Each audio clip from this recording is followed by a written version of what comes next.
very warm welcome back to Portimão for the start of the Kennol Trophy GT Endurance, the 4-hour multi-class GT race about to kick off at this 4.6 kilometre Portuguese circuit.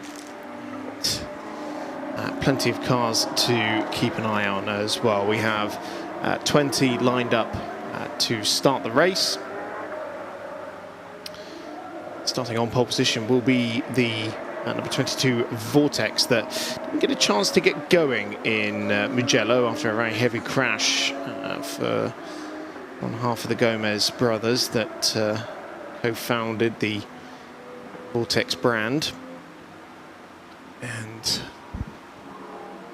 starting alongside them will be the Renault RS01 from Craft Racing.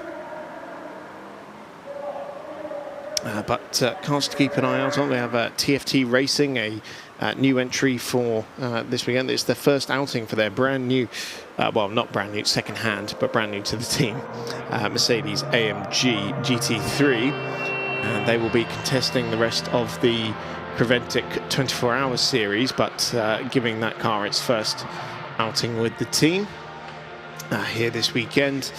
We also have the Rossa LMGT car that made its debut at the Dubai 24 Hours earlier this year. Roman Rusinov, the sort of head honcho on that particular project run by the Graf team.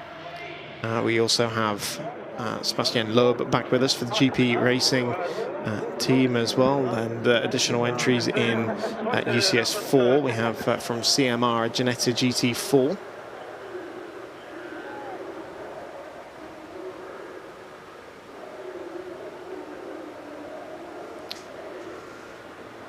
So it's 7 cars in the top class, the UCS1 machines, which is a combination of GT3 cars and Vortex machinery. Well, GT3 specification cars as well, because that also includes the Renault RS01. In addition to, what is it, 1, 2, 3, 4, 5, 6, 7, 8 Porsche Cup cars, certainly the most competitive class out there in terms of the numbers on the grid.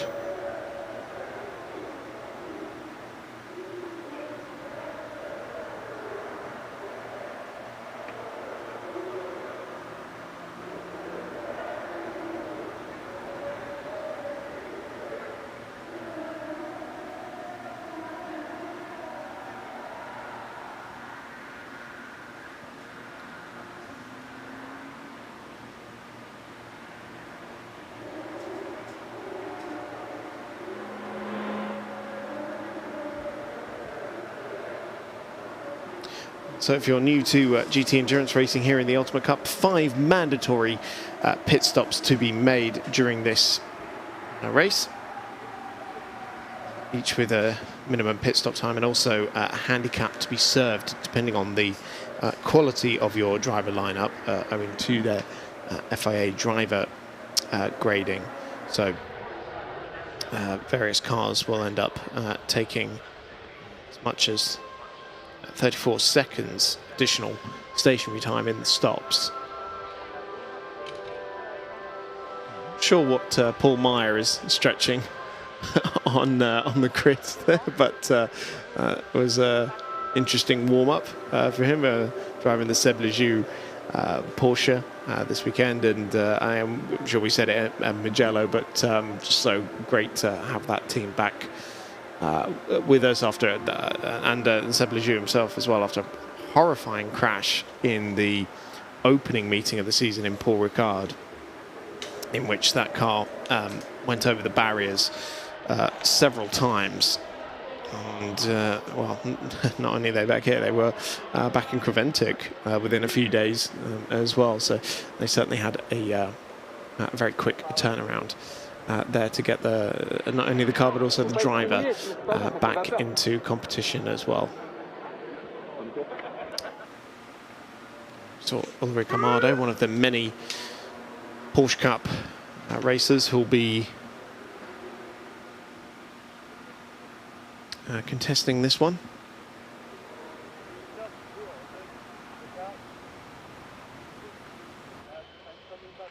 There's a look at the TFT Mercedes, the number 28 machine. So Jordan Boisson starting that car. It'll be Patrick Charlet and Benjamin Puck who take over the car later on. Jordan Boisson and Patrick Charlet we saw out in the Maserati MC12 in the opening meeting of the season in GT Sprint back in Paul Ricard. So that seems to be a sign of things to come with them preparing not only for this entry but also for their Creventic campaign, which will culminate in the 24 hours of Barcelona at the end of the season there.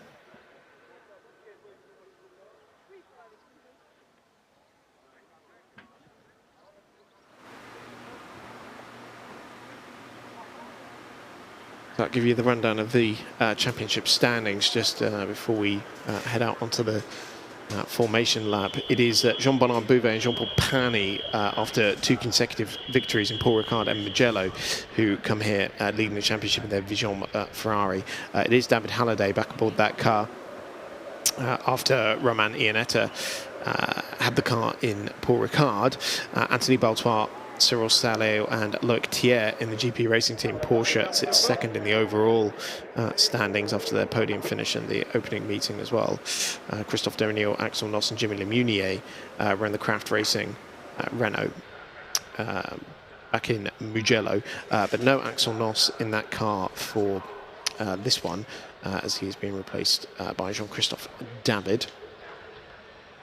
If we take a look into the Vortex Endurance Challenge, which is his own individual championship as well, Philippe Bonnell aboard that number 21 machine. He leads after taking both the victories so far. It's Philippe Bureau and Laurent de la Salle, who he shared the car with in Paul Ricard, and then Lionel Amrouche, last time out in Mugello, whom he is sharing the car with again this weekend. In the Porsche Cup category, it is 11 points between the 89 GP Racing Team crew of Anthony Beltoise, Cyril Salao and Loic Thiers after a victory and a second place finish so far this season. Victory for Enzo Juli in the Seb Lejoux car puts him at second as it stands. And then third is Shehar Pal in the drive-in machine. The sister GP Racing Team car, the 98, has had back-to-back podium finishes, so Laurent Gaudy and Gabriel Pimon currently just behind them.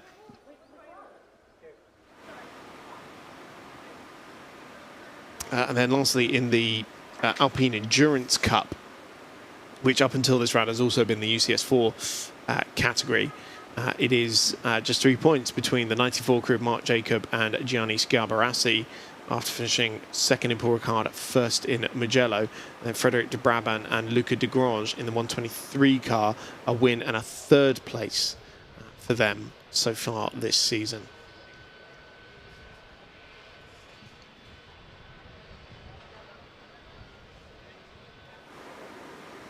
So the grid has been cleared and we're getting ready for the formation lap to get the 4 hours of Portimão underway. Final checks to be completed.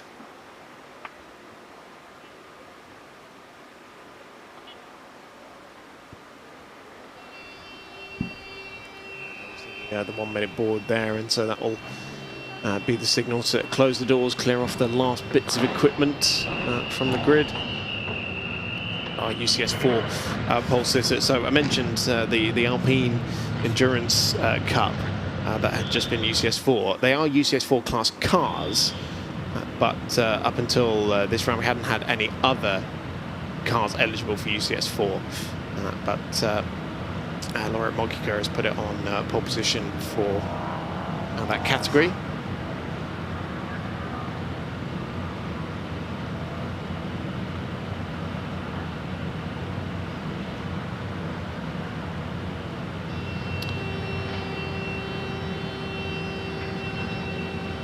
but the safety car peels away to get the formation lap underway. There'll be the green flag that will tell Olivier Gomez to start the formation lap himself. There it is. There we go. For a second I was worried that those reliability troubles had reared their ugly heads once again. Let's run through the grid then. It is Olivier Gomez who starts the number 22 Vortex. Front pole position on driver's right it'll be. But yet to score any points this season are the Gomez brothers. Starting alongside him will be Jimmy Laminier, the former Vortex racer in the 37 Craft machine. The Renault RS01 that had a very strong outing last time out in Mugello. Just behind them, championship leaders, the number 1 Vision Ferrari, Jean-Bernard Bouvet starting that one. Then our newcomers, TFT Racing's Mercedes AMG Jordan Boisson starting the number 28.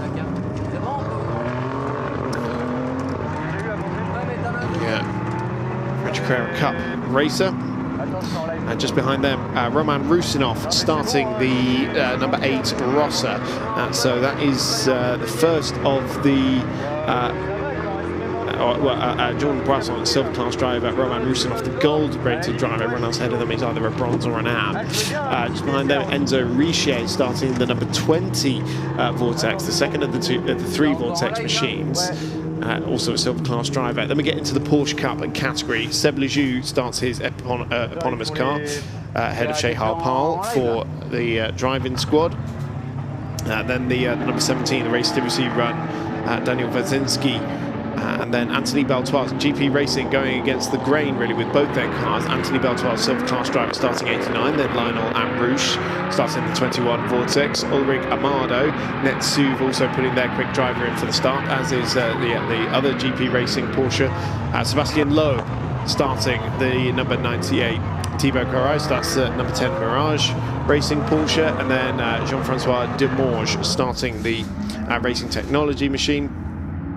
Laura Mogica in the Ginetta, and then in the Alpine category it's Frederic de Brabant, the 123 car that starts on pole position, Gianni Scarbarassi in 94, Stefan Lib in 110, and Bruno Servazo in 93. All of those cars coming out of the Chazelle Technology Course stable.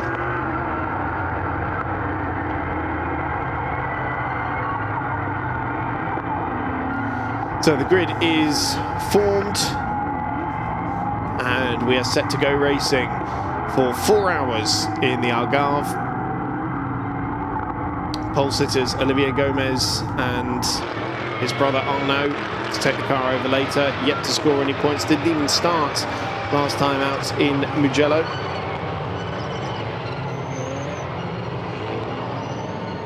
We're hoping for a change of fortunes as well. Keep an eye out for our newcomers at TFT Racing as well as we head over the crest of the hill onto the start and finish straight. We wait for the lights to be extinguished and get this 4-hour race underway, and immediately jigging out two drivers left was Enzo Richier in the number 20 Vortex, with the Renault going very strong down to the start finish straight. The Renault leads, but the Ferrari of Pani is on the inside there as well, almost gets the nose chopped off going into the first corner, side by side with two Vortex now, with Richier going off the track, bails out of that one. But it is the Jimmy Laminier driven Renault RS01 from Craft Racing that leads out to the first corner, and the championship leader Jean-Paul Pani in the Vision Ferrari that takes second position, with the pole sitter Olivier Gomez settled into third position now, but with Enzo Richier hot on his heels. Then comes the TFT Racing Jordan Boisson Mercedes as we go through the Tora Vip hairpin at turn 5 for the first time at speed.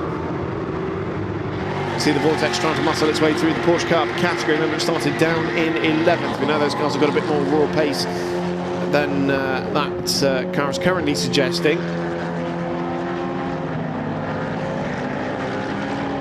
And navigate the various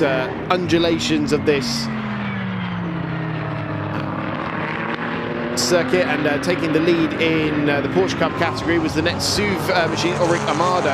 So that is one of the teams that put their silver class driver in, so no surprise to see him making great forward progress. As down the inside on Enzo Richer comes Jordan Boisson, the Mercedes going through on the Vortex, and could open up the door for the Porsche Cup machine as well. Richer, the Formula Cup champion from last year, and also racing for Lamo this weekend in the European Endurance Prototype Cup.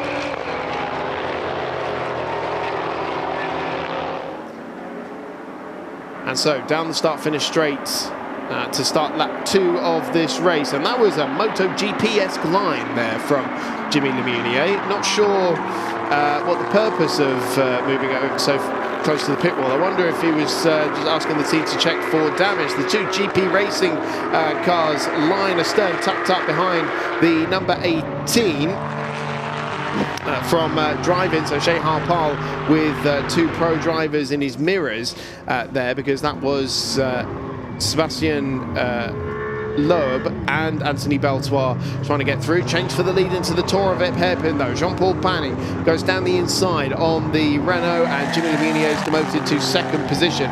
So we're about a third of the way around the second lap, and the lead changes hands once again. But it's Jordan Boisson that's currently second pace on this lap, fastest of anybody in the first sector. And so I would expect those silver class drivers to start making a bit of forward progress. He's the only non-bronze driver to have taken the start in the UCS1 category, with the exception of Enzo Richer, of course. So they're the only 2. Porsche Cup battle is entertaining as ever, as Ulrich Amado and Seb Lejeune ahead of Lionel Rouge, but behind them you've got Shea Harpal, Anthony Beltoise, Sébastien Loeb, Daniel Wazinski, Thibaut Caray. That's the GP Racing car that's made its way slightly further forward. There is Thibaut Caray in the Mirage car.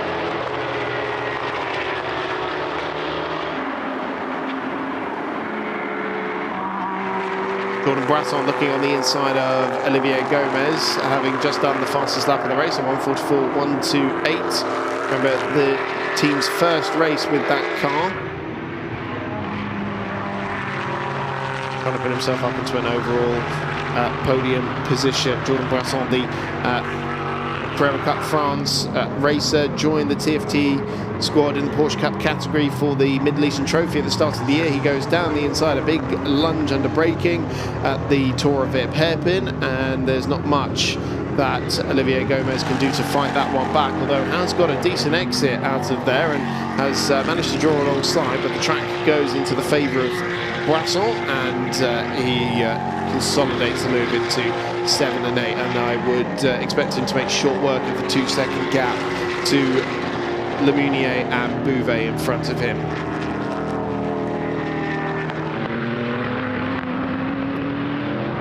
Clay Cottingham has joined me from the grid or the podium, or whichever job you were just doing. Great start to this race. Yeah, this car 37 is really interesting. I've been really enjoying the way that the team have been racing. Jimmy Lumiere joining again this time round, and now really starting to get a handle on the car. And the car just in general is just quite cool. I just quite like the look of it here. Is the Amrouche 21 in the UCS1 category comes under pressure from the Porsches behind. And yeah, it's been great to see. Jean-Bernard Bouvet at the front has once again stretched his legs and set a fastest lap, but Jimmy Lumiere there setting the fastest 3rd sector, so obviously on a charge. These two Porsches of the 89 and the 98 are battling for position. In the 98 is a name obviously we know incredibly well, which is Sébastien Loeb, and Anthony Beltoise in car number 89. Sébastien Loeb really looking to see if he can get round this train, which is being held up at the moment by the vortex of car number 21. So let's see what Sébastien Loeb can do in the Porsche once again this weekend. But he will be looking to find his way anyway round Anthony Beltoise, who is currently holding him up at the moment for position. So this battle for 8th, 9th and 10th will continue, I'm sure, for a couple more laps. Sébastien Loeb at the moment looking pretty under control of that Porsche, who is running down in 10th at the moment. They started on the grid down in 13th, so a good start for Sébastien Loeb. Flashing lights from the Alpine behind, but it's a bit early in the race to let people by.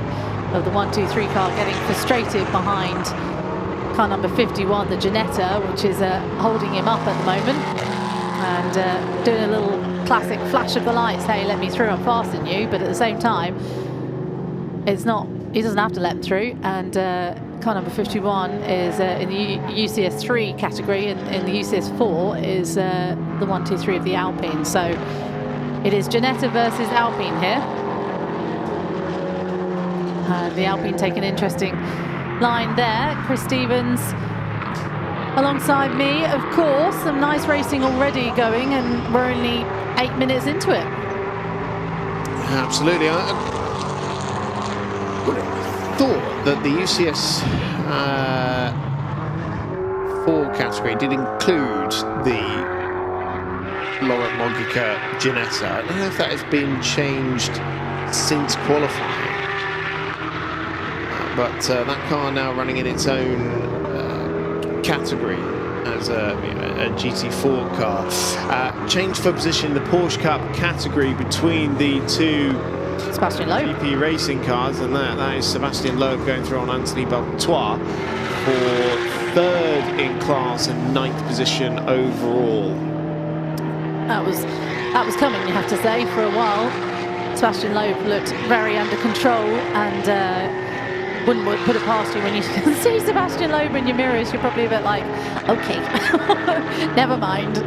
But Anthony Beltoise put on a good fight there to hold him back. And obviously, he is a silver driver, is Anthony Beltoise, but Sébastien Loeb is a gold. So at this point, you would probably suspect to let a gold driver by, and you'll hold them up as much as you can, but they're technically on different race strategies. Well, both the GP racing cars going against the grain and putting their one of their quick drivers in for this first stint, which they seem to do quite a lot. But of course, it means that they've got to take the quote-unquote pain of having their amateur driver in later in the race, which everyone else is trying to get out of the way now. That's what's so interesting, isn't it, about endurance racing, when you see people putting different drivers in at different times, different categories all up and down the grid, and you never quite know what's going to happen until the final half hour of the race, and whatever endurance racing you're watching. Though you can be sure the vision will be up there, has to be said. That's one thing you can count on in this championship, is that the vision will get to the front. Yeah. That has had issues before, actually, We've had the Vision not win quite a couple of times. Yeah, they didn't win in Mugello last year. No, they didn't. Was that fantastic race with Jackson? That was Jackson. Tom Jackson and one of the Gomez. No, it wasn't Gomez. Yeah, it was Arno. Alongside him, but yeah. I was thinking of Tom's teammate, actually. Oh, Amir Naran. Yes. Yeah. Another change for position in Porsche Cup category. Thibaut Caray for Mirage moves ahead of Shahar Pal in the drive-in car. So that is 3rd, 4th, 5th in class and 11th overall. Already little battles happening up and down the grid as a very fast Vortex looked like it was trying to overtake someone there, but it could have just been a trick of the camera. Making their way back up the hill, nice point on the circuit at Portimão. That's the name of the corner, not just saying at Portimão, because technically it would be in Portimão as well. That's one thing that does grind my gears a little bit when people say at when they mean in. Oh, I do that sometimes, to be fair. I do. I notice it when I'm reading it, when I'm writing it, rather than sometimes like. So you don't like it when people say you're at Silverstone? You want to say? Well, Silverstone's also the name of the circuit, in fairness. So you can get away with that one, but you know this circuit's not called Portimão, so. So you don't like the fact it says when people say in Portimão, no, at Portimão. Yeah, in Portimão would be the grammatically correct way of saying things. Such a joy commentating with you. I think you'll find. Well, you get to watch the racing, you get a free English lesson as well. Right, it's closing up between the top three with Jordan Boisson closing up the gap. 1.2 seconds covered the top three at the start of the lap. Jimmy Lemunier not exactly letting Jean-Bernard Bouvet get away at the front of the field as well. And I love this. We've got three completely different types of car here. A contemporary Mercedes AMG bringing up the rear. A Renault RS01 that sadly didn't really get its shout in GT competition. And then the aged Ferrari. The previous generation 488 car, still with that fantastic sounding turbocharged V8 engine.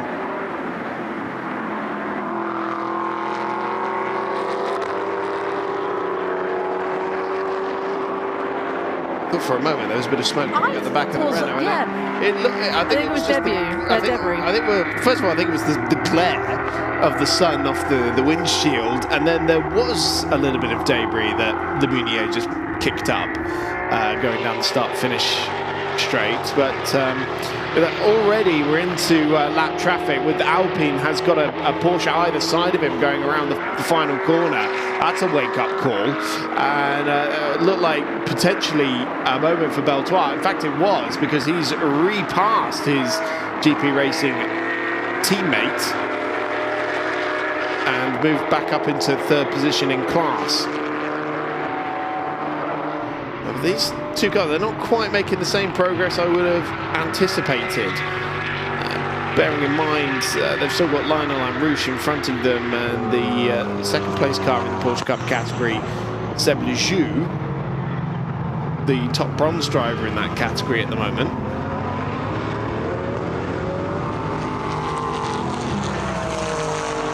And Ulrich Amado, the class leader, is 9 seconds up the road as it stands. So Enzo Richer in 5th position.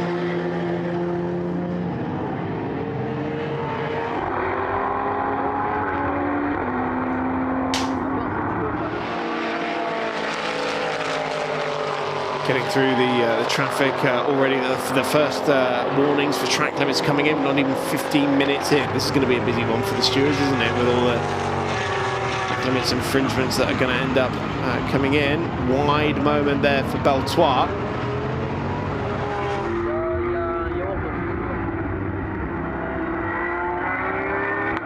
Doesn't allow Loeb to go back through though.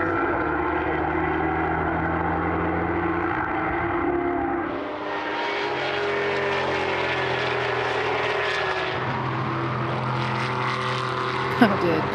Warning flags coming in left, right and centre. This time it's for Sébastien Loeb, but that says it was deleted. Warning flag, track limits, turn 1 deleted, first infringement. So maybe they decided he was right in the end.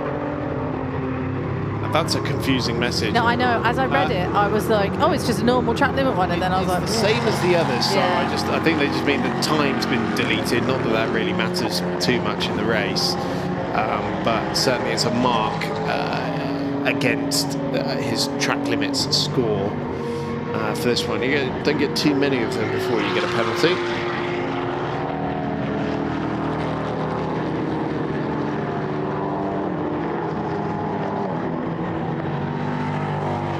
So that was the Vortex lapping the, well, look, this is really closing up now for the lead, isn't it, between the top three.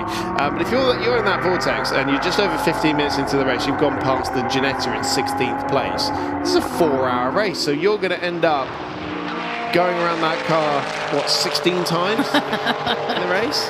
You can wave as you go by.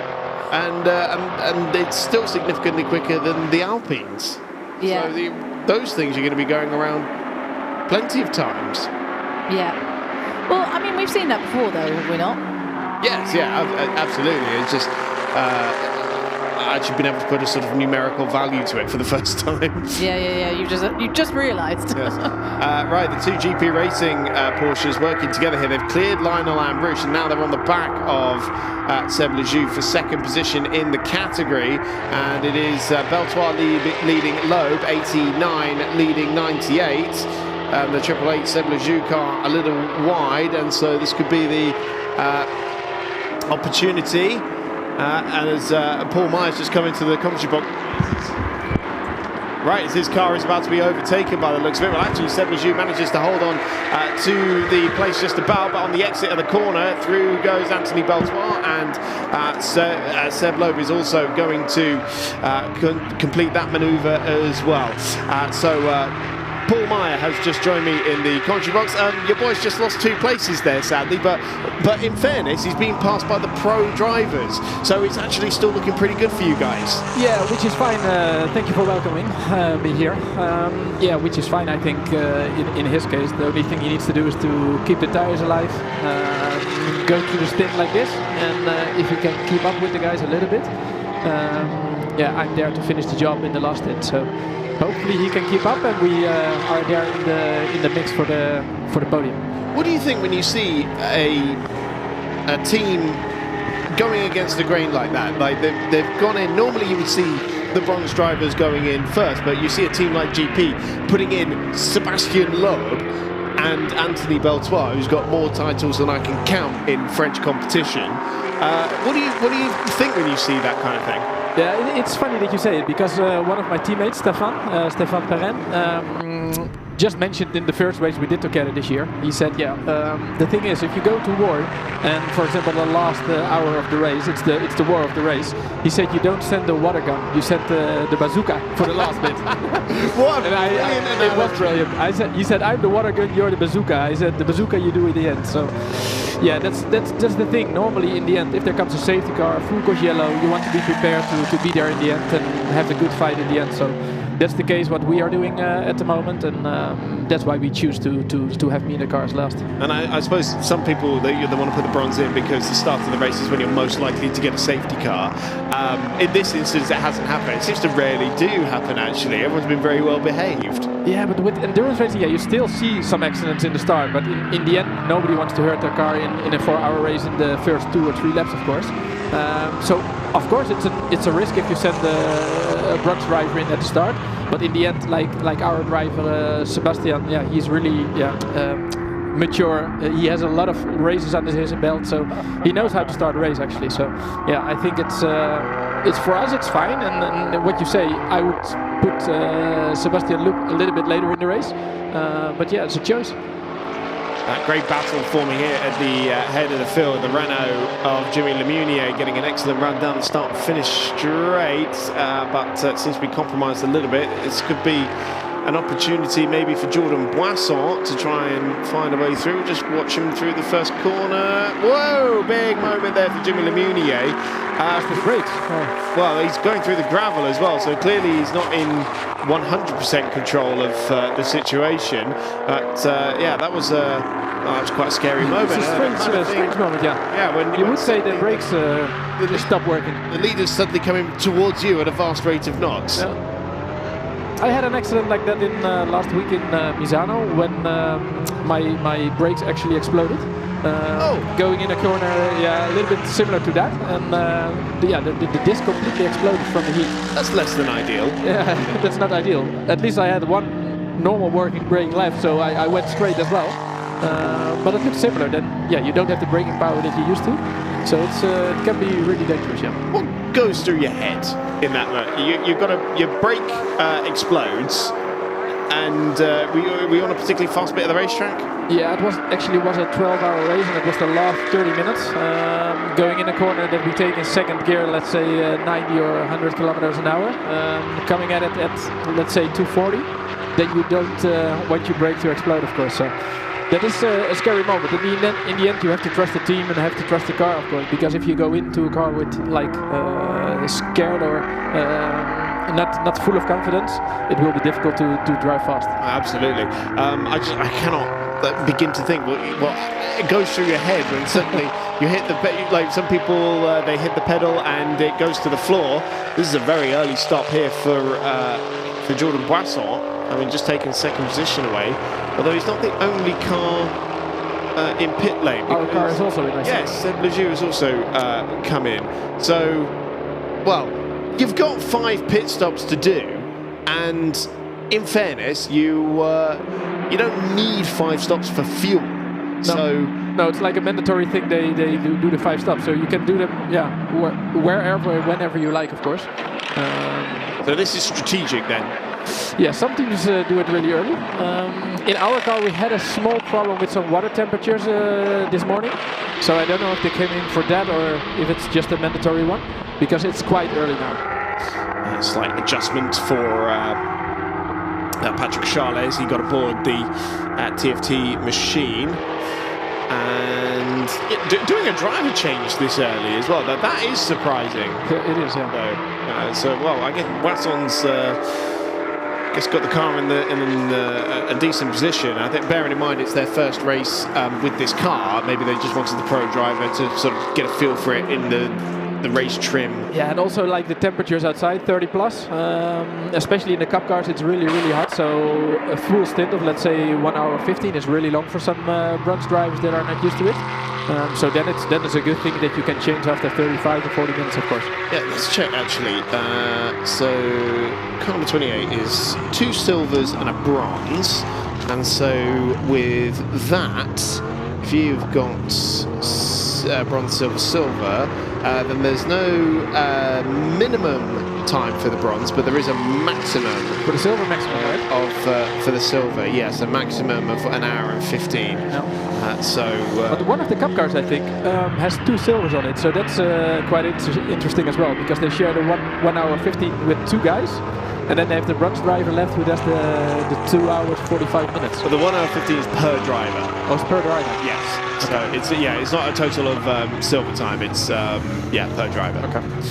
So that is a slightly less of a toll on them, thankfully. That's good. I saw our car going out again, which is good. So yes, it's probably the mandatory one. It's always a good sign. What we like to do as well here in the Corvette, when we see the pit stops going down, we look out for the asterisk of doom here, which if you see an asterisk in the little mandatory pit stop column, then it means that you've done something that means it doesn't quite count as a mandatory stop. So that either means you've come in under a full course yellow or a safety car, or maybe you've sped in the pit lane, or you haven't done the minimum stationary time.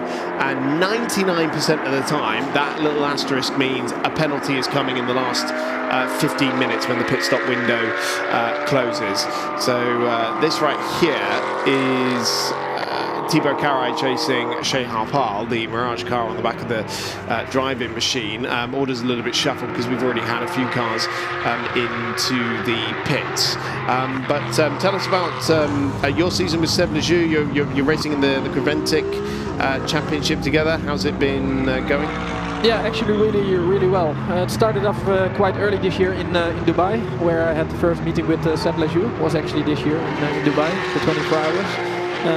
And after that they were really pleased and asked me the week after for the 6 hours of Abu Dhabi, which resulted actually in asking me for the whole 24-hour series season, so all the endurance racing there.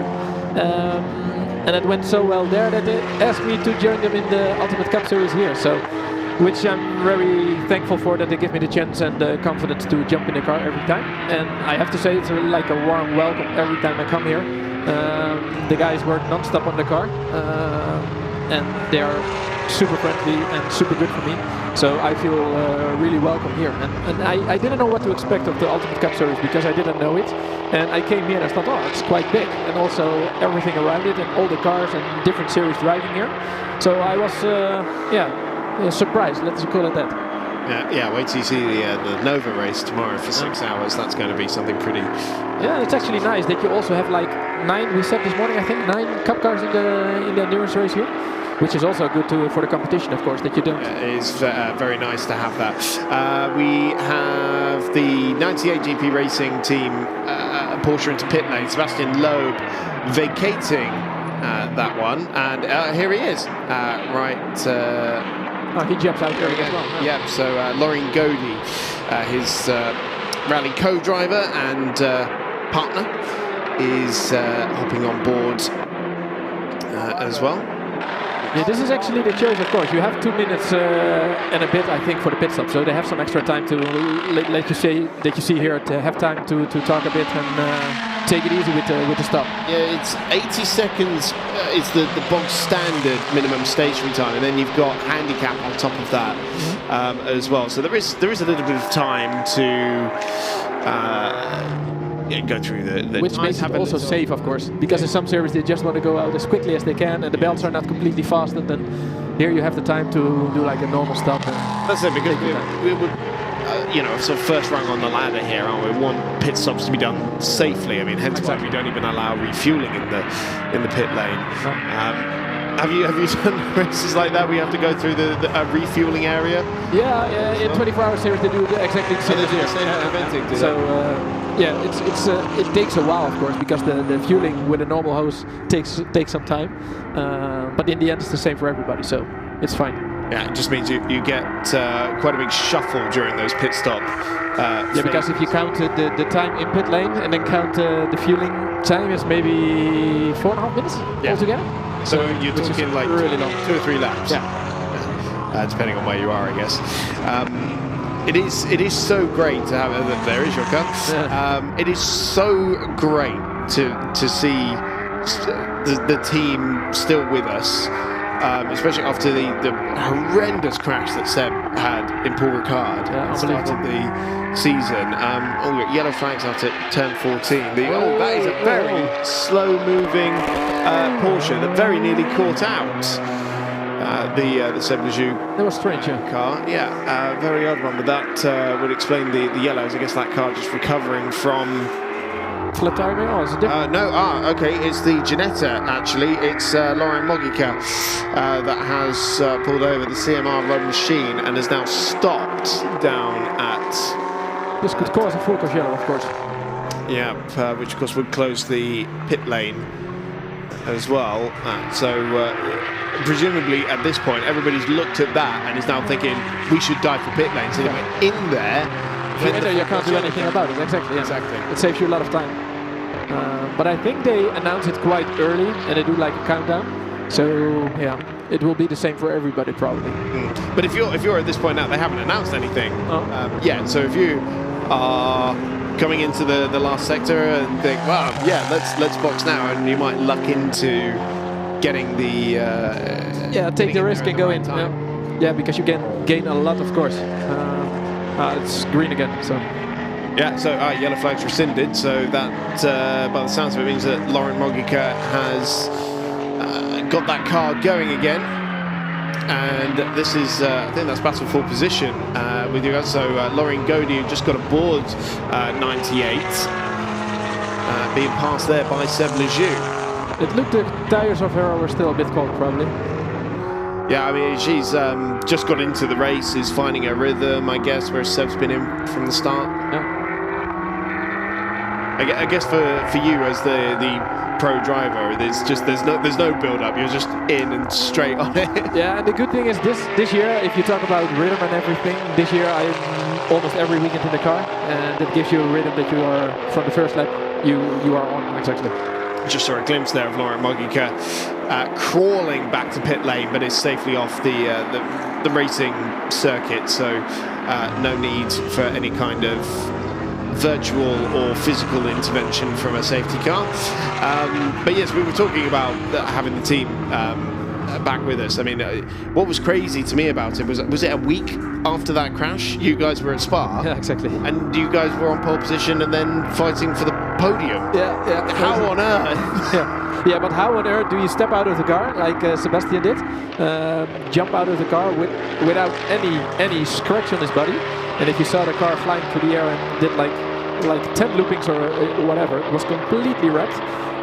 Incredible to unharmed out of the car, of course. I mean, a real testament to the safety of the circuit, first of all, but also to Porsche in there. The cars are very safe. Yeah. very well made. Yeah, you see quite a lot of crashes with the Porsche Cup cars, and in general the cars always step out normally without big injuries. So, well, I don't want to remind you of your last visit to Portimão a few weeks ago, but your other program in GT Cup Europe with Laura van den Hengel, Iron Dane's supported driver with the Hans Wies Motorsport run Burgers Race Traders team. Started off very well, obviously with the class win, but then the second race ended not so well. And in fact, I was going to the Formula Cup grid yesterday, and I showed you the picture earlier of the marks on the track and the pit wall that are still there from Laura's very unfortunate and quite hefty hit into the barriers. Yeah, it was a really big one. And yeah, the sad thing, we built up a complete new car, of course, for the season, and it was our first weekend together. Just one, I think, prior to the race, a few days before, the car was completely ready. We did the last test, and then here, yeah, the chassis was completely done. So we had to start over again after that weekend. And luckily also she stepped out of the car a little bit bruised, but I mean without any injury. And if you saw she went in the wall, I think with 170 kilometers an hour. Oof. And if you saw the crash was quite big in the concrete wall. So yeah, seeing that and seeing how she stepped out of the car, we should be very lucky to have safe cars to race with. Of course, it's gone a bit better since then as well. You're leading that particular championship with Laura now as well, after quite a miraculous recovery drive at Spa, you were telling me earlier. Yeah, the season so far is really good. I think we won the 3 races we also finished. So the one here in Portimão we didn't finish. The other 3 we won. And overall we are 3rd as well and leading the Pro-Am championship there. So yeah, really lucky to have it going so well there. I mean, yeah, like you say, you're kind of in the car all the time. Oh, I'll come back to that in a second, actually. Drive-through penalty coming in for the number 18 of Shehar Pal for unsafe behaviour. I didn't quite see what specific incident has triggered that, but the steward's coming down pretty harshly on that, and well, yeah, stamping out unsafe behaviour very quickly. But for that, let's go down to pit lane, because Claire Cottingham has found someone for us. Well, of course, I had to come down and speak to Sébastien Loeb. You've just stepped out of the car, Sébastien. It was quite an early stop for you. Yeah, it was okay. We took the start. I wanted to be quite cautious at the start. It's a long race, so no need to take some big risk at the beginning. So we went in our rhythm. I tried to make a clear stint. It's what we did. It's really hot. It's really hard for the tire. I felt the tire degradation at the end of the stint. So you need to manage also a bit the tires. But it was a good run for me. Obviously, it's a very long race. We've got 4 hours or 3.5 hours still to go. Is the plan, obviously, for you to get back into the end of the race? When's your next stint? The plan is this. We don't know. It can change during the race, but the basic plan is to go in the car at the end of the race. How are you managing the tyres and the car overall? Because we might see some mechanical failures with how hot it is. Yeah, the car, honestly, overall, it's a Porsche. It's quite strong. So we don't manage really the car, but I try to find a good rhythm without being too aggressive in the tires. It's the only thing I can do. I hope it was the good choice. There was a good move on car 89 as well for class in the Porsche class. It felt like you were quite in control even under the pressures of the heat and things like that. Yeah, I was feeling okay in the car. For sure, it's not cold, but now I had a good feeling. So no problem. We would try to keep it consistent, and so yeah, at the end, it's not bad for the moment. Final one from me. It's nice to see you back in the championship for Ultimate Cup. Are we expecting to see you for a couple more? Are you planning to come for the rest of the season now? Not the full season for sure, because I have some other activities. You're a busy man. Yeah, but my wife Lauren is driving for the season, so I will join when I'm free. So it should be 1 or 2 more races. Okay, well, good luck for the rest of the race. Thank you.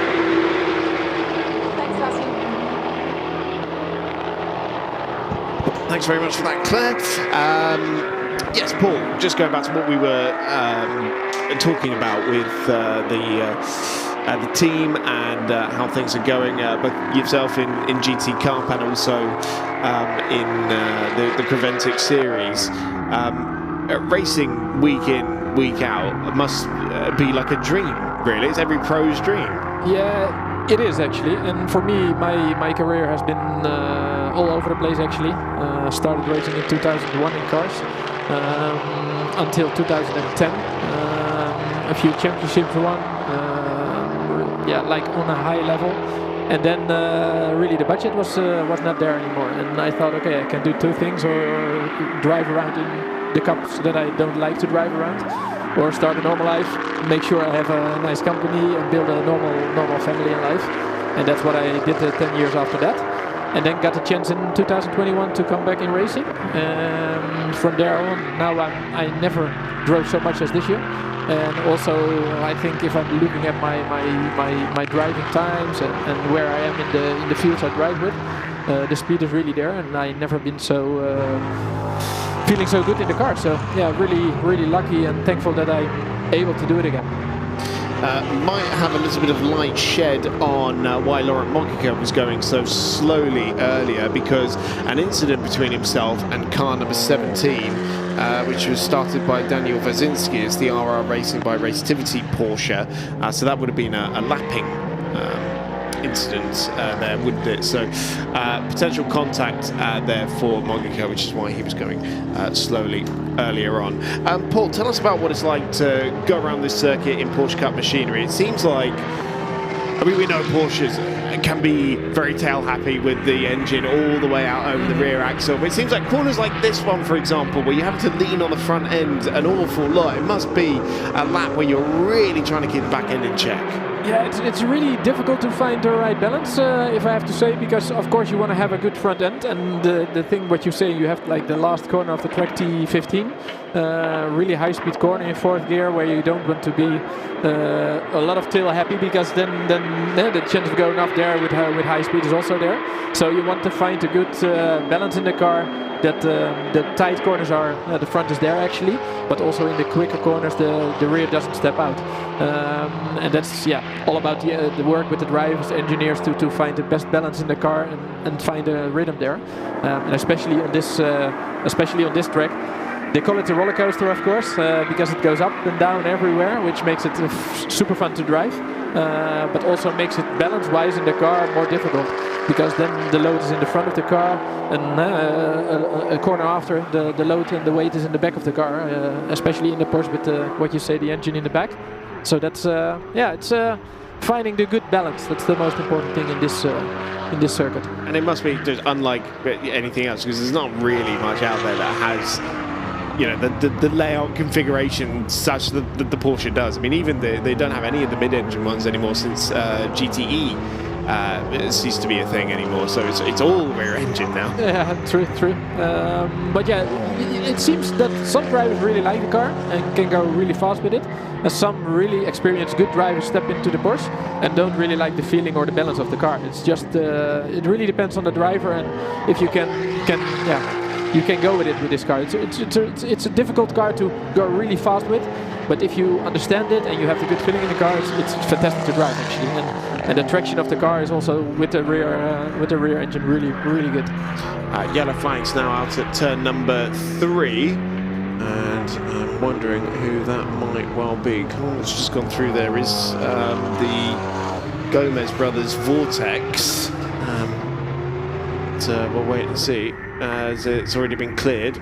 So green flags now being waved down there. Hopefully someone caught a replay of what happened.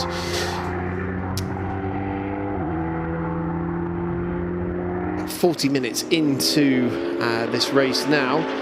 Paul, how are you with watching your teammates racing and having things out of your control? Because I feel like if I were to race, that would be my biggest struggle. Yeah, to be honest, the thing I love is to start a race, because you can fight in the beginning and you show the real potential, of course. And now you have to just wait and see if everything goes right, and pray that they don't have like a small accident or whatever. So it's always difficult to watch, and you try to talk with the guys before we start and give them from my experience some tips and tricks to have a safe one. But in the end, you just have to hope for the best and that they don't have any accident and just keep driving, of course, which is the most important in a 4-hour race. But it's difficult, and now 4 hours is okay. Sometimes you have like the 12-hour races, and then you have to wait sometimes 6-7 hours before you go into the car, which is really, really long. How much are you sort of live coaching with the bronze drivers? Because I see some drivers, as soon as they get out of the car, it's a headset on and they are talking their through every single lap. Yeah, in our position, Ligier has quite some experience. Always like 90% of the races he starts, so he has the experience to do it. And in the end, live coaching in practices and everything, I think is fine. In the races, you can give them some tips and some information about the rest of the field and everything. But really, live coaching is difficult in the race if you're in the heat of the moment and fighting other cars. You don't want to have somebody on the radio shouting to you what to do. Yeah, I've often thought it would be more distracting, to be honest. I don't have a whole lot of mental capacity, to be honest with you. I would just be focused fully on the driving. The only comparison I have really is iRacing. And the thing is, some people, they have the driver radios on, and some people, in endurance, they've got their teammates talking to them as well.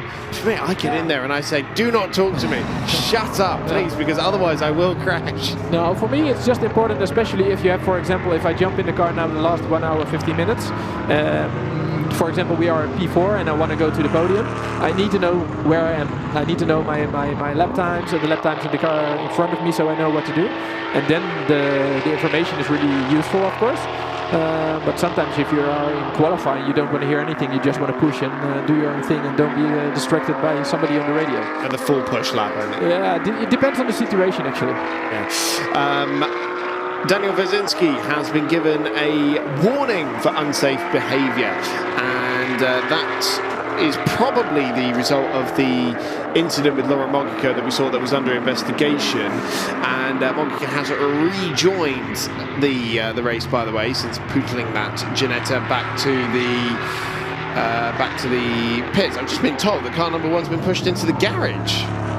So the championship leading Vision Ferrari of Jean-Bernard Bouvet is currently in the garage with them checking over something at the rear. So yeah, that's a bit of a development in this race. We'll wait to see when they pop back out. Oh, that's the slow-moving Vortex as well. That's the number 20, and is that still? No, it's Ethan Faramore who's got aboard that car. Their new young silver class driver. So that's double waved yellows down at turn 4. I'm also noticing as well, I don't think the Rossa started the race. The Graf Run machine that was due to be started by Roman Rusinov, I don't think ever actually never started. Got going because we've got zero lap times for it. So that is a real shame. The Vortex has got going again. So Ethan Faramore, his first race in that car, I believe, has been able to get the car moving again. 18-year-old Frenchman who's been racing in the Ligier JS Cup France. It's not completely moving like it should, I think. No, it's sort of in a limp home mode by the looks of it. And unfortunately, this is, I don't want to say a common sight with Vortex machinery, but it is something we see often, I'm afraid. The cars have been able to show some great speeds that can match GT3 cars in the right hands, but yeah, reliability in these 4-hour races has not always been the best, but then that's what they're here for. They're here to improve on that, work on it, and test and test and test. Yellow flags now at turn 5. Probably for the same car. Yes, I would not be at all surprised if that was Faramore now parked up at the Toro VIP hairpin. We're about to see. It's a shame if you, after 45 minutes in race, already have technical problems. Well, I was with a friend of mine at the Race of Remembrance. I don't know if you've ever seen Race of Remembrance in the UK. No. It's held on the November 11th weekend, as we have confirmation the Vision Ferrari and the Vortex parked up at turn 5. So that's two kind of big players that have hit dramas, but yeah, the Race of Remembrance, it's a 12-hour, and a friend of mine was racing it.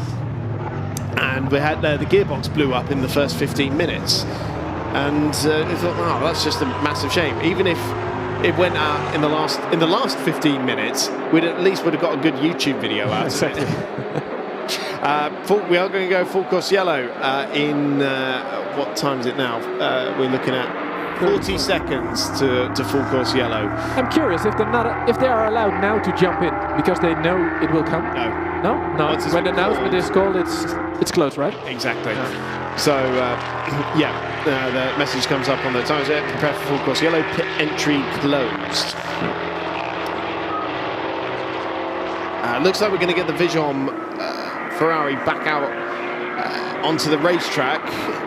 Being told it's heading back out there. That was pass for position there from Seb Ligier, going past the Mirage number 10 machine of Jean-Jacques Ardilly.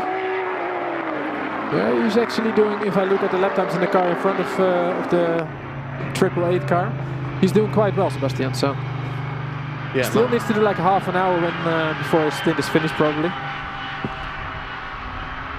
Yeah, where is your stationary times actually? As we see the Visions now, at least in the pit box, we are now under full course yellow conditions. So where are you at? You have 2 bronzes and a silver. Let me consult my my graph and take a look at this. So 2 bronzes and a silver. Yeah, it's a minimum 1 hour for each of the bronzes. And you'll have a maximum of 1 hour and 15. So, so presumably you'll get to the 1 hour mark, wait for the next pit stop, and then throw the second bronze in. Exactly. Yeah, you can play a little bit because where we talked about earlier the mandatory pit stops of 5. So you can play around a bit with the driving time and the drivers. In our case, I think every driver will do the full stint and don't jump in and out. If they are in a good rhythm, you want to keep them in the car actually, to just finish the job if they can. And it's worth remembering as well that the time spent in pit lane does not count towards that minimum drive time. Just ask the coach mode team in the Nova race, the European Endurance Prototype Cup. 12 seconds short they were on Owen Creed's minimum drive time back in Paul Ricard, and they faced quite a hefty penalty because they thought that time spent in the refueling area counted towards their minimum drive time. So quite a big mistake on. Actually, I see car 123 warning flag for track limits. You don't see that often in this race. Normally here the chance of having track limit is really big because the run out areas are quite big, and you just it's easy to run off. Let's call it like that. It's the curb rather than the white line. It's strange because every serie just decides how they do it. Some series say, okay, the white line is always the track limit. Some say you get the curb as an extra, and then you need to touch with one wheel the curb. In this case, in this weekend, we have the curb as an extra. So as long as we stay in contact with the red and white curb, we are okay. If you go with 4 wheels over it, you have a track limit. So that's. You really do have to be going some to get a track limit. Yeah. Okay, but it's easy, and it's like it's nice to run as fast through a corner as you can, of course, and sometimes you just need space. And in this heat as well, have you got the AC running in these cars? Because at this speed, you're not going to be getting much air in the car. No, we don't have any ACs in the Cup cars. The GT3s actually do have, and in some championships, I think they cannot have like a temperature inside the car higher than 38 degrees or something before they get like an alarm or get a penalty for that. But in the Cup cars, I think 50, 55 degrees comes first. I suppose it's really hot. Mainly the endurance racing that this car does is at the Nürburgring, and it never gets hotter than 12 degrees there anyway, so there's no need to worry about it. No, in a few weeks' time I'm doing the 24 hours of the Nürburgring as well. And now in June, the end of June, it can be hot, of course. But last year we only had 8 hours of driving from the 24. because of the fog and the rain. I remember I was there. Yeah? It was very disappointing. I brought a friend along. I wanted to show her. Like, this is my favourite race of Best one the ever. year. It genuinely is my favourite race. Yeah. It's impossible to be bored during a Nürburgring 24-hour, even when 17 hours of it don't get run. But I really wanted to show what it was all about as we go green flag once again. And no one being too terribly caught out by that. But I wanted to show her everything that it was about, and then we just get red flag and endless safety cars, and it was just such a terrible first introduction. Yeah, it was really strange because we get the red flag at, like, let's say around 12 in the night. Then they said, okay, next update will be 7 o'clock in the morning. And we said, what? Yeah. So we knew we had like 6 hours of rest, which is not the thing you want in a 24-hour race, of course. I do really respect that. Yeah. It's not like Formula One every 15 Every minutes. 20 minutes, no. We'll get you another update shortly. And in the end, it was a good call because in the morning it was still foggy. And in the end, I did like a restart behind the safety car. He was doing 80 kilometers an hour on the Nordschleife, which takes forever. And I was in the car for 1.5 hours and it never restarted. So that was 80 around the Nordschleife for 1.5 hours. Is not the best way to start today. It's a real shame about last year. I do hope we do have some better weather in the Eifel region for this year. I'm sure we have it here, huh? With 30 plus. Yeah. It's really hot. Very hot. Yesterday was quite uncomfortable, to be honest, with the humidity as well. Yeah, it's a little bit better today, actually. I was going to say it's a bit more comfortable now as well, and I'm sure you're appreciating the air conditioning in the commentary box here as well. It's better here than in the car, yeah, for sure. Absolutely. We lose a few liters of fluid for sure.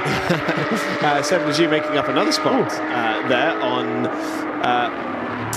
the Michael Desmail driven Netsuv number 29 machine. So that is now third in the Porsche Cup category for Seb. Almost everyone has done one of their 5 mandatory pit stops except the first one, Jimmy Lemunier, who leads by a lap as it stands. The Renault has yet to come into pit lane. So presumably they just they'll do like a quick start in the end, or 2 after each other. Yeah. But I think the Porsche that is leading at the moment, the number 11, also has still his first. Oh yes, you're right. Good spot. So yeah, Jean-Francois Demange in the Racing Technology Porsche Cup car, and they've got to cycle through 4 drivers in this race as well. So they will drop back a bit as well. Yeah, that's very true. 89. Then GP Racing Porsche. Let's see where they are. Lotier, second in class, just moving past a bit of lap traffic.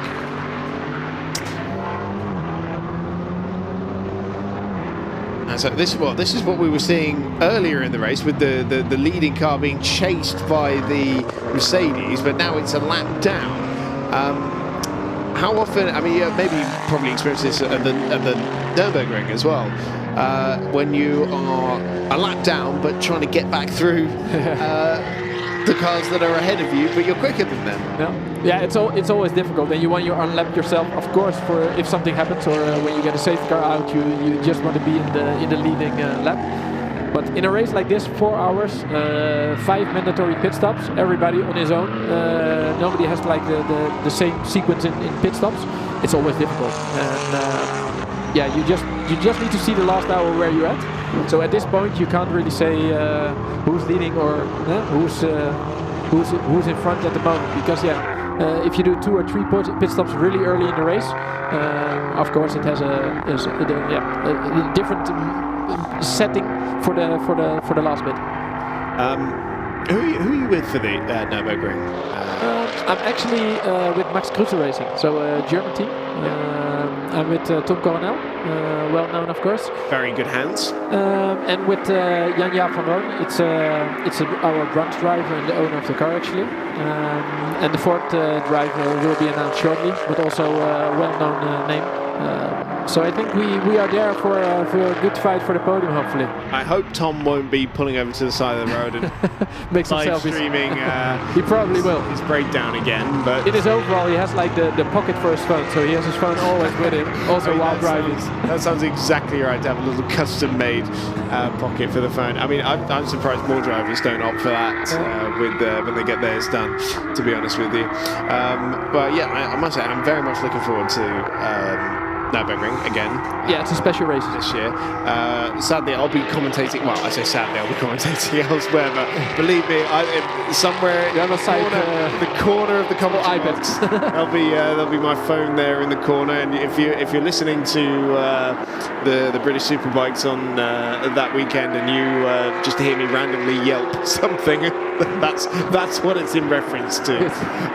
Right, we've got the Racetivity Porsche into pit lane, and driver change happening there as well.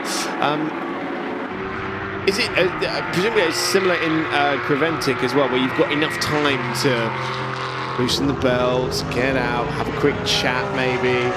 In Creventic it isn't, because in Creventic you do the bits of the driver change as quick as you can. Okay, but there's no minimum stationary time. No.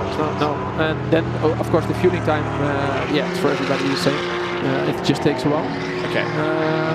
But if you look at safety matters, this is probably the way to do it, especially if you have a lot of drunk drivers, that they have the time to just sit in the car normally, because it always takes like a bigger driver, a bit more time, or an older driver as well. We young guys or tiny drivers, we jump in really easily. But if you are a big guy, it takes you just a bit more time. So it's the same for everybody here, which makes it more fair, probably. I've tried climbing inside some type of racing car, and even the first one I went in was a Mazda MX-5, but just because it had a roll cage. I made a fool of myself, I'll tell you that. They're not easy to get in and out of. That was convertible as well. It can be really difficult. And then, especially in a Porsche car. I was last weekend with a guy who was 2 meters tall in the car in Misano, and it was a battle for him to jump in and to come out of the car again. Yeah, and it took him for sure, like, let's say 10-15 seconds longer than I was able to do it. So yeah, then you lose a lot of time, of course, in pit stops. How much are you practicing that kind of thing? As much as we can during the weekend. But in the end, in all the excitement, I also noticed in Spa with Laura van der Hengel, it's always more difficult when the pressure is on, adrenaline, and in a race, and to don't forget all the things you have to do.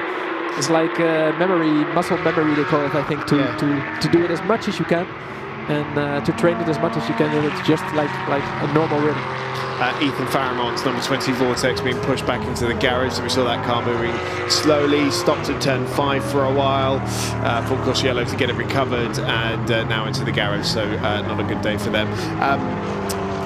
I'm glad you brought up muscle memory, because it's the most fascinating thing, and I think back in my youth when I played the F1 games on the PlayStation quite seriously, I was up a particularly late hour one day trying to get my Monaco race finished. Started nodding off a little bit, and I think I managed to do 2 laps of Monaco just on muscle memory alone. I think. Yeah, but it's really what it is. Because if you just know what to do, muscle memory. If you practice 100 times or 200 times, in the end you know what to do, and it goes automatically. Also, when you have the pressure on, or something changes in the race, or when something goes wrong, you still need to do what you need to do. Unbuckle, do your radio, get everything in the same position as you want, and you can't really forget anything, because it will make it hard for you in your stint if your seat is not in the right position, or you forget your insert in your seat, for example, and you have not the wrong sitting position. Yeah, you're done actually. Yeah, and on the pit stops. It's all just like an automatic sequence. Yeah, it should be. Yeah. It should be. Isn't always. No, for sure not. As well, it's the same while driving as well. I get when you get to your level, there must be a point where it all just becomes so in tune to you. I will ask you about that more in a moment. We're coming up to the end of the first hour then. Jimmy Lemunier currently leads, but yet to give us his pit stop. Let's take a look back at what's happened in the first hour of the race.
We enter the second hour of the 4 hours of Portimão. Jimmy Lemunier currently leads overall in the craft run Renault RS01.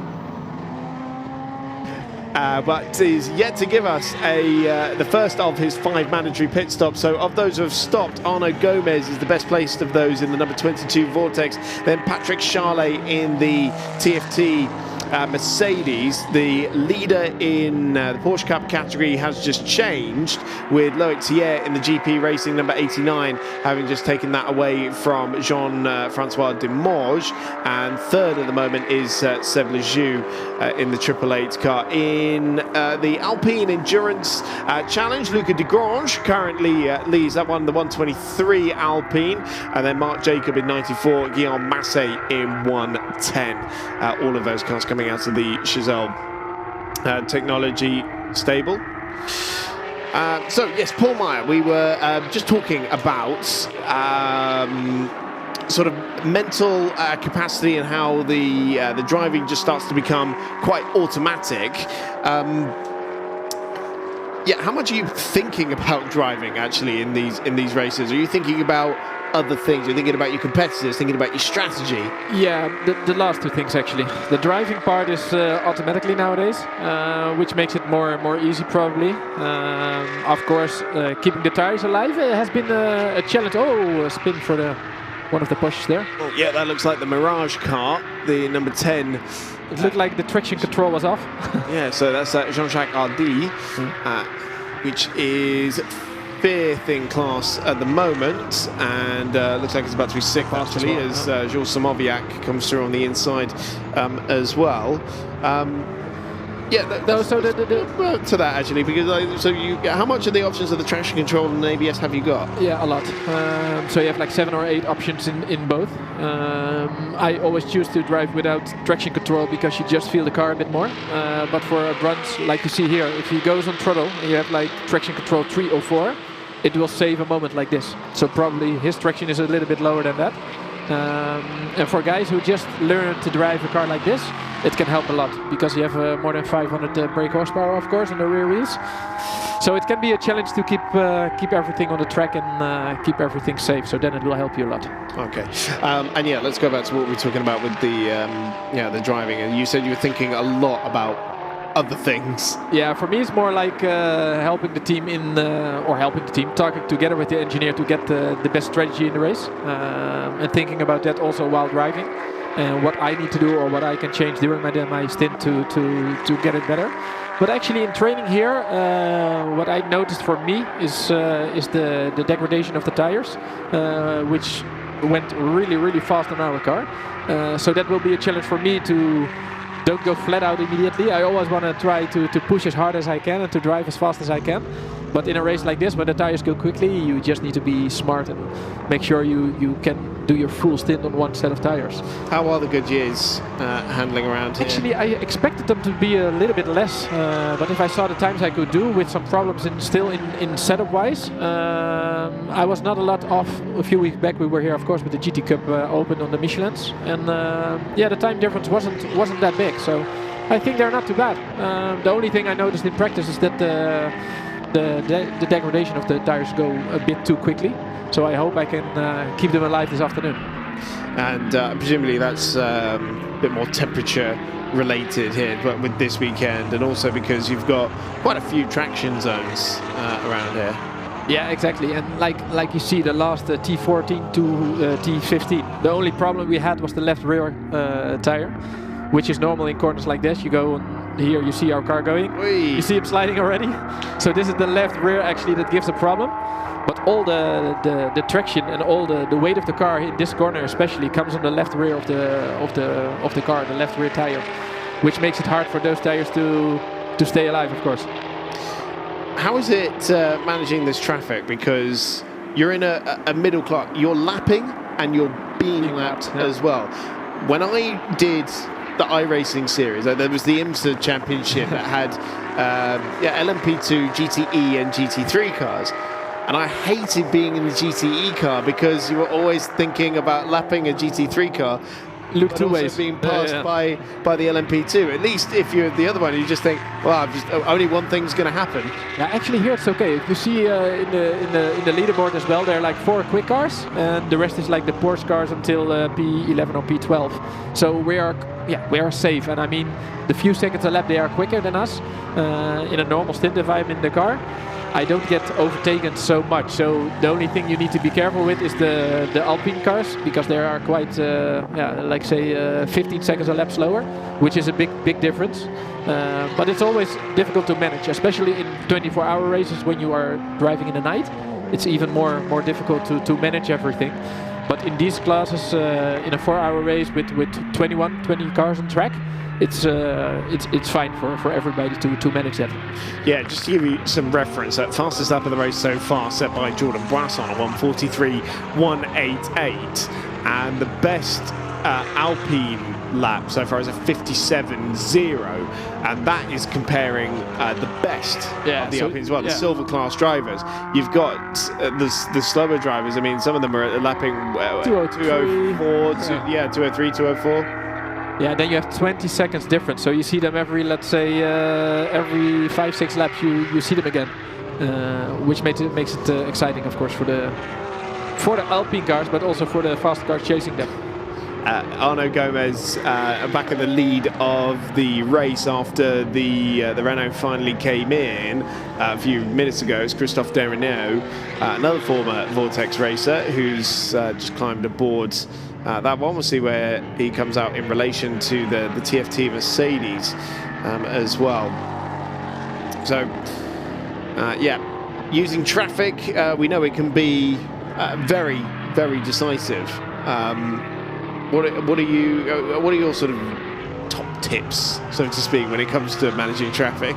Yeah, the thing I always do, especially with slower cars in front of me, I really choose the place to overtake. So I choose when to lift a little bit earlier, that I grab them on the straights and not in the middle of the corner to avoid accidents actually. Let's go down to pit lane. Claire Cottingham's got news for us.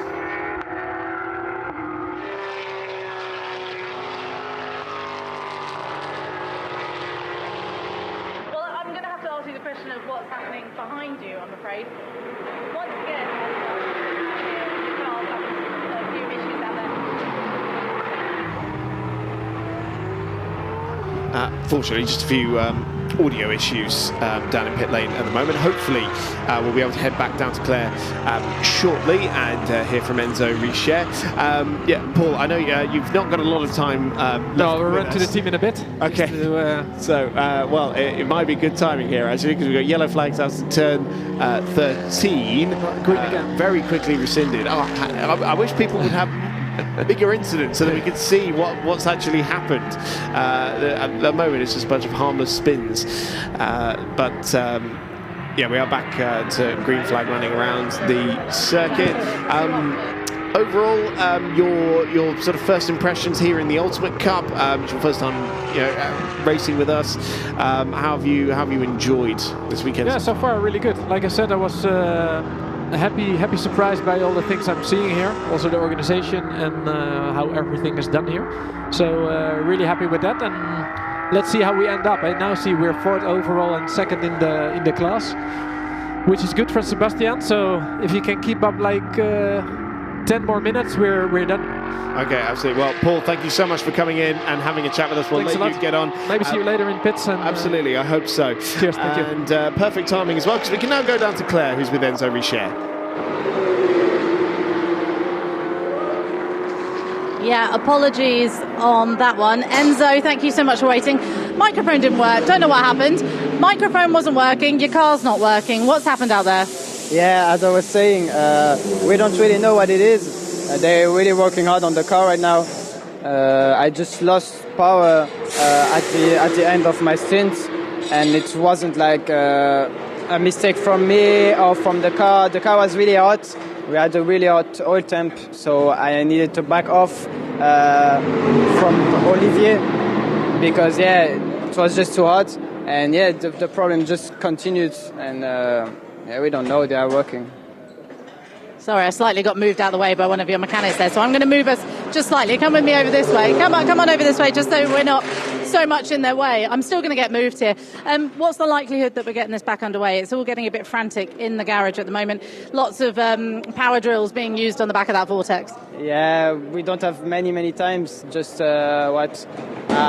hours left. So they need to work hard and fast. So we don't lose so much time. But it's already a bit a shame because we had a really good start. Yeah, it was a great start from you guys. And also you started the race, which isn't always your go-to, isn't it? You don't always start the race. Yeah, I start the race because I'm the fastest. So I start the race because I'm the fastest. So all the team put the fastest at the debut, so they can create a gap.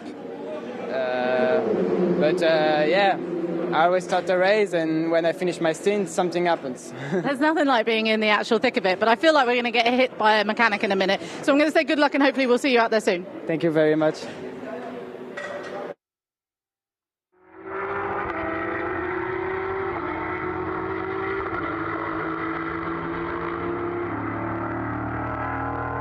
Well, obviously a great shame for the number 20 crew. And of course for Enzo Richer after a very strong start to the race, but all is well aboard the Gomez brothers car. 22 leading by a minute and 22 seconds last time around. I noticed as well that Patrick Charlet has been regraded from a bronze to a AM. In second position. Lap time's fairly similar at the moment between the top two, but if you're new to Ultimate Cup competition, as you can see the back of the Vortex and the hefty amount of work that's going on there. We do follow the FIA driver grading system, but we have a sort of a further amateur level for those who don't necessarily have an FIA license and are slower than your average bronze driver, and so that is the AM category. Only a sort of handful of drivers in that category, but that is what is considered the sort of lowest mark, and they don't carry any handicap with them at all, whereas bronze drivers do carry a sort of a small one. And then obviously silver and gold, and they all get much heftier handicaps.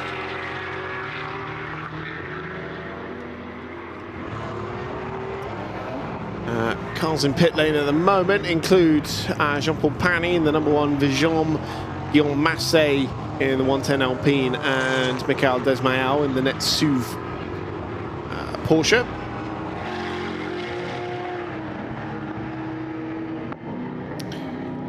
Take a look at Jules Simoviak in the 18, trying to find his way through some traffic. And he is the silver in that car, 29-year-old Dutchman who raced in Blancpain and formerly in the Formula 3 European Championship, the only FIA one that ceased to exist in 2018.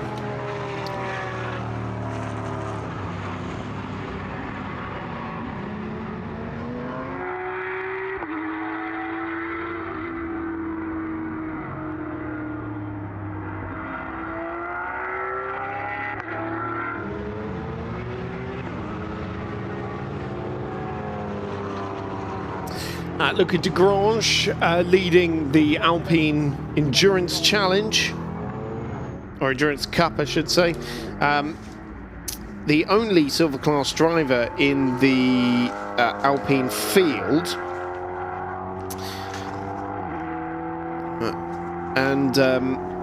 Largely, I believe that's because it was his first car race was at the end of last year in Paul Ricard with us here. In the championship, and it is having come through karting, and because he's under the age of 30, it is kind of a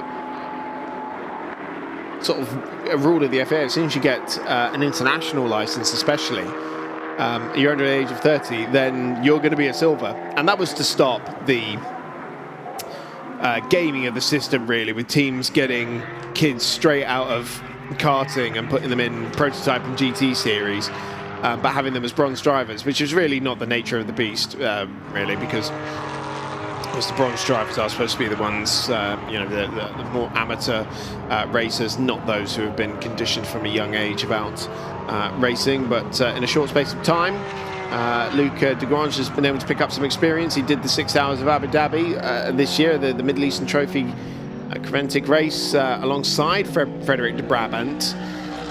They finished just behind the sister car in that race, and of course de Brabant, now a very experienced racer, the Parisian, who's a gentleman class champion of the Alpine Elf Cup series, a former boss of Mirage Racing as well, and he was part of that lineup with Luca.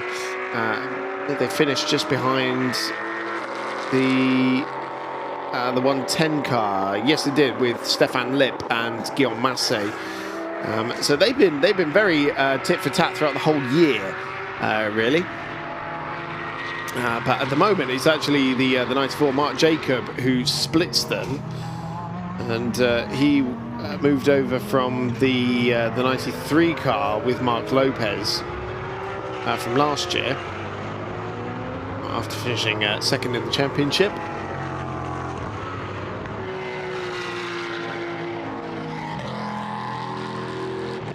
Still some warnings coming through, but no penalties as yet for track limits. It's an hour and 20 or so into the race, and still a few cars in the pit lane, 2 of the Alpine Cup cars. Those Alpines are going to be spending an awful lot of time in the pit lane. We were talking with Paul about how long the pit stops are for those cars. Well, the UCS4 cars, the Alpines, are stationary for an additional 60 seconds. And that's before you even get them into pit lane. So they've got an awful lot of time to wander around the car and make sure everything's all fine and dandy.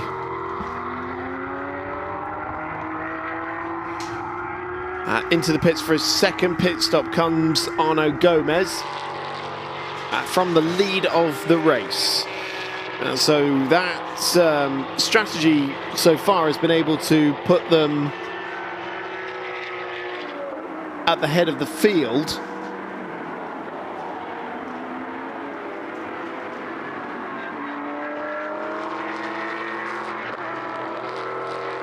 ahead of the TFT Mercedes and of course the Vision, although that was helped somewhat by that car ending up in the garage for a little bit. Claire Cottingham's rejoined me in the commentary box. Did we ever get to the bottom of what on earth happened there to the championship leader? No, so I went down there, so I just realised I had to put some sun cream on. It's very warm out there. It's jolly warm. I know, and also I'm really annoyed because I'm getting a little bit of like tan marks as t-shirts, and that is not what I'm ready for. Oh, I've been having that for years. Don't worry about that. So I walked down there, obviously, because I didn't notice they'd come in, because obviously walking up and down the pit lane, it's kind of always, there's always things going on until I walked past the Vision garage, and I was like, and you know when you second look at something and you think, hang on a minute. You do a little double take. I was like, this is definitely the Kennol GT Endurance. That is definitely the Vision car #1 Ferrari.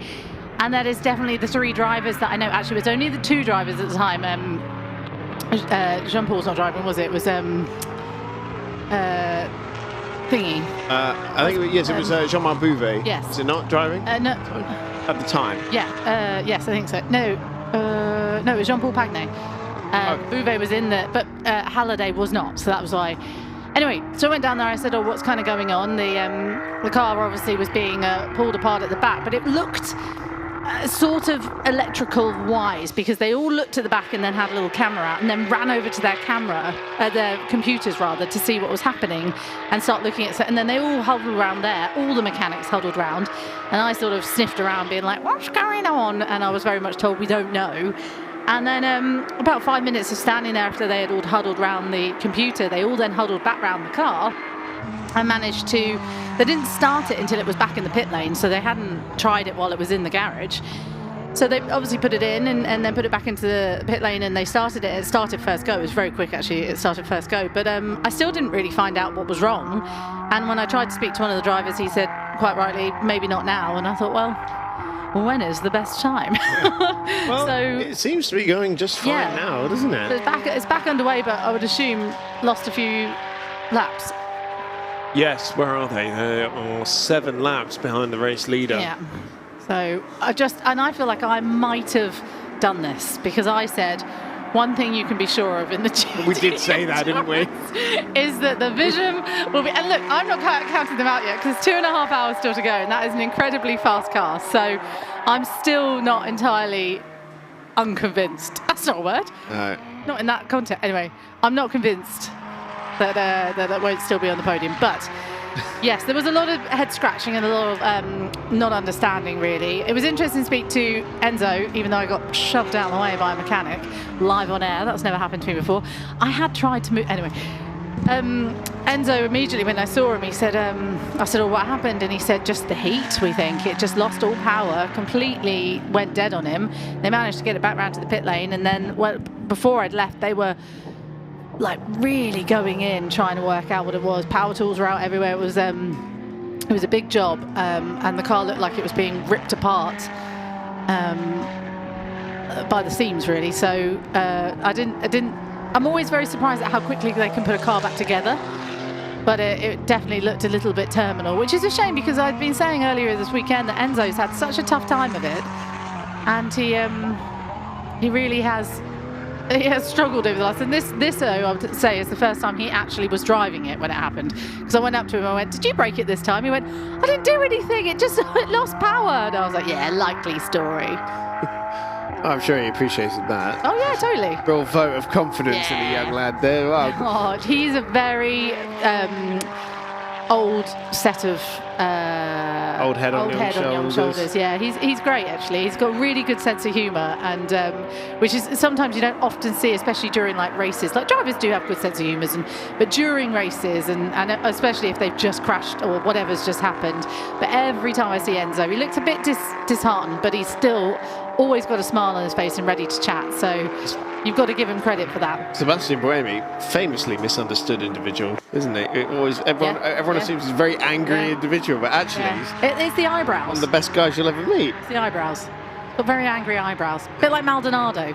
Angry eyebrows. Yes, those were some eyebrows, weren't they? Yeah.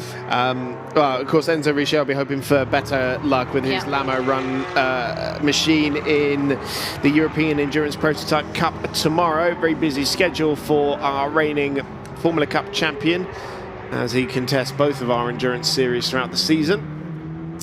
We mentioned the 22 Vortex into pit lane. He was closely followed by the TFT Mercedes. Benjamin Park is now aboard that car. So the 20-year-old Belgian, who is very adept at Porsche racing, making his first appearance in a GT3 car, I believe. And joined the TFT squad for Carrera Cup France last year, which I believe he continues to compete in.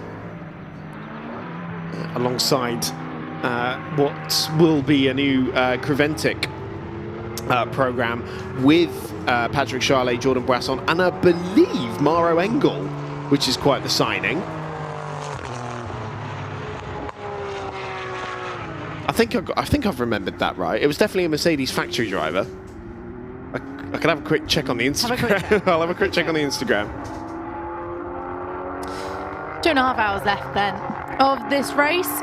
If you enjoy your endurance racing, of course, we've got the 6 hours of the endurance prototype tomorrow to sink your teeth into. So car number 93 crossing the white line at the pit exit is under investigation. That means that he crossed the white line before they were allowed to, car number 93, and for that it's usually a pretty slam dunk. You see it quite often in motor racing. If you don't adhere to the lines coming out of the pit lane, you can be penalised. And car number 93, who is the UCS4 Alpine, will be under investigation. And yeah, usually, like I say, pretty slam dunk. They can see on the data and on just eyes, using your eyes. You can see. So still following car number 37, who had a few issues earlier in the race, but seems to have stayed out of trouble for now for Craft Racing. And currently, who's on board for that one in 37, still second at the moment, and it's Christophe. How are we saying that surname? Chris. Oh, Derino. Christophe Derino. There we go.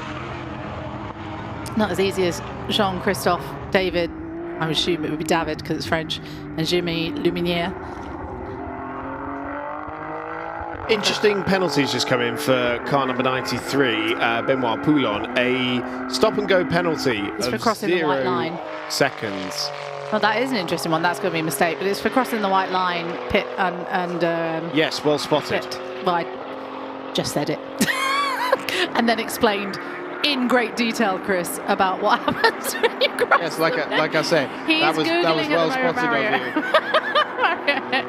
Engel at the moment, so he's currently on his phone just checking out his facts and figures. So following the Porsche there of car number 29, which is currently in 9th overall and is 5th in class. It is Maro Engel.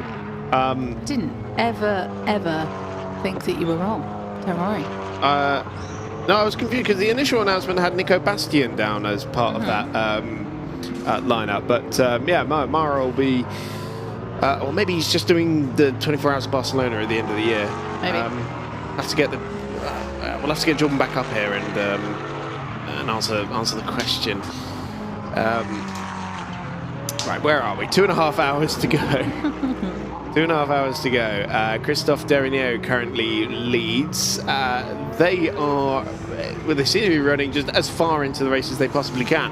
They managed to do about an hour and 5 or 7 minutes in the first stint. Now, that, of course, includes fuel to the grid and formation lap, but also we did have a full course yellow period as well. So let's see how far they go in this particular portion of the race. Fastest lap has just been done by Benjamin Park, and he is absolutely flying in that TFT Mercedes right now. That is currently in 4th position, but of course we are in a bit of a pit stop phase.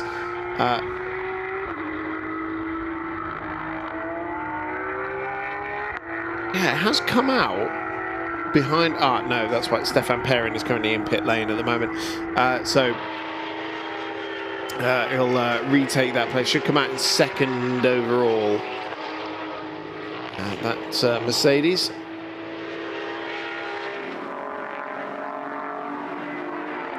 Frédéric Levier also in pit lane as well, in the number 11 machine. Benjamin Lessenes. No Reggie Rigo de Seb aboard the Racetivity Porsche this weekend, just Wyszynski and Lessenes.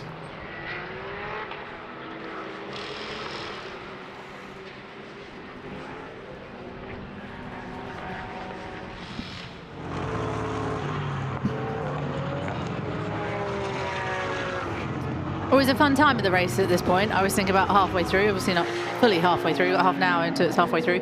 But it's when storylines really start to evolve, isn't it? And people start to come into the pit lane and different strategies start to come out of it. We saw quite a few of the, I think it was car number 28 we saw come in very early, wasn't it? And then Sébastien Loeb also, I thought, came in quite early to switch over.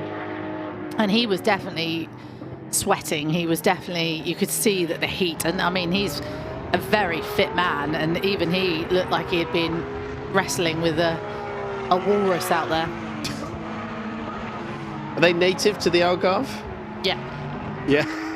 100%. Do you know what we saw? I don't know if I told you this when we were driving home last time. We were in Mugello, little twitch there, from car number 89. We were driving to the airport in the morning, and would you ever know, and I did not know that this was a fact, that porcupines are known to be in Italy.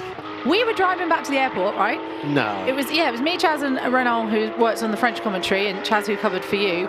And it was 4 in the morning, so we were all a bit like, groggy-eyed. Yeah, you sure this wasn't some sort of fever dream? It jumped out in front of us, and I was like, what is that? Because I was in the front, I wasn't driving, Chaz was, and I just saw these spikes, these black and white spikes, and I was like, I'm sorry, was that a porcupine? But it happened so quickly, I had to swerve out the way, and obviously everyone was safe and the porcupine survived. But it was unbelievable. I was like, and then I had to Google it, and obviously, apparently, northern Italy, were we in North Italy? Mugello. I'm so bad at geography. Anyway, that part of the region had porcupines. I never would have. Do you know what? They're huge. If the £1 million question. Well, if that happens, was all of you owe me £1 million. Are there porcupine in Italy? A firm no. And it was a 50-50 yes or no. I would have lost £1 million right there. I know. That's really very surprising. Got a slippery surface flag out at turn number 5. Not sure why. Probably debris. Or maybe there was some fluid deposited by the vortex when it pulled off the road. Although I don't remember seeing that flag out for the last however long the vortex has been out of the race.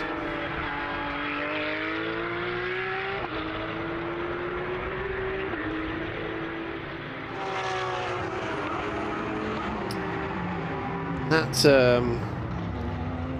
rally crossing that you spotted, Claire, during the Formula Cup race earlier, still going on. Yes, it really confused me. I thought something was on fire in the distance, which I genuinely I had a concern, because this place has been susceptible to wildfires in the past, quite recently too. A little bit concerned that we had a bit of a situation on our hands. Before we realised that it was just the dust being kicked off from the rally stage over there. It's making the track quite dirty as well, because it was coming all the way over the paddock, so it would have definitely covered a bit of the track. I mean, it probably wouldn't have caused too much issue. It's quite a lot of wind out there to blow it away, but it threw me off because it was.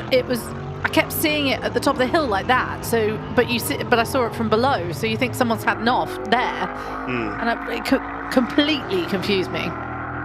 No, it's not surprising. Very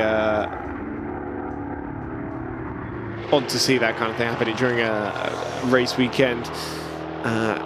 Normally everyone's down at a kart track, but I can't remember where the nearest one to here actually is. So de facto, let's say, race leader, Olivier Gomez, with Christophe Derigneau yet to give us a second pit stop. Currently lapping faster than the Vortex, but Benjamin Pack's lapping faster than everyone.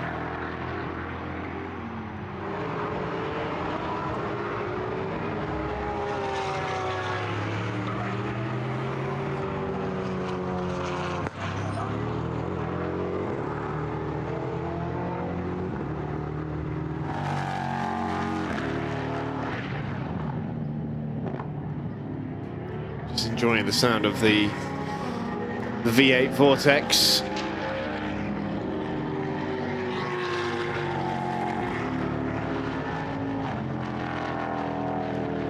yeah, cracking sounding machine. We see these cars in invitational classes in Creventic and also at the Bathurst 12-hour as well.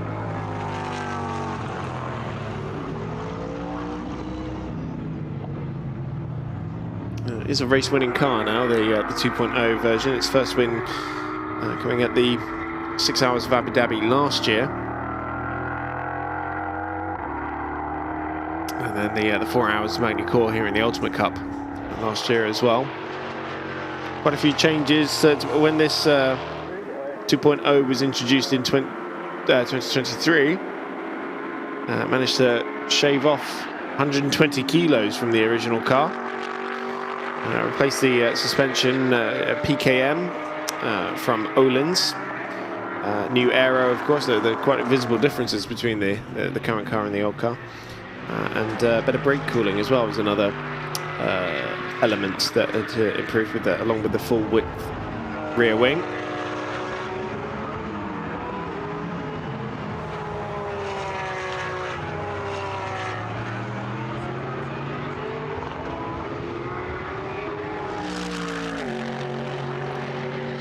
The team manager at Car 93, that's the Chazelle Alpine, one of the Chazelle Alpines, has been called to race control, and I wonder if that is in relation to this stop and go penalty that I don't believe has been served. Benoit Pouliot currently car, and so I imagine it will be Louis Chazelle who will be making his way down there, or maybe his Je suis avec Marc Victoire. Lopez. Je voulais interviewer Luca Desgranges et on me dit, quand j'arrive dans l'équipe Chazelle, les pilotes alpines, on me dit il est à la cryo. Eh ben, il est à la cryo, c'est mauvais signe. Expliquez-nous, Marc Lopez, coéquipier dans l'équipe Chazelle, vous sur la numéro 93, ça veut dire quoi être à la cryo? Non, là je pense qu'il n'était pas très bien, il a fait un petit malaise, hein. Donc il a été se rafraîchir à la cryo là. Voilà, il va nous revenir en forme, hein. Ouais, voilà, donc ça vous donne une idée des températures qui règnent sur ce circuit et dans les voitures. Apparemment, c'est le deuxième pilote à faire un malaise. Vous, Marc Lopez, vous sortez de la voiture, vous avez fait un relais de 40 minutes, je crois. Comment vous vous sentez physiquement? Ah, franchement, il fait très chaud. Là, c'est dans les caisses, il faisait entre 60 et 65 degrés. Et franchement, c'est un sale temps pour les gros aujourd'hui, hein. Voilà, faut aller vraiment être fit, hein. Et on en parlait hier au micro avec Thibaut Kérail, je crois, des températures qui atteignaient 60-70 degrés. Ben voilà, c'est effectivement constant. Et vous le voyez juste derrière nous, il y a une autre Alpine, la 94, qui est sur un cric, qui souffre de la chaleur aussi. Apparemment des problèmes mécaniques qui s'enchaînent pour toutes les équipes dans toutes les catégories. Alors justement, ça souffre aussi pour les voitures à cause de la chaleur. À quel niveau ça se passe? Ah, ça souffre vachement, le turbo il chauffe. Après, bon, nous on doit pas trop monter sur les bananes, sinon ça tape les cardons. Et puis là c'est sujet à crevaison, la chaleur comme ça c'est chaud. Donc voilà, donc là il faut qu'on fasse nous vachement attention. On est plus petit de la catégorie, on essaye d'être à fond tout le temps, on essaye de pas gêner. Et bon voilà, nous on souffre, il n'y a pas de clim, on souffre. Alors justement cette catégorie où on retrouve toutes les Alpines de Chazelle, c'est effectivement la catégorie la moins rapide, sans que ce soit péjoratif bien évidemment. Comment ça se passe en piste au milieu des Porsche Challenge, des USC1, Ferrari et consorts? Alors on fait très attention, il y a une énorme différence de vitesse, donc on essaye de pas trop la gêner, mais bon voilà, on reste dans notre trajectoire et à eux de s'adapter à nous. Mais bon maintenant voilà, des fois c'est pas évident, on va pas leur fermer la porte, donc voilà, on relâche un peu, mais toujours en restant dans notre ligne. Voilà, mais ça va très vite, très vite. Et avec justement ces températures qui atteignent là le pic de la journée, est-ce qu'on modifie la stratégie pendant la course en temps réel en fonction des températures pour peut-être faire des relais plus courts pour les pilotes ou pour les mécaniques, ou est-ce qu'il y a des consignes pour lever un petit peu le pied pendant la course? Non, alors nous on va essayer d'être constant. Après je pense que bon, nous stratégie il n'y en a pas, nous on est bon dernier, on restera bon dernier, hein. Donc bon, il n'y a pas trop de stratégie chez nous. Mais par contre les 2 premières Alpines chez nous, ça se bat et là il y a de la stratégie. Voilà. Donc il y a Luca qui est, bon voilà, lui c'est le challenger, mais voilà, il a fort à faire avec Gianni derrière lui, qui est pas mal. C'est Gianni, super pilote, vraiment, et un gars super sympa, voilà. Gianni Chirabassi donc, et Luca Desgranges qui est à la cryo pour se remettre d'un petit malaise, mais on est certain qu'il va nous revenir en pleine forme pour faire briller les Alpines. C'est Marc Lopez avec moi dans cette équipe Chazelle, le pilote de la numéro 93.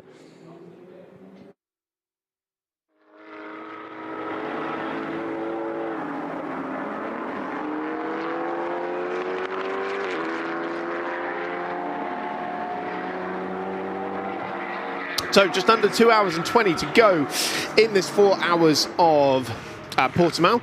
Joining me in the commentary box now is a driver from GT Sprint, but no stranger to the Ultimate Cup because he was racing here last year, Lorenzo Monteiro. How are you doing? Doing great. And you? Yeah, absolutely, yeah, great. It's been a lot of fun having you back as well, and obviously this morning went well for you guys as well. A win for your teammate Luca yesterday, and a win for yourself this morning. Yes.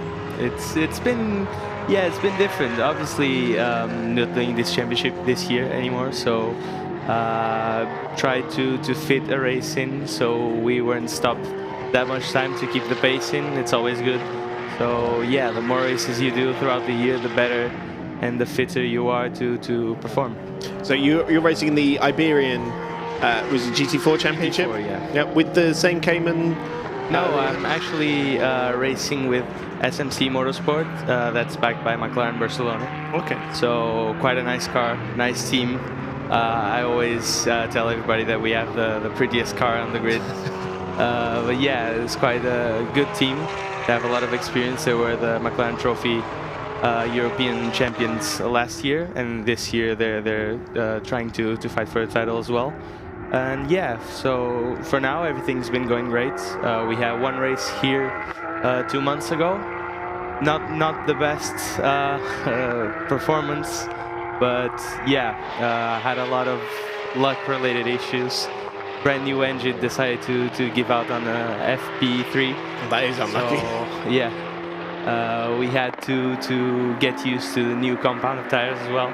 And it's less time that you have in a car to really build your confidence up towards the race. But still, we had a good race, finished P12 out of 38 drivers, which is quite nice. But yeah, we're looking forward to the next one. Competitive field out there.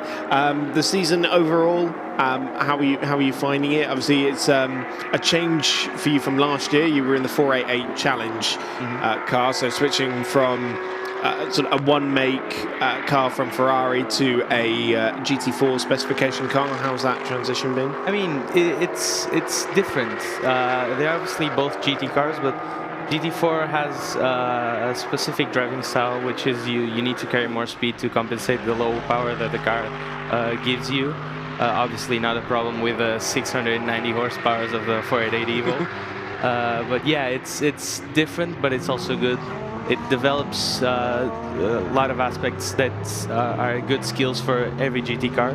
But yeah, it's good to broaden your skills inside those cars and drive as many cars as you can. Obviously, yeah, it has been a great experience. The car was a perfect fit for my driving style, and yeah, it's been going pretty good so far. Excellent. And your teammate Luca as well. How did you guys ended up in this championship together? So basically, we already raced against each other on the Super 7 Caterham Iberian Championship before. He did 1 year, so I knew him from from that grid. He has a racing background as well. Started in karting. He went to live. He went to live in Italy for when he was 12. So he had a really big racing background from Formulas, GTs, TCRs. Then he stopped for a few years, and now he wanted to come back. Obviously, I knew him from before, and he saw my results from the previous season. So he was really interested in sharing the car with me, and he's actually a pretty nice guy, a good person, a good driver.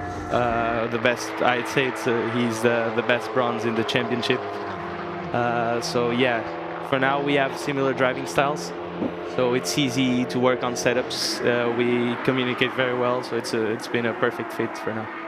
That's always very good to have, isn't it? To have that the bronze driver you can rely on, because we talk about with endurance racing, and the bronze drivers really do make the difference. Yeah, they do, because they're all practically. If you see ELMS, if you're 2 seconds off the pace of the silver driver or the gold driver, you're already a really fast bronze. In this case, my teammate, he's always almost on pace with me. He's maximum half a second down, but he's normally almost 2/10, 3/10 off. So it has been a huge help that he's a really fast driver. But overall, yeah. That sounds really good, and also the fact that the pace of the bronze drivers can really vary, can't it? You can have people who are 10, 15 seconds off the pace, and yeah, when you find a good bronze, that's always a really good one. Tell us about this circuit around in a GT car. You've obviously raced around here in the Ferrari. Yeah, and in the McLaren, and in the Cayman as well. So you're well versed to talk about the real challenges of this circuit. I'd say this circuit for me, it's my home. I started racing in the go-kart track. First time I ever tried driving a go-kart was here in the karting track, and my first ever race in cars, GT cars, was here also. So I have a lot of races in this circuit, and it's the best. Honestly, it's the best circuit I've ever driven so far. It has a lot of technical turns, blind braking points. The elevation changes are amazing. That's why it's called the roller coaster. It really does feel like it. It's really a gem. That was a change for the lead on that previous lap in the Alpine Endurance Cup, with Frederick Roy taking that away from Frederick de Brabant. So 110 leads 123 now, as you can see on the screen. This circuit I like to call a sort of modern classic, because people forget that it was built in, what, 2007? Yeah, it has quite a few years on. Actually, my uncle helped develop it, which was nice. Because your uncle, Tiago Monteiro, ex Grand Prix driver. Yes, of course. He has quite a background also. But yeah, I remember coming here. It wasn't even finished. The last layer of asphalt wasn't even put in. So yeah, obviously seeing it build up the way it did, host F1 Grand Prix, Superbikes, MotoGP, everything. It's really nice to have a circuit of this caliber in Portugal. That's great. Coming here for European Le Mans Series, and also I come here for the International GT Open as well. Absolutely fantastic. It's such a great venue. In fact, we were talking about this in another race actually, where it's so great just to have a circuit with so many cool undulations, really cool corners, look spectacular in a great part of the world as well. I mean, the hills around here are absolutely stunning. The views are one thing that's great about the circuit. Obviously, you're 20 minutes away from the beach, which is a huge plus here. Yeah, I've never really taken advantage of that. Yeah, you should. Best beaches in Portugal are down south, so you're on the right place. Well, we'll have to extend the stay a little bit next time we're here. And also the facilities. Cannot be understated. They are fantastic. Yeah, as well. It's a big circuit. It was built with this in mind. The facilities are obviously amazing here. You have a lot of space, a lot of paddock space. Everything is short walk distance, so everything's really accessible. The grandstands also.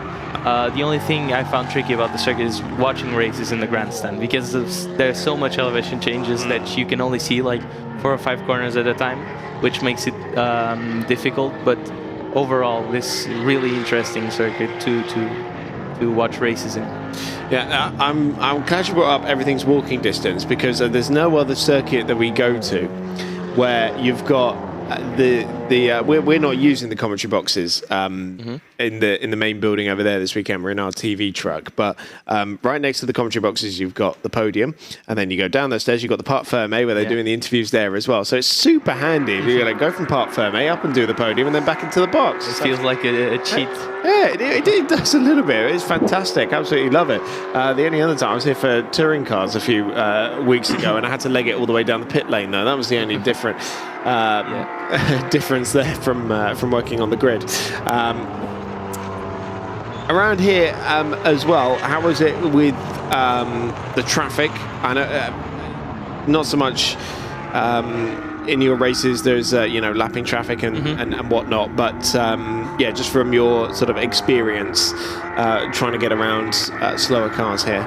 Yeah, I mean, so this is not the easiest track you have for overtakes. You have obviously a long straight, but the slightly uphill section right after the last corner kills a little bit the momentum. So the straight line speed obviously is important, but it's not as noticeable because of that key factor that the circuit has. Obviously, managing traffic is a big component in endurance racing. I find it that here you need to really plan out and think about the moves you're going to make.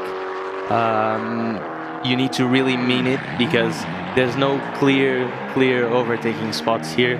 Obviously, you have the braking for the hairpin on turn 5. You have the first turn, so the heavy braking at the end of the main straight.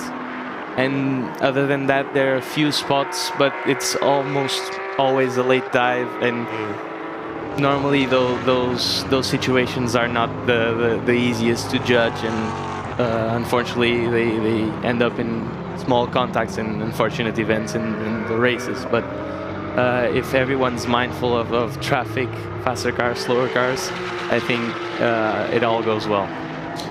Good. And obviously we enjoy seeing the good, clean racing. And I mean, I've seen some great side-by-side around that section of the track, around the double right of 7 and 8 as well. And you get cars trying to dive. They go through the next part of the track as well, where they're going up the hill.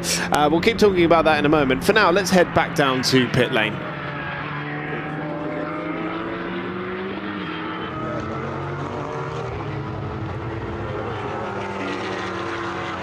Et je suis dans l'équipe Visium, la numéro 1, qui était en tête de cette course et qui a dû laisser la tête à cause d'un souci qui n'est a priori toujours pas identifié. Je suis avec Jean-Paul Pagny qui vient tout juste de sortir de sa voiture. Vous le mesurez à la quantité de sueur sur son visage. Oui, parce qu'en fait, il fait juste un peu chaud aujourd'hui. Donc on s'était mis quand même en condition, mais il faut reconnaître qu'on transpire. Mais bon, voilà, on est habitué à l'effort et on essaye de donner le maximum. C'est ce qu'on avait fait en début de course, parce que bon, on avait pris un très très bon départ. Cela étant, on a eu un problème de puissance moteur. On ne sait pas quelle est l'origine de la panne. La voiture s'est un peu refroidie, c'est peut-être pour ça. Et puis on est reparti, et voilà, le couteau entre les dents comme d'habitude.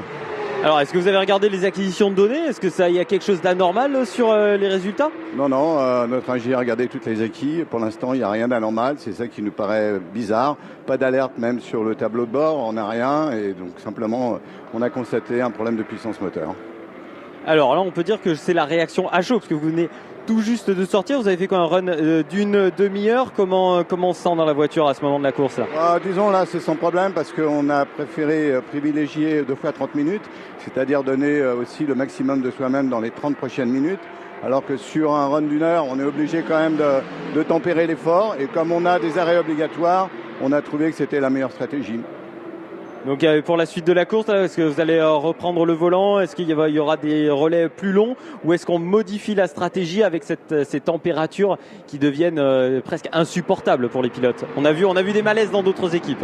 Non, on a prévu. Là, il y a le run de David, et puis juste après, je refais 30 minutes. Voilà, donc, et ça ira bien, parce que bon, en 1 heure, j'aurais bien récupéré. Là, sur 30 minutes, c'est jouable.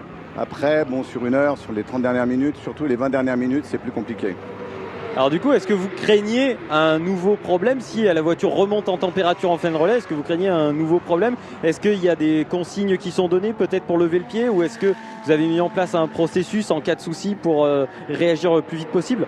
Bah, lever le pied, ça n'existe pas déjà. On est là pour faire de la course automobile, donc on donne toujours le meilleur de soi-même.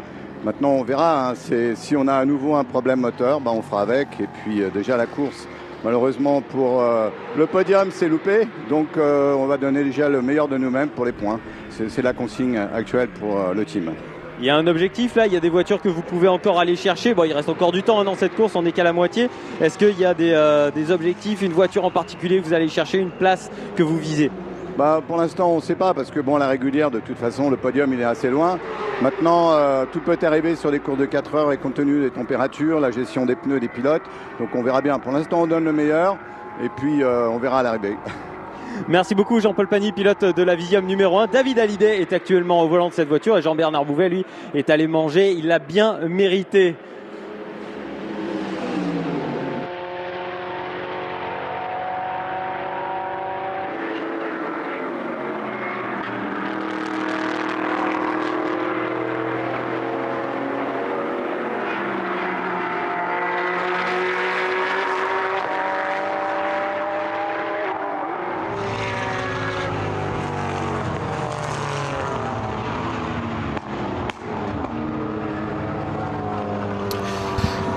Lorenzo, let's go back to talking about this circuit, because it's provided with plenty of great moments as well. What were your particular standouts around here? You say it's like your home venue, so you must have had a few. Standout moments? Probably, I did 3 years the Caterham European and Iberian Championship, so it's obviously the best races I've ever did. The cars are amazing. It's a one-make series, and it relies a lot on the toe. So basically, I have a clip here that I arrive at the last turn in first with about 2-second gap to a second, and with the toe of everybody, I was giving toe to everybody.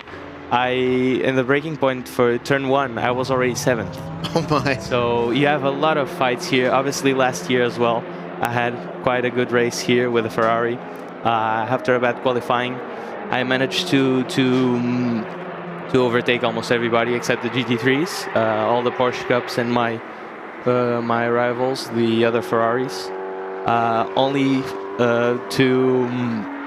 for like the last turn, I got spun around in the last lap, which was kind of a bummer. After such a good performance, I'd say I'm not one for this kind of say these kind of things, but yeah, especially in a home race, it hurts a lot more.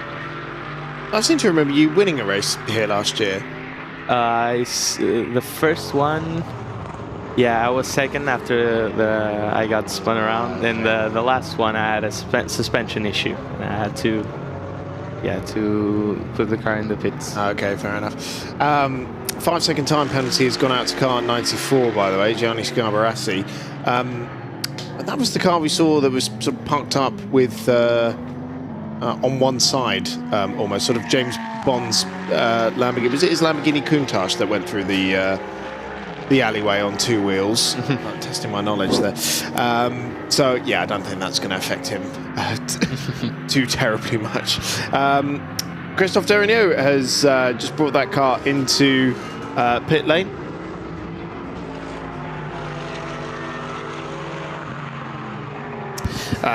So he's brought the Renault in from pit lane. That's that car's second pit stop, and will finally bring it just about on level with the chasing pack. So yeah, 5 mandatory stops to do, and that is now the second one completed for Derigneau, or well, in the process of doing. That will drop in behind Olivier Gomez.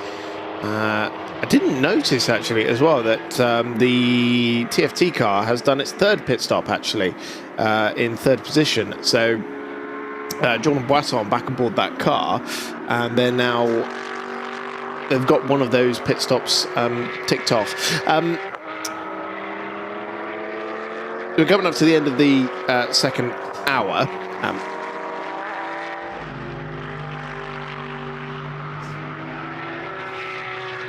Coming up to the halfway mark now in the 4 hours of Portimão. Christophe Derigneau in pit lane. That will give the lead back to the number 22 Vortex. Olivier Gomez currently at the wheel. Jordan Boisson should also move up in the TFT car as well. In the Porsche Cup category, it is GP Racing that continues to lead with their 89 machine. Cyril Sayel currently 45 seconds ahead of Stéphane Perrin in the Seb Lejoux car, who in turn is about a lap ahead of Shea Harpal in the racing, or in the drive-in car, I should say. In UCS4, it's Frederic Roy and Frederic de Brabant to lead the way. Let's take a look back at what's happened in the first 2 hours of this race.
We're into the second half of the 4 hours of Portimão in the Kennol Trophy GT Endurance. Olivier Gomez now leads ahead of Jordan Boisson, the Vortex, leading the TFT machine. It is now Jean-Christophe David at the wheel of the Craft Run Renault RS01 that has just emerged in 4th position, actually, behind the Porsche Cup leader Cyril Sayel for GP Racing, with Lionel Amrouche in the number 21 Vortex sitting in 6th position as it stands. David Hallyday now at the wheel of the Vision Ferrari. Let's go back down to pit lane.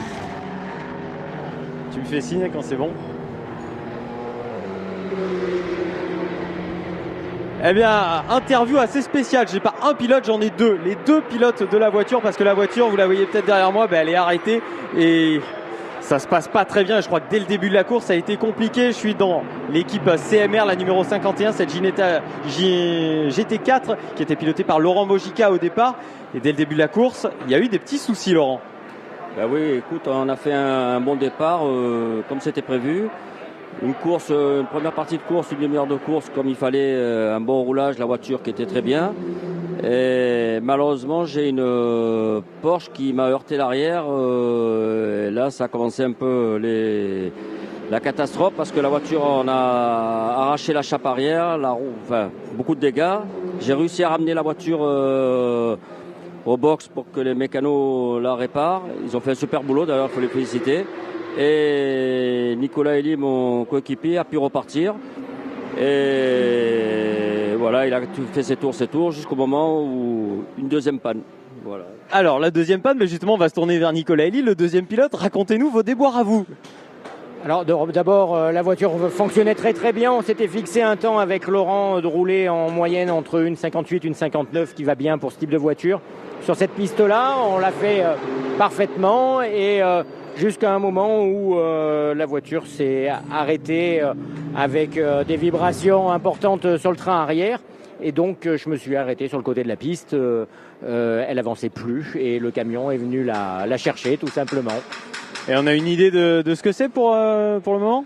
Oui, c'est le moyeu de roue qui a lâché, le porte-moyeu qui a lâché. Et les mécanos, comme vous le voyez derrière, sont en train de réparer. Et on va pouvoir, je pense, repartir pour la gloire, mais surtout pour le plaisir. Voilà.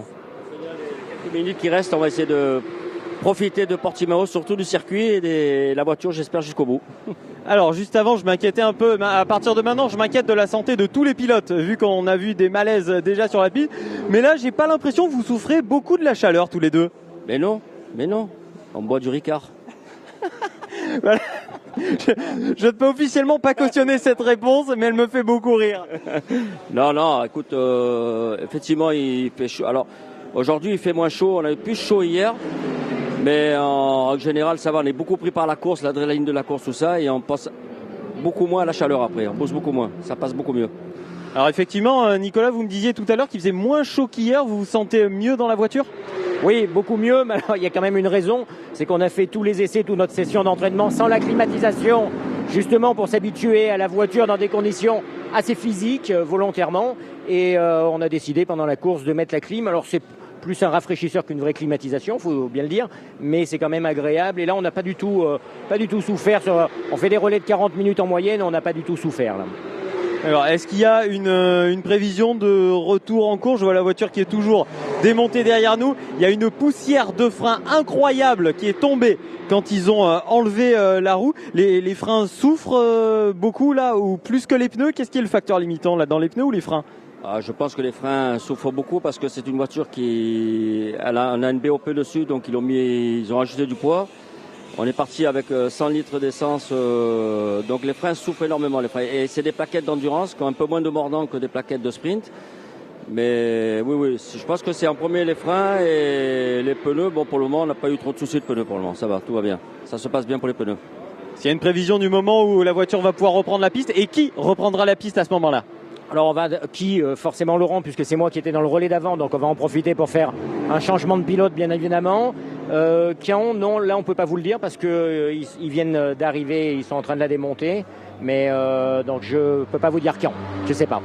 Voilà, c'était Nicolas Elie et Laurent Mojica, les 2 pilotes de la voiture 51, qui ont connu bien des déboires aujourd'hui, mais qui gardent le sourire.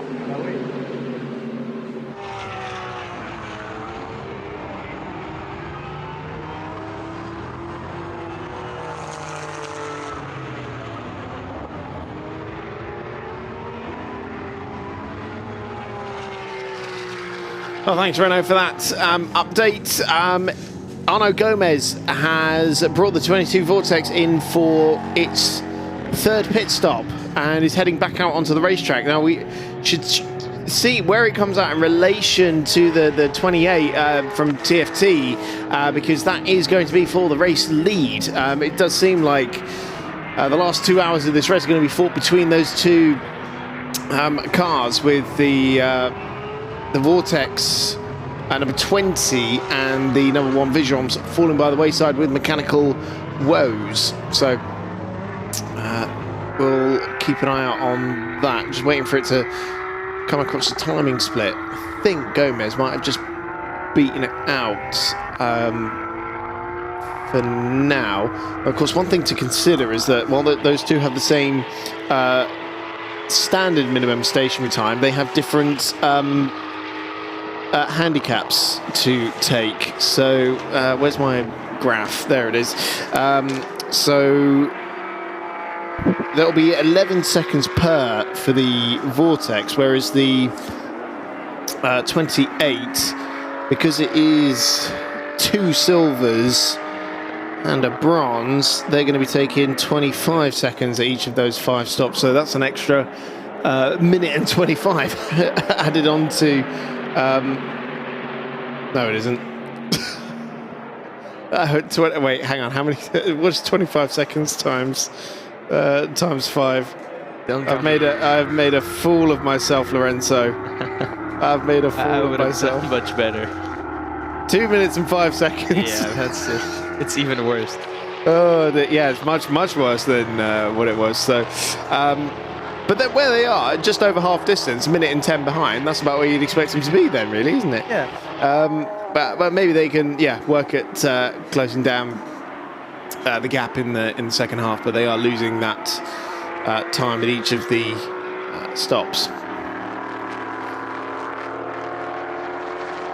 Does endurance racing, does it take your fancy?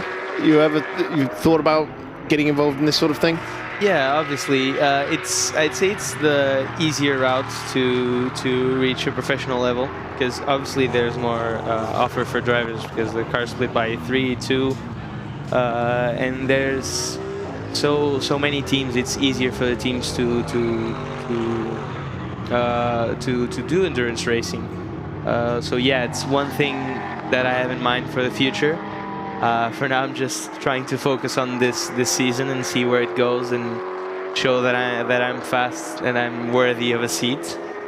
So yeah, just to see how it goes. But of course, in the future, it's something that I would love to do. Obviously, we've talked about your uncle Tiago. How much of an influence was he growing up? I mean, he was always a big influence. I grew up around cars, around the paddocks, watching racing like every weekend with my grandfather. But it was never actually my true passion. When I was a kid, people asked me, what do you want to be when you grow up? I would say a football player, like every Portuguese person ever. But yeah, it wasn't until the first time that I actually sat down in a karts that I actually found out that that's what I wanted to do for the rest of my life. So yeah, obviously from that point on, he was always present. The races that he could go, obviously with a very busy schedule, almost 120 something flights per year. It's a tough life for a professional race car driver. But yes, every chance he had to come to my races, he would. So yeah, it's always good to keep in company. We're a close family, so we spend a lot of time together. And yeah, now with his son, also Noah, his younger son, that's actually racing in Formula 4, first year, rookie year. He obviously grew around the racing. He started go-karting because he used to come to my races and he thought it was cool, so he wanted to try it as well. So it's those family moments that we get going on the weekend to our local kart track, getting some laps in, me, my uncle, my cousin as well. And that's the memories that I get from that. It's really cool to call this our sport and our family's passion. And it's a passion that we can share with each other. Oh, spin for the number 21 Vortex Lionel Lambrouche, just looping the car around at turn number 1. That was very well timed, you wrapping up your point there. And then the Vortex coming into view sideways. But a rather harmless spin, just hurt his pride more than anything. Still in 6th position. The elevation changes are quite tricky in this first turn because after such a hard braking, as the track suddenly starts leveling out, you find that you almost every time you carry too much speed or less speed that you actually need to. So it's really hard to find that sweet spot under the braking of turn 1. Oh, it's one of those corners you have to sort of underdrive. Yeah, and it's more by feel than reference points. I mean, it comes with laps and laps and laps as you get confident to release the brake in such because it's such a weird manner. It's kind of off camber and the elevation changes. The compression kind of throws you off, so you need to carry just the right speed. Because you've got a big dive downhill in the braking zone, but then it starts to go slightly back uphill, doesn't it, the apex? Almost when you, it's actually exactly when you start turning in that the corner starts going up. So it can throw you off in many ways. They knew exactly what they were doing when they decided this. This will just be the biggest gripe that drivers will have down here. But you can see Lionel Lambrouche on his way. His daughter Solon racing in the Hoosier Formula Cup this weekend as well, of course, and across the season. So ticks off another lap. How many laps? We're at 70 laps completed now for the race leaders, and unsurprisingly Jordan Brasson is lapping ever so slightly quicker than the race leader, but the gap's still in excess of a minute, so don't expect a big lead battle anytime soon, but maybe by the time we get down to the checkered flag and Jean-Christophe David trying to close down the Porsche Cup leader, which is going to be a little bit easier now that he's in pit lane, Cyril Sael. So yeah, just going back to what we were talking about a second ago with everything happening with your uncle and your family, those big family moments. Was it? I mean, I don't suppose you ended up doing say like what Mick Schumacher had to do and racing under his mum's surname. Was there that much focus on you guys? Yeah, no, it's pretty. Obviously, it's a big name in Portugal. Everybody that knows racing knows Tiago. And it's something that pursued us, our family name, throughout my career and Noah's career. Obviously, there's the comparing us to Tiago, which it obviously messes with us a little bit. But it's more of like a pride to carry that name and that legacy that Tiago has. And it's obviously a joy for us to win and put the name back on the top spot of the podium, and that's what we fight for every weekend. This is the lead battle in the Alpine Endurance Challenge. There was a big dive on the inside into the first corner from Luca de Grange in that 123 purple and pink car on Guillaume Massey's number 110 sister car, and I will say Massey did not take that lying down either. Tried to come back at his silver rated teammate, should be said as well, but didn't quite manage to make that one stick. But great battling as usual in the Alpine Endurance Cup and the UCS 4 category, and again it looks like we're down to 2 cars in for the win anyway in that particular scrap.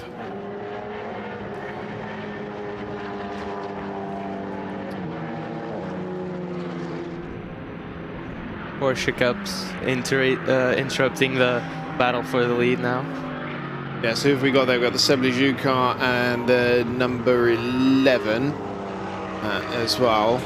That's the one down in 12th position overall at the moment. But yeah, we were talking about this with Paul Meyer earlier, who's going to be in that Sébastien car at the end of the race, about how managing the traffic is. And like you said, this is not the easiest track to overtake on. Yeah. Yeah, as Paul Meyer said it well, it's not the easiest, actually. Last year he did the 24 hours in Nordschleife as well, so I think it's a little bit more difficult there than here. I imagine. I never raced there, unfortunately. But yeah, he's a really good driver, a lot of experience in these Porsche Cup cars. Well, actually splitting the car with Thiago last year on the Nordschleife for 24 hours. Oh, was he really? Yeah, I missed that one. I was telling Paul because I was there, and I was just with everyone else complaining about the fog. Yeah, what was it? 7 hours of racing we got in the end. Yeah, shortest 24-hour race in history. But there we see the Porsches figuring their way through. I feel like this is another section of the track, these two double right-handers, that is particularly difficult. I don't know, anybody who's played the F1 game knows that the exit of turn 8 is the biggest jammy little what's. Yeah, personally, when I play the F1 game, I always spin out to turn 8. Yeah. It's impressive. And those two corners are actually my favorite in the circuit because of the slightly off-camber downwards turn 7 that you need to carry a little bit more speed than you think you can do, so you can maximize corner entry and hard braking zone towards turn 8, which is uphill, so you need to carry a lot more speed as well. So yeah, it's beautiful once you get it right. It's difficult. It depends a lot on the car. If you brake a little bit before, if you coast through turn 7, but once you get the line correctly in the braking zone towards turn 8, it feels amazing. It's a rewarding bit of racetrack. Yeah, I think is probably the way to surmise that. Couldn't put it better. Lauren Godey back aboard the number 98 Sébastien car, and Julien Boileau back aboard the 21 Vortex as well. In has come Stéphane Perrin in the Sébastien car, in what was briefly the lead in that class after the 89 had come in recently for its third stop. Loic Thiers still at the wheel, but we've got a driver change. Stéphane Perrin vacating the vehicle, and that cannot be that cannot be Paul Meyer getting aboard now, can it? Because he's got a maximum of an hour and 15. So unless they're going to do a very short stint with Seb, so yeah, stick a set of Goodyear Eagles going on there as well.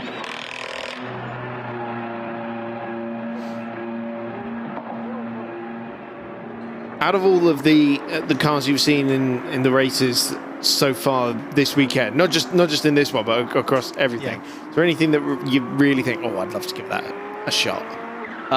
So for me, it's the 296 challenge. Yeah, that makes sense after driving the 488 last year. For me, it's the prettiest car, and I'm a Porsche guy. I love Porsches. That's my brand. But I mean, that Ferrari looks amazing. I actually had the opportunity to drive because the previous team last year, SR&R, they have one, which is currently racing. Not this weekend, unfortunately, but I had the pleasure of test driving it around Cremona, and it was one of the craziest cars I ever drove in my life. It's a V6 hybrid, so the torque is from another world. It's impressive how that car handles. And because it has so low downforce, it actually goes around 15 to 20 kph faster than a GT3 car at the end of the straights. It's something like 100 horsepower up on the previous car. 100 horsepower almost, and 3 seconds off a lap time average, which is crazy. That is, quite a bit of rapid pace that they're getting out of the new car. And of course, it's I think Mugello was the first time we saw that car ever in Ultimate Cup competition, because obviously it only came out last year. That car. It's funny, we were talking about the Super Trofeos as well, because we're going to have one more year of the Huracan before the new Temerario Super Trofeo version is due to happen. It'll be the GT3 car will be coming next year, but the Super Trofeo version, I believe, is not till 2027, or it's due to be. Anyway. And then, in fact, even Porsche have been out testing the new, what did they call it? They called it a 992 Evo. But it's, like a 992.2 with the new version of their GT3 car at the 12 Hours of Spa, weren't they? So, there's quite a bit of new machinery on the rounds at the moment.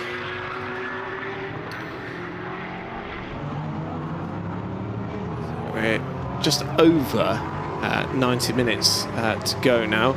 Most of the teams down to the last 2 stops. That is a slow-moving Jordan Boisson, though. Very nearly collects one of the Porsche Cup cars. But that TFT Mercedes has got some sort of ailment on it that means it is seemingly limping its way home at the moment, and that is quite a significant development for a car. It's got a front left puncture. That's what it is. Smoke coming out of the front left corner there as it rubs up against the bodywork, but that is an unusual thing to see in this championship. Unusual to see from a Goodyear tyre. There's no other signs of damage on that car, and it already had it going into the first corner, so there's no other signs of contact with another car or something firmer than the bodywork. But wow, that is a huge development, and that has given Vortex now a huge advantage in this race. So bringing the car back to the pit in this state, Lorenzo, that's got to be so difficult, because he'll be desperate not to tear up the bodywork. And it's unpredictable. So you never know when the tread's coming off. How's the state of the tire? Obviously you cannot see. And you have to be so careful for it to not damage other components of the car. Because it's so close to key parts of the car, like the suspension, the steering arms, the brake lines. So it's pretty difficult and nerve-wracking to try to be. Jordan just needed to bring the pace down ever so slightly, because just turning into the right-hander, it was already starting to flail quite a bit. Now there's sparks coming underneath as the rim rubs up against the asphalt, and it is now starting to eat away at the front left bodywork. And it's hanging on by a thread. This is painful to watch. He's so close to pit entry as well. Is he going to take a little shortcut through there? Oh, he thought about it. But see if he can bring the car back to the pits. Obviously staying inside to that last corner, which is a little bit tricky for the other drivers. Well, coming in blind. There we go. The tyres finally let go, and the Vortex avoiding action in the middle of a very fast and not very well sighted final corner. Right after the little jump, I like to call it, from the last turn, so it's pretty much blind for all the other drivers. Oh goodness, hopefully we can get that recovered pretty quickly, but this is Jordan Boisson finally back into pit lane, and this is where it went pop. And the worst part is he's done an entire lap on 3 wheels. Basically, that's the worst place for it to go. Turn 1. So really difficult. Obviously the worst spot for it to give out, because you still need to complete a whole lap with a punctured tire. Well, finally manages to get the car into pit lane. We are going to go full course yellow in 50 seconds time. So, well, the only saving grace here is that Jordan Brasson can tick off a mandatory stop. It will count because the full course yellow hadn't been called. He can go and get some fuel as well. He would only need, well, for fuel, he would only need one more stop to the end. And actually, he'd only have one mandatory stop remaining. So, I don't know. I'm just trying to find some positives here for the TFT squad. Their first outing with this car. And, yeah, they've discovered the limits of the front left tyre. That's for sure. Let's see what they're going to do about this bodywork. Duct tape, a mechanic's best friend. Yeah. Duct tape, everything. I don't know if you ever watched the Macau GT. It was a couple of years ago, as we do go full course yellow now. Cars limited to 80 kilometers an hour. But it was Darrell Young's car that was smashed up in the qualification race, but it was due to start. It was full of duct tape. Yeah, it was the whole front of the car was duct tape. Yeah, it's a classic. Unbelievable. And yeah, quite a bit of it going on to the TFT Mercedes, but the full course yellow. Because the marshals look like they're having fun, waving their flags. And it's a poignant time to thank the marshals for their work around the circuit, especially in this heat as well. They have, well, if they were making money, they'd have earned it. As yes, Jordan Brasson does go for some fuel as well. That tape, though, already, even at the 30 kilometer an hour speed limit in the refueling area, doesn't look like it's going to hold at speed. So I do hope there's not going to be any sort of mechanical flags that have to be shown to that car to get it sort of more securely fastened. But that'll be the penultimate stop for the 28. And it'll be the first one with only one stop remaining of the front runners. So still under full course yellow while we get the bits of debris and the carcass of the tyre removed.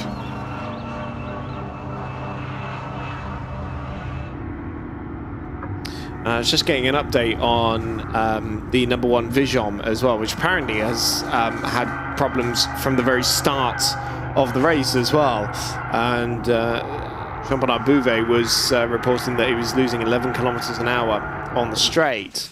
And the car's still not running at 100% with David Hallyday now at the wheel of the car, but some 7 laps down on the race leader.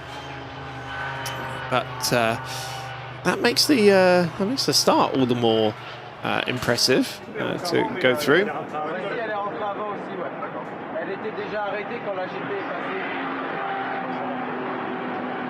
RR Racing squad. Did you pick up what they were saying there? No clue. The only French speaker in the room. Yeah, more or less.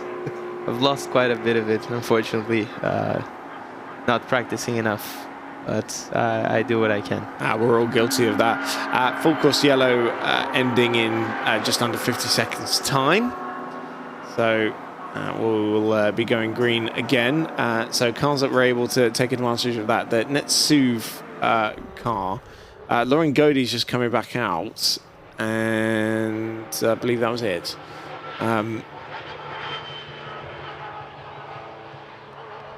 Now, were they in pit lane before the full course yellow was called? I'm not 100% convinced of such, but we'll wait and see.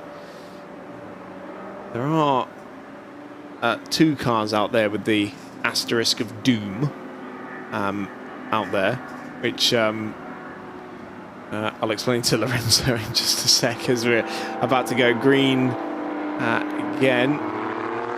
That's it, green flags being shown, and the speed limiters come off. Yeah, if you weren't with us when I was explaining this to Paul Meyer earlier, in the timing column, we've got a count of the mandatory pit stops that everyone has served. And normally, 9 times out of 10, if there's a little asterisk next to it, you haven't done one properly. and most of the time that ends up resulting in a penalty. Usually it's for the minimum driving time not being served correctly.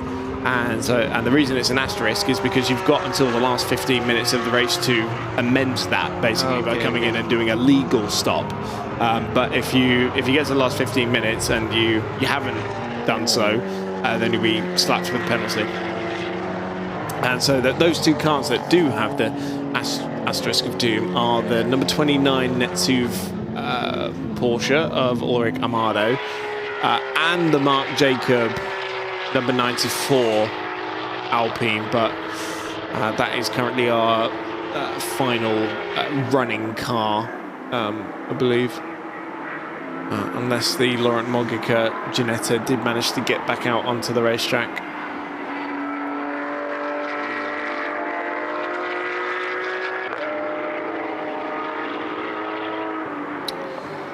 So it is still GP Racing that leads in the Porsche Cup category, not this one we're looking at, the 89. And it is Paul Meyer now aboard the 888 car. So I'll expect that one to rock it up a little bit, especially because he's chasing a bronze driver in front of him. So the gap between them, 53 seconds at the moment. We won't look at the last lap time because that was affected by the full course yellow. So when they get round the timing line again, we'll have a more like-for-like comparison.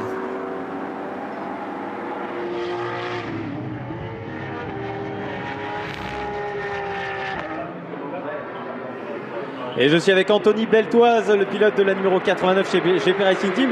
Et vous l'avez vu, les pilotes ont chaud. Alors, entre deux relais, on reste pas en combinaison. On se met en tenue de plage. Mais Anthony garde quand même le sourire. Il fait chaud à quel point dans ces voitures et même en dehors?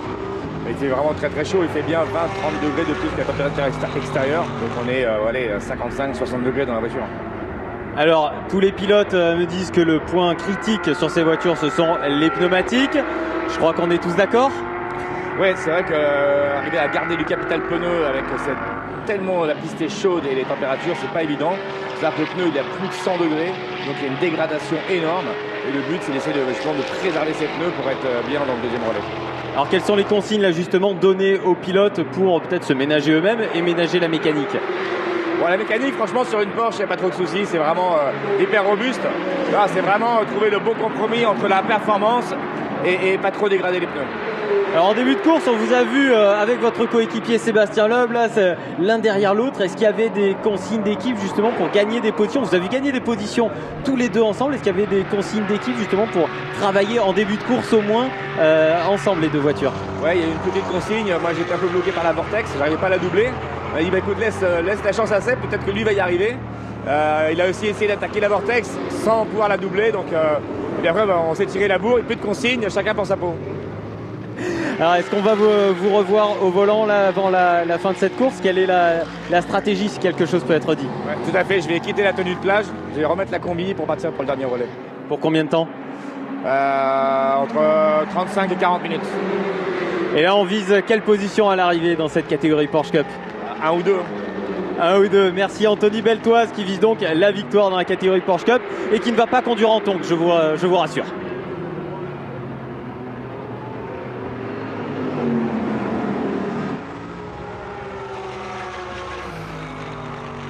Thanks again for that, Renault.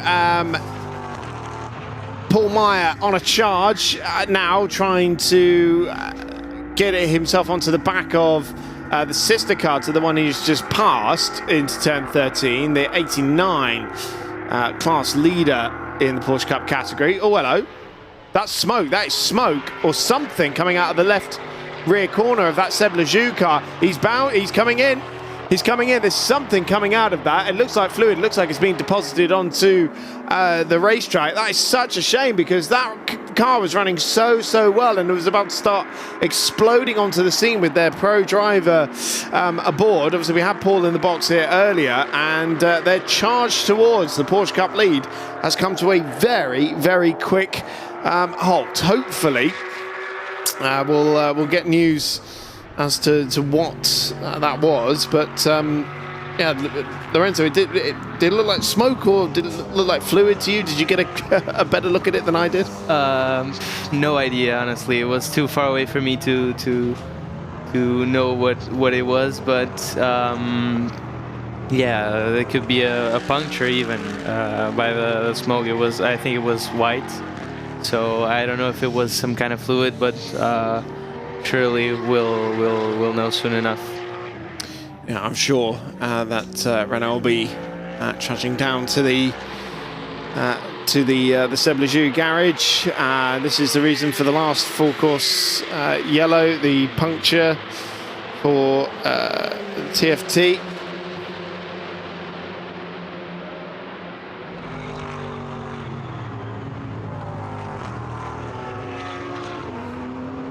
That car back out onto the racetrack now. Let's see, who is it? Yeah, it's still Jordan Brasson, but they've emerged in 7th position. But everyone ahead of them still does need to do one more stop, so there's some saving grace for them there. Obviously, they lost an awful lot of time doing an entire lap on 3 wheels, basically.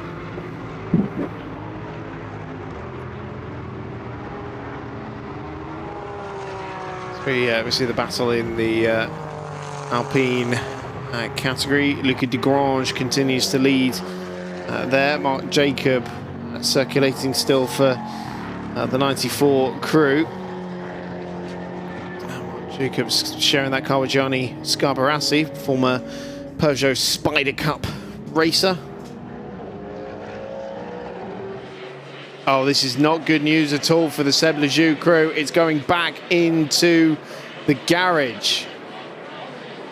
Paul Meyer had barely been in that car for 10-15 minutes. So now we can rule out a puncture because it doesn't look like it. Might be some engine problems, maybe coolant. Yeah, I mean, there was it was the engine bay that was up, wasn't it, at the rear hood. So, what a shame for the Seb Lejeune crew. And I know that our French colleague Alexandre will be upset looking at that as well. I know he's very close and works a lot with that team in their Creventic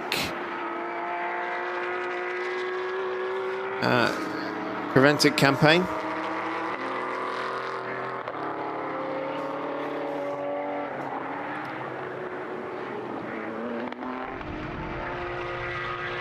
So lapping traffic there from the number 11. Where are they? At the moment, Gilles Blasco in 12th position overall, 7th in class. Also into pit lane has come Thibaut Caray, Luca de Grange from the lead in the Alpines, Bruno Cervezo, but also the race leader Olivier Gomez for his penultimate stop. Let's see where in relation to the TFT car they come out. It will be ahead, but it's a question of how far ahead, really. As a personal best comes in for the 2nd place car, the Renault RS01 of Jean-Christophe David is now a couple of laps down on the Vortex, which has been running extremely well at the front of the field. We were talking earlier about how the Vortex does have a few mechanical issues and reliability issues still to work out, but they're at the front of the field at the moment and looking very, very strong. Really impressive car to watch driving around this track. Has a lot of downforce, a lot of acceleration. Compared to the Cup cars, doesn't have as much top speed, but yeah, definitely still some reliability. It is some sort of weird GT prototype cross hybrid, really, isn't it? It's difficult to label it. But yeah, overall, it's a pretty nice looking car. Oh, that is very true. It's definitely one you remember, isn't it? It swings right into the refueling area. And there's quite a bit of coordination that goes into this with working with other teams and saying, oh, you're going to use pump 5? Oh, we were going to use... it's pump 4 free. Pump 4's free. Okay, we'll go and get that one. Yeah. Well, there's 20 cars, but only 6, 7, 8 pumps. So it's not always the easiest thing to work out.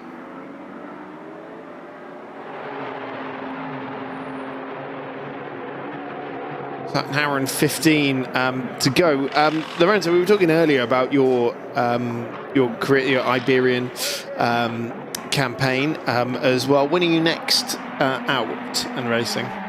Only in September. That's one of the main reasons that I'm here this weekend. We have a big break, unfortunately, in the calendar. And why not fill it out with some more racing to keep the pace up? And no other races planned in between? Obviously we'll try to figure something out.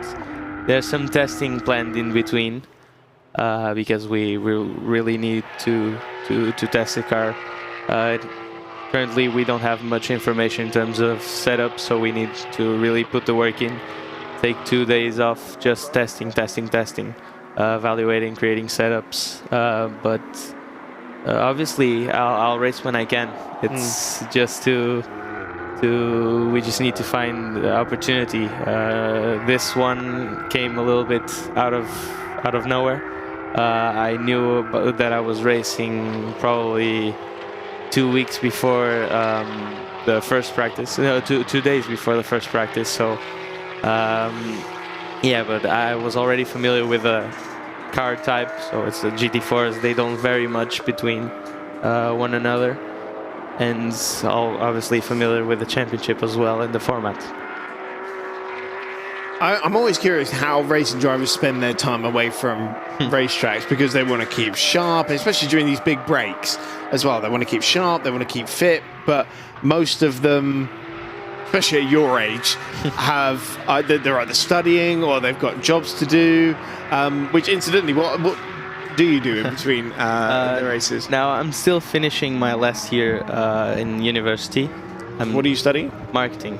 Global marketing. I spent actually 4 months in New York studying as well, which helped. It's in terms of marketing, it's another world. It's the goal. So other than that, I'm helping Thiago with his managing because he manages quite a few drivers now. From Formula E, Endurance Racing, World Endurance Championship, the European as well. So I help with what I can. Obviously, it's something that I really love to do. Anything, any chance I get to do something related with racing, it's obviously I go with not thinking twice. So yeah, for now I'm just focusing on finishing my 3 uni courses that are left, and then we'll see from there. Well, I'm looking forward to the launch of the Monteiro Motorsport Marketing Agency. You can have that if you want, free of charge. No, it's not because I came up through the PR route as well, working for race teams and drivers and manufacturers and whatnot. Yeah. So no, it's a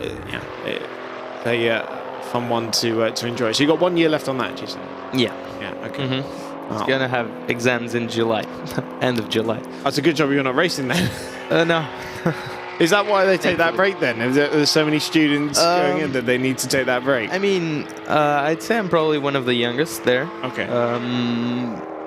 But other than that, no, it's just unfortunately we do have a race in July, but it's optional. It's the Villarreal Street Circuit, which is amazing. I mean, WTCR race there. It's a huge event, and I really would like to race there this year. Let's head back down to pit lane and see what's happening. Well, obviously had to come down to 888, and Paul, you've gone from the commentary box to the track to, unfortunately, the back of the garage now.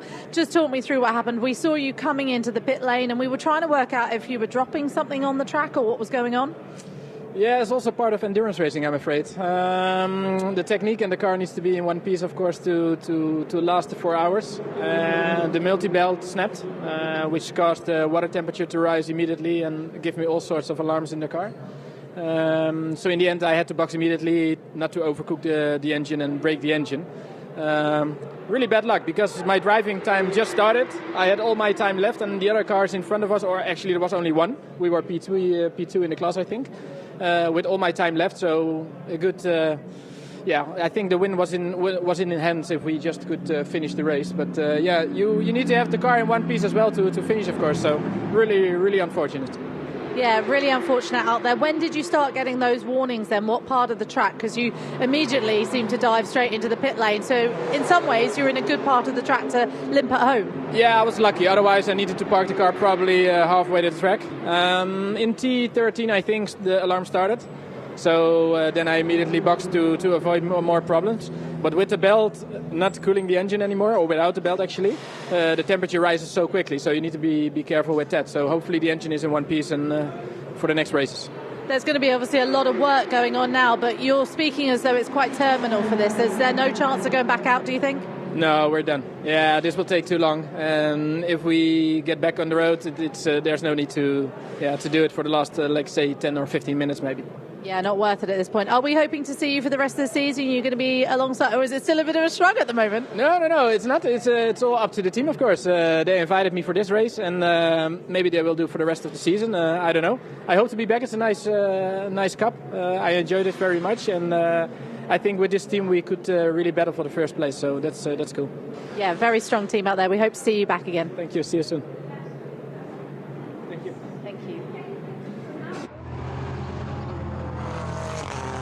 Well, thank you, Claire, for that update from the Seb Ligier Racing Garage. A very big shame for Paul Meyer and Stefan Perrin and Seb Ligier, of course. We had that confirmation that it was some water coming out of the back of it then. Yeah. I think some component of the refrigeration unit of the car broke, which caused the overall temperature to rise up, and that was probably the white smoke we saw was probably water boiling. So it hasn't necessarily deposited onto the racetrack? No, I don't think so. Okay, so that's good. It's always a concern whenever we see cars leaving fluids behind for the remaining drivers. Interestingly, Jordan Boisson has brought the TFT Mercedes in for its final pit stop. 68 minutes left on the clock. Now, bear in mind the refuel and that is going to take 4 minutes or so. Mm-hmm. That is just about inside the maximum stint length of a GT3 car, isn't it? They've left that, they've done it the earliest possible opportunity, let's say. Constantly getting track limits, infringements and warnings going through on the timing screen at the moment. It's basically the whole bottom third of the timing screen is just warnings at the moment.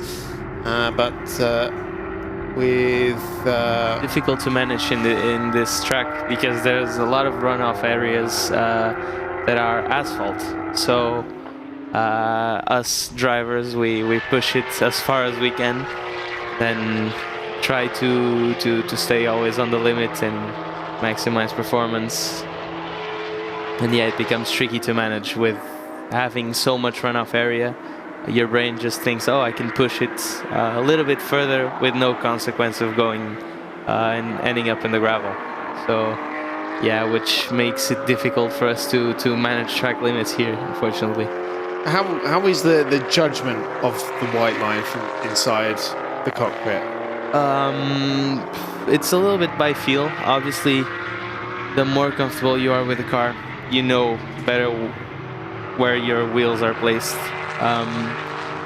But since this weekend the track limits is not on the white line but the curb, it's easier. because you can feel the vibration from the curb, and you know instantly whether you're inside track limits or not.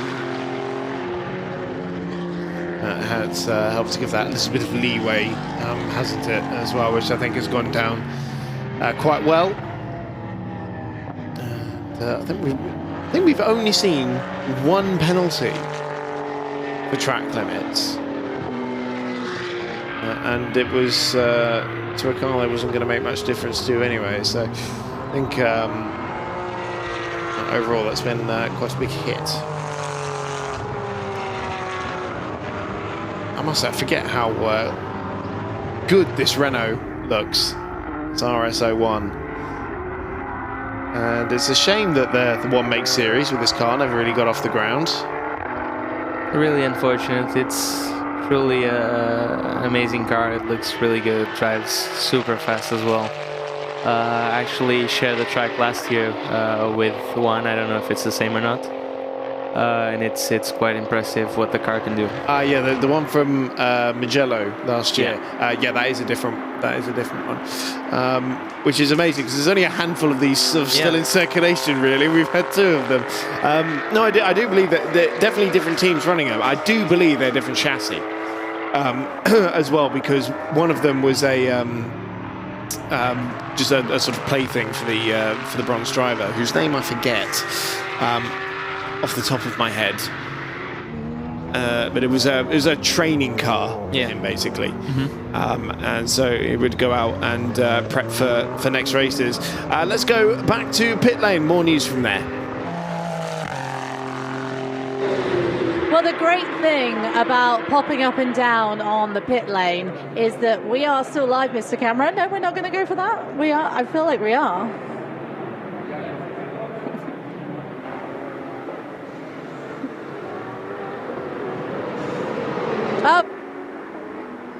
So, the good thing about this pit lane is that you wander up and down and you find drivers that are not actually racing in the category that you're watching. And I popped down and bumped into a driver that's nothing to do with this at all, and will be racing later this afternoon. Can you just explain who you are? I am Lucas Stallman. I'm currently driving in the VW Fun Cup. And it's my first time here at Portimão with the pickup. So yeah, I drive in the GT Sprint, and I take a lot of pleasure with the car. It's my first time. I discover all, like the tire management and everything. So I take a lot of pleasure, and I hope to do that another time too. How have you been enjoying Ultimate Cup as a whole? Obviously, we've got the 4 hours going on right now. We've got 6 hours happening tomorrow with the prototype. It's a cool championship to be part of, isn't it?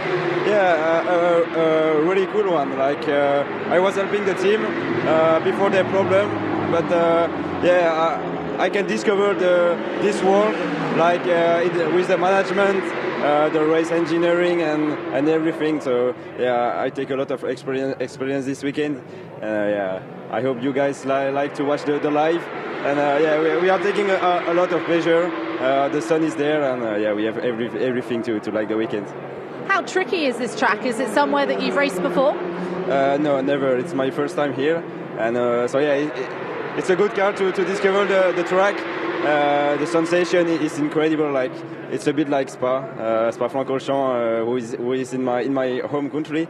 So yeah, I take a lot of pleasure, and around the track is also a cool city.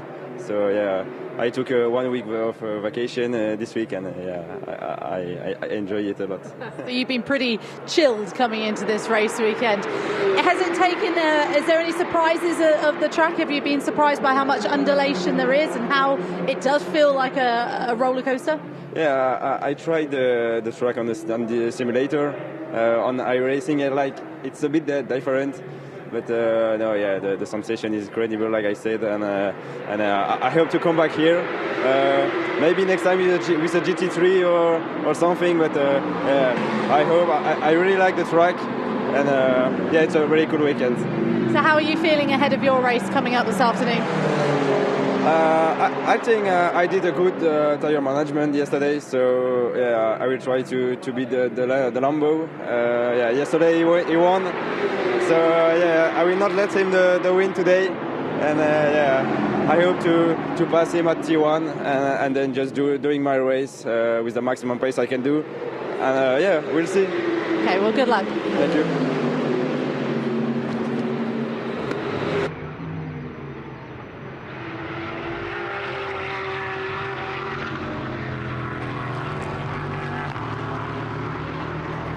Lucas Tellman, really great to hear from him. A fabulous young driver coming up through the ranks and put on a heck of a show in the GT Sprint race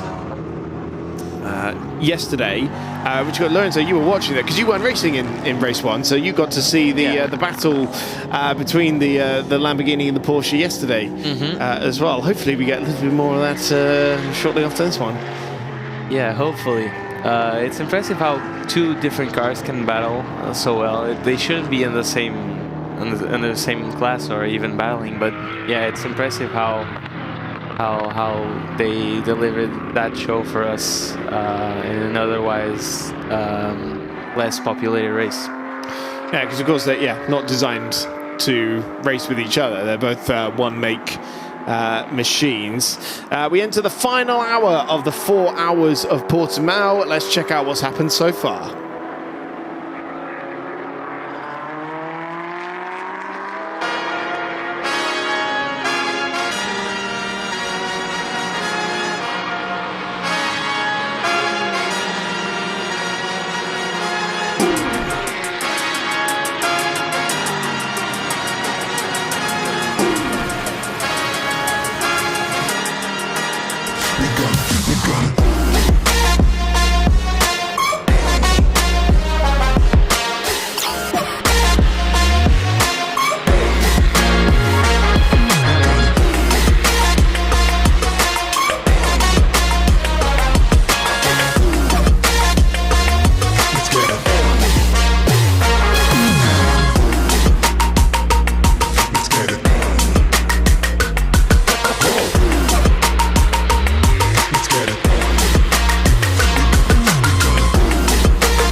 Less than an hour remains in the 4 hours of Portimão in the third race of the season for the Kennol Trophy GT Endurance.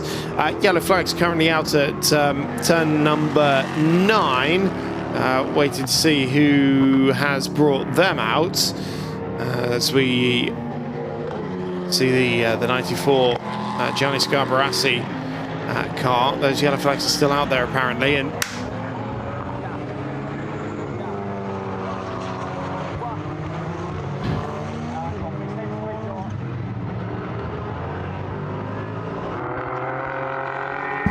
so let's run through the order.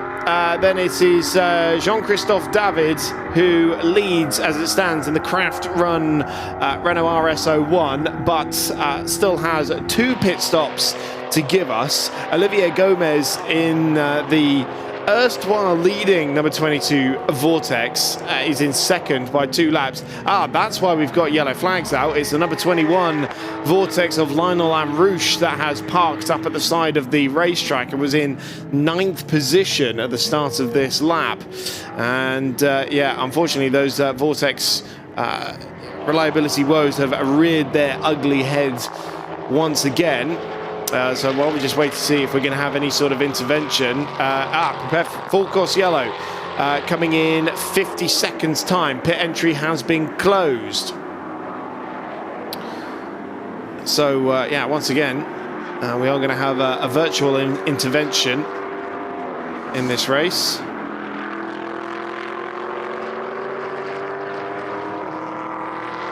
Lorenzo, it's shame to see Lionel's car up at the side of the racetrack, and that was the leader. Now we've got 3 cars that have come in. Well, no, 2. Sorry, actually, one of them's Paul Meyer, was already in there.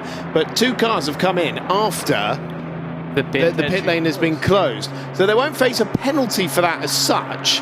But this isn't going to count as one of their mandatory stops. So what's the benefit of this? I guess you still managed to get your driver change done and everything, but they're still going to have to come back in. Yeah, unfortunately, it's just poorly timed, I think.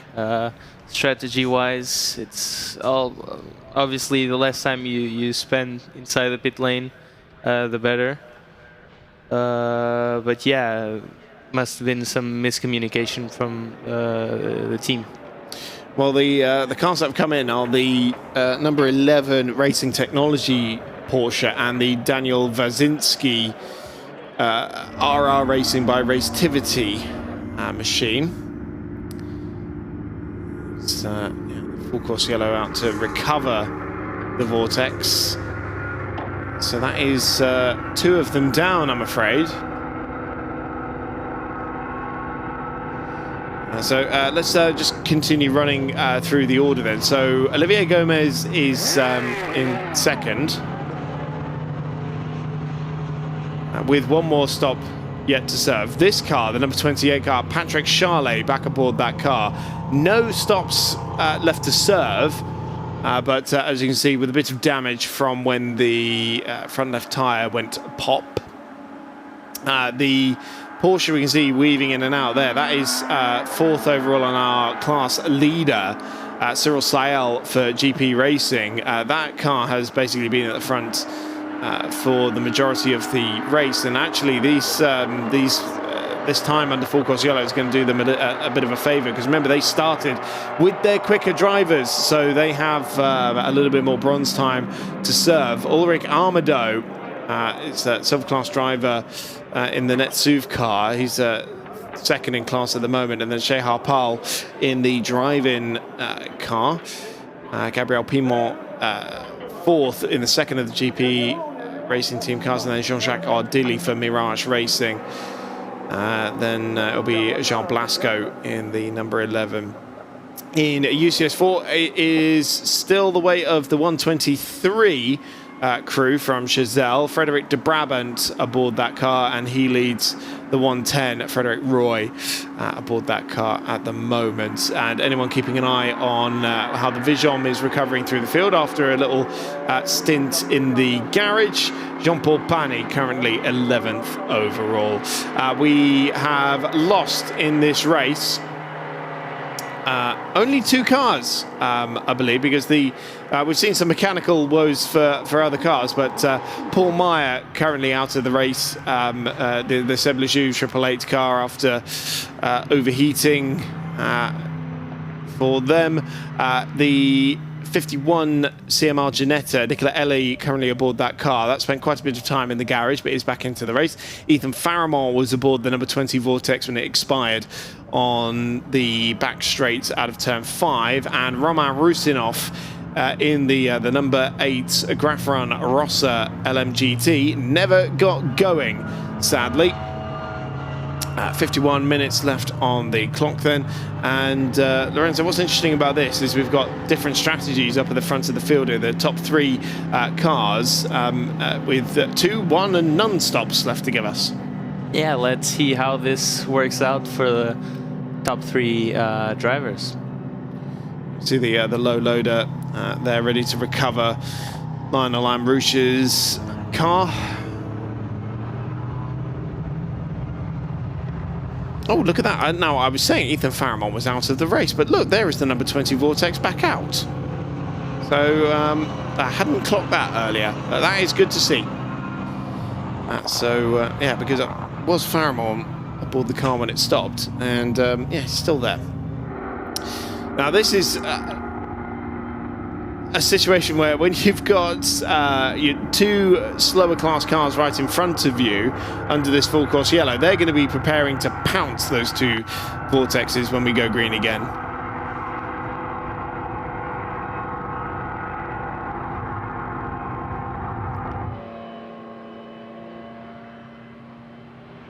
So it's under 50 minutes to go now. And Lorenzo, you must know this trick, but shortening the racetrack when you're under full course yellow conditions, right? Obviously, trying to do the less meters as possible.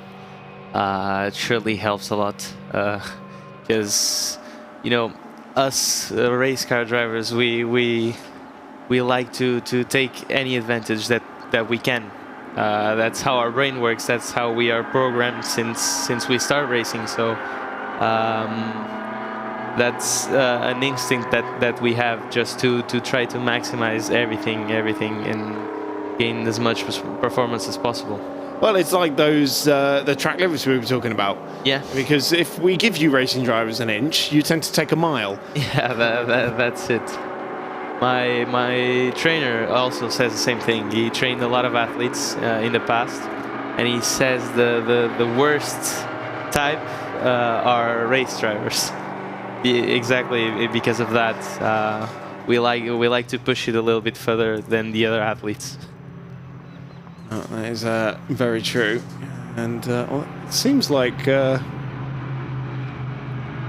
well, maybe the Alpines are doing it a little bit better, because they seem to have gained a little bit of time on the Vortexes. Going down the start and finish straight. We're just waiting for the recovery of the stricken 21 Vortex, and remembering as well that the pit lane is closed during this time. So cars that have got 2 stops left to serve, but they've only got 33 minutes in which to do them, because in the last 15 minutes pit lane is properly closed, and well, of course you can't do it now, so you've got even less time to think when you do it. For some of them to do 2 stops, it's always a gamble. It's really hard to predict these types of situations, so obviously you can think a little bit ahead, but you're never sure, because the future is so uncertain in racing. But yeah, they're going to have a tough time now when the full course yellow ends to serve those 2 last pit stops.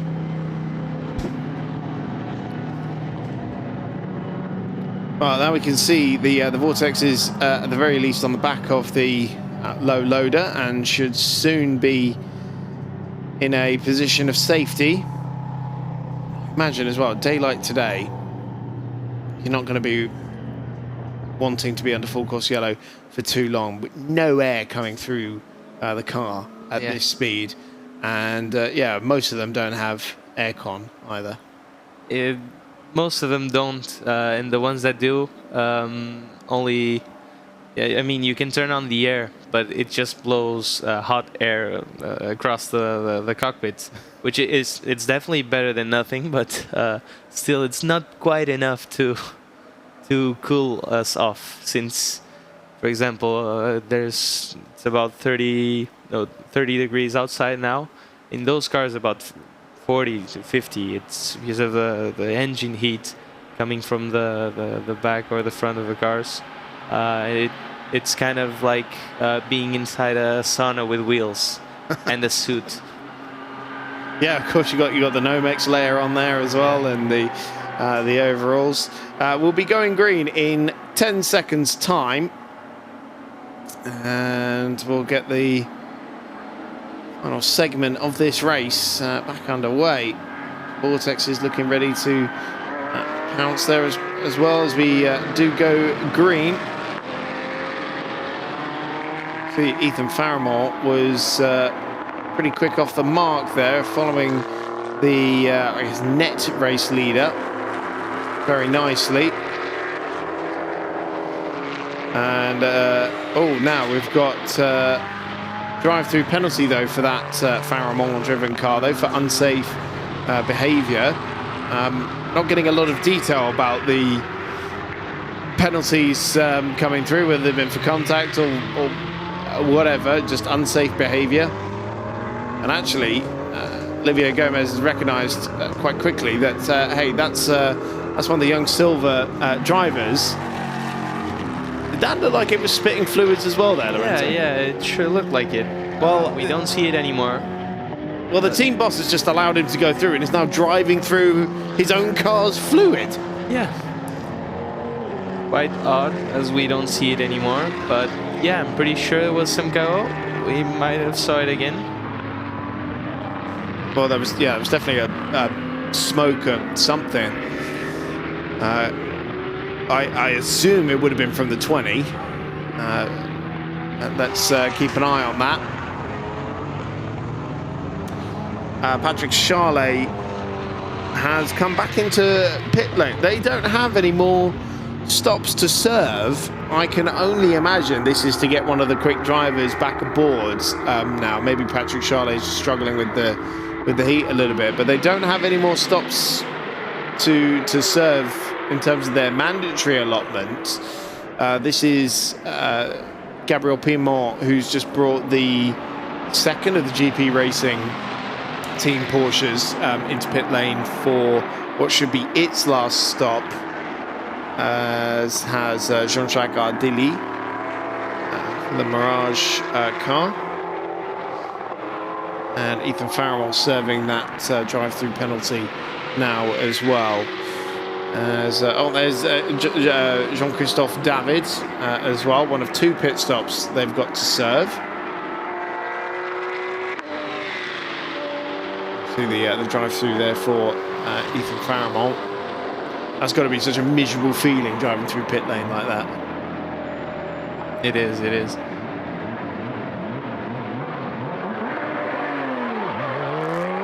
Away goes the GP Racing Porsche. And back up. Oh, look at the sorry state of that Mercedes. Yeah, the duct tape has actually holding up a little bit better than we thought it would, but still not a pretty sight to see such a beautiful car like this. Well, that was that's an additional stop. That is a 6th visit, and it was for a driver's visit. So Benjamin Park now aboard. I guess they figured they'll make up that time with Benjamin aboard, provided, of course, they don't go over his maximum driving time. I guess actually that's one thing we didn't consider when they came in to replace the front left tire. That's probably screwed up their plans in terms of running the drivers as well, because they have to run it quite finely with the 2 silvers they have. That's another thing that you need to take into consideration when planning out your strategy. I mean, obviously everything's a little bit too unpredictable, but you still need to have this into consideration.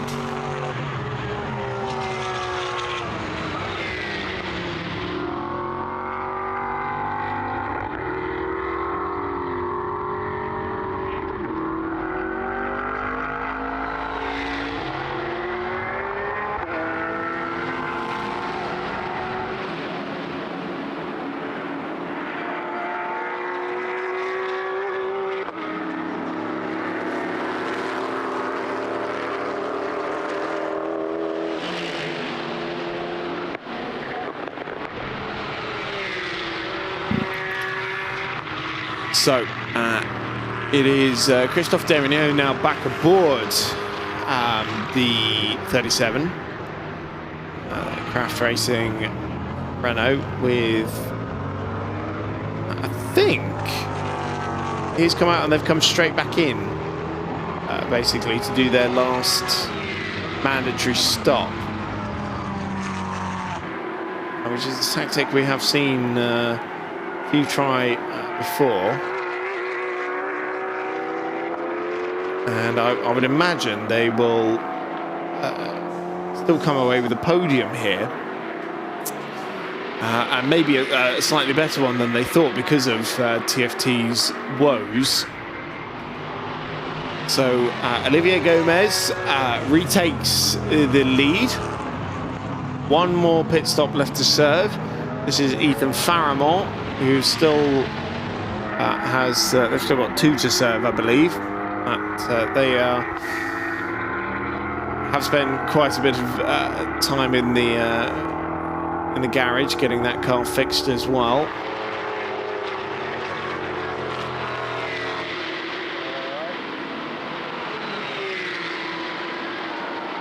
Just keeping an eye on the Porsche Cup battle as well, because Ulrich Amado was closing in a lot on the Porsche Cup leader, but has just brought that car into pit lane. I believe is also going to get a penalty for not serving one of its mandatory pit stops correctly as well. So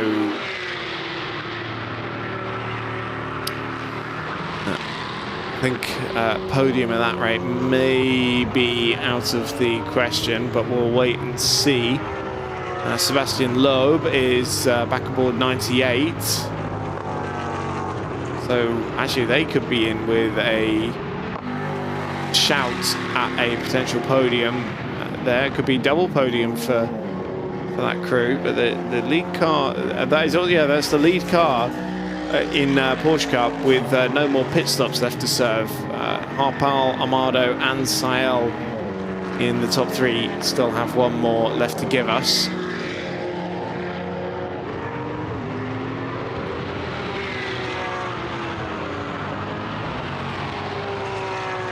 Lionel Rigaud, number 10 machine, French Junior Rally champion back in the day. And of course a familiar name to the GP Racing team, having run with them in GT Sprint last year.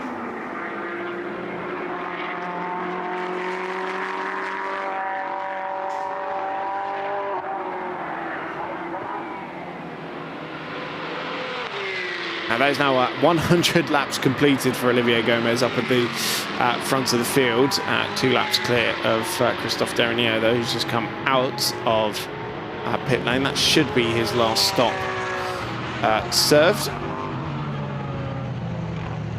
And as we wind into the final stages of this race, Lorenzo, of course, you've got more races to come today, haven't you? You've got Lucas back out. What is it? 5:40.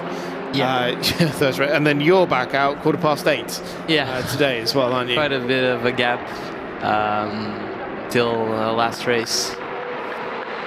But yeah, it's gonna be late, so I can expect I'll be blinded by the sun coming over the main straight. But yeah. It's same for everybody. The good news is that the grandstand will provide some lovely shade on the start-finish straight. And the weather is going to be a little bit cooler, which is amazing.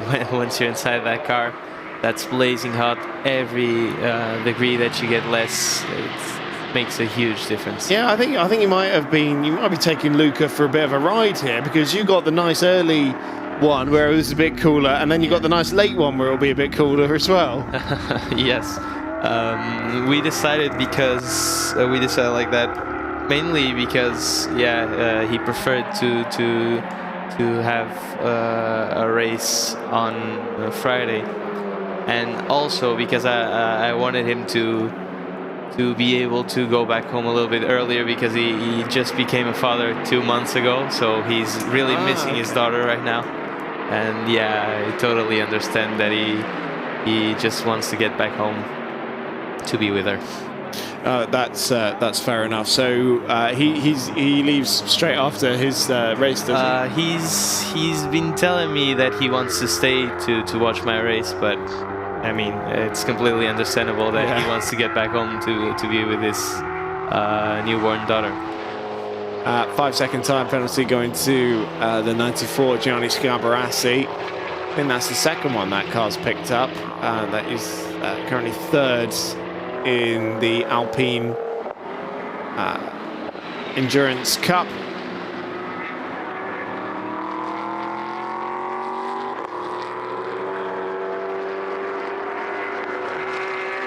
And so yeah, just going back to the races still to come. Obviously, you've both won your 2 races so far. Are you expecting to do the same again? Yes, I think right from the free practice that we had, we knew that we were quite fast in comparison to the other guys.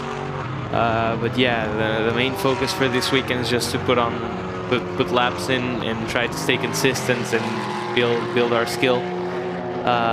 So we're not too bothered with any result. Obviously, it's good it's always a good feeling to win the race. But yeah, our main focus is to run as long as we can, and yeah. It's nice to have you back in the Ultimate Cup paddock, of course. And the 981 Porsche as well. It's quite an interesting car, isn't it? It was sort of before Porsche took GT4 seriously.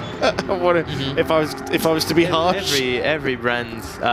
So the previous generation GT4s were actually road cars modified to be race cars. Yeah. You see, with this new generation, it's actually a proper race car now with programmable traction control, ABS features. For example, this Cayman, the late generation one, you still need to put the lever in drive in order for the car to start rolling. So now I remember seeing some of the old onboards, and it's just like the regular steering wheel, and the interior is completely it's the same. Just the road car, and they basically just put some slicks on it. Last year, whilst I was driving in this championship, I actually did 2 races for McLaren Barcelona to fill in a little bit my racing schedule, and I raced with a 570S, the McLaren first generation GT4, and it still had the Aircon iPad in the center console. Oh my! Mind you, they've got to hit those weight targets, haven't they? Really? Yeah. Of course, the Artura is now the GT4 platform from McLaren, isn't it? Really beautiful car. Yeah, completely different story, isn't it? And it's the same with the 718. It's the same with the Toyota. The Supra. That's a cracking. It's nice to see such different cars compete directly against each other. It's the beauty of GT racing, isn't it? Yeah. And also the different engine noises you get as well. I think it's a bit of a shame in GT3 everyone's going to a very similar platform now of turbocharged V8s because we're losing the V10. I'm more of a naturally aspirated kind of guy. Yeah. I mean, the best engines to listen to are the V10 and the flat six Porsche, aren't they? Of course. Although that being said, there are some the naturally aspirated V8s that remain in GT3 from Ford and such are still quite good. The Chevrolet as well, fantastic to listen to. Yeah, it's just a shame that we'll be losing the V10 next year when the Temerario comes in. It's a twin-turbo V8 like the S63. Hopefully a bit more reliable than the S63 LMDH car. And was even Mercedes, when their new car comes in 27, that's going to a smaller twin-turbo V8 as well. Is it? Yeah. It's they're doing one more year of this current car. Which, to be honest, we're lucky to still have that engine because it was never used in the road counterpart of that car. The road version of that AMG has a 4-litre twin turbo V8. I think it is. I think so too. I drove the AMG GT Yeah, but they kept the 6.2 V8 in the GT3 car. Quite bigger. Huge naturally aspirated engine, but now they're actually putting that one in there. It's kind of the same engine as what they've got in the GT4 car as well, just with a bit more power.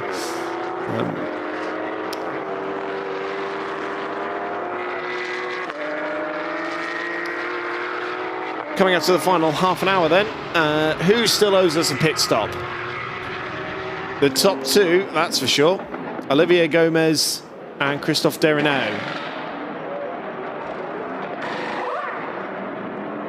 The 22 Vortex and the 37 Craft Renault. Benjamin Puck in third position, currently lapping quicker than anyone. Does not have to stop again. In fact, has done an extra pit stop. Let's see what else is happening in the Porsche Cup. Anthony Beltoise aboard the class-leading Porsche. He's got 36 seconds over Jules Simoviak. Those silver class drivers. Michael Desmayal in third position in class, but being closed in on by Sébastien Loeb. And not only that, remember that Netsuv car has still got is likely to take a penalty, as Jean-Paul Pani has brought the Vijom car into pit lane. It's just heading back out again, so it is likely we'll see a change for third in the Porsche Cup category. We'll keep an eye out on that. Likely to be in favour of GP Racing. I'll tell you, that's one noise I do miss, that turbo chirp that you hear on the Ferrari. I actually got the opportunity last year to test the 488 GT3. First time ever driving a GT3 car. I was quite impressed about the amount of grip that the car can generate. It's quite impressive, and the braking power is also from another world. I mean, you think you cannot brake later, and you try, for example, braking 20 meters later, and it still brakes. It's impressive. Where was that test? Cremona also. Okay. Quite small circuit, twisty. I was going to say, for your first GT3 experience, quite a tight venue. Yeah. I was chatting to a driver who came from Mexico, his name Marcelo Ramirez. And he was racing in the NASCAR Mexico series. He's moved over to GT3. And he said, it's weird having a car that actually brakes. Yeah. Because he's just used to milk bottle tops. And he would say, he would brake, and then it's like, oh, the car stopped. Yeah, it's scary too, because your brain's always thinking, no, surely it's not possible to brake later. Because you're seeing the corner arriving so fast. And then you actually tried one time, and then it becomes clear that you can go even further. It's just you need to fight against your instincts on that one.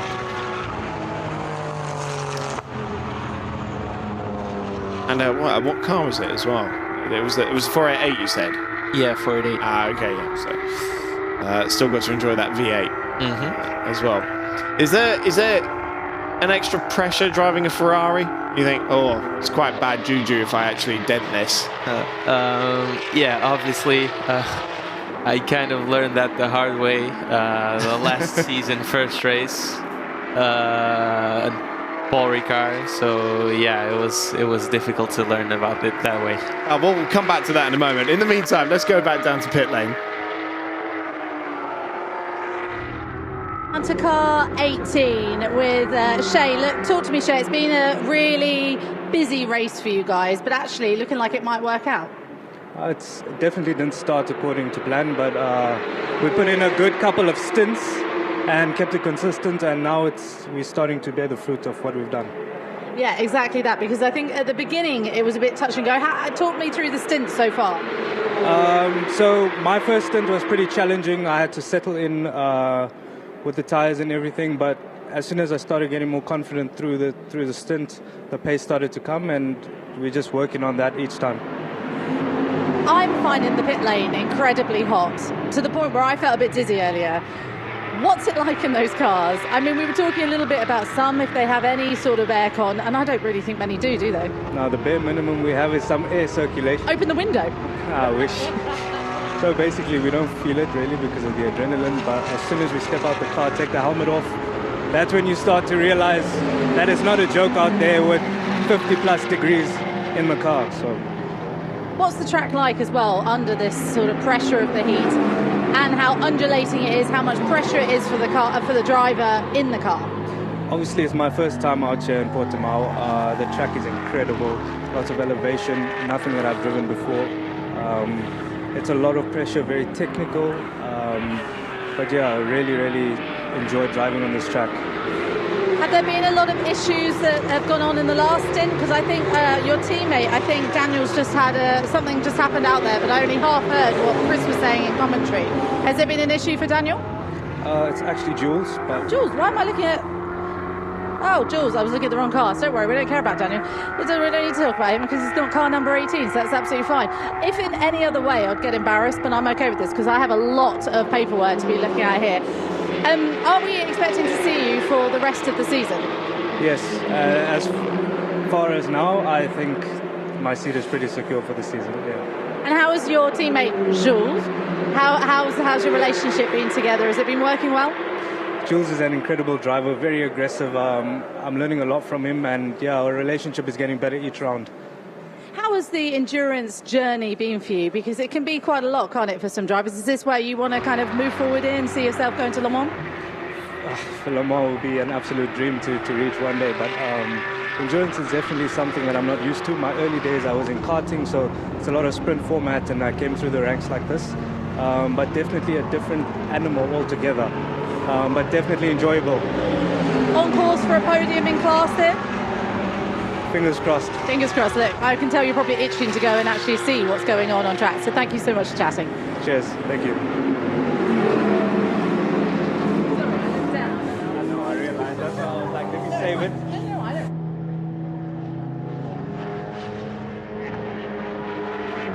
Oh, thank you, Claire. 23 minutes to go. And Olivier Gomez now into pit lane for his final pit stop of the race. We've only got 8.5 minutes left until the pit lane closes, so if you've got mandatory pit stops left to serve, you've got to go and do them now. But yeah, Lorenzo, before we went to that interview, we were talking about the ding in the Ferrari. Yeah. So I'm sorry to bring this back to you, but quite a bad experience. But I mean, it comes with racing. Unfortunate event. Nothing I could do really to avoid it. But yeah, it's the unfortunate side of racing. These kind of incidents, but it's also part of it. You need to learn how to live with it and go on to the next one. And do you just think as soon as you have some sort of incident, that's my travel budget for the next race? Yeah, sometimes that's the first thing that pops into my mind. Yeah. Just when you look at the numbers, it definitely hurts a little bit. But yeah, it's part of it. I mean, if you're coming into racing counting every cent that you have, it's probably not the right sport, unfortunately. But yeah, it's part of it. This is Michael Desmayal with, and there in '98. That is the Sébastien Loeb car with Lionel Rigaud there in 10. He's actually a lap down from these cars, but Sébastien Loeb's been closing in on Desmayal then for the last spot on the Porsche Cup podium. Now we are expecting Desmayal to end up with a penalty for the pit stops.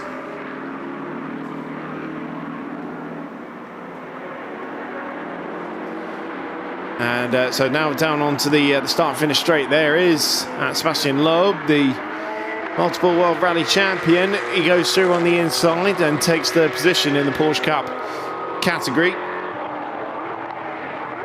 Just coming out of pit lane at the moment as well is Arnaud Gomez for the final 20 minutes or so of this race. See where he comes out in relation to Benjamin Park.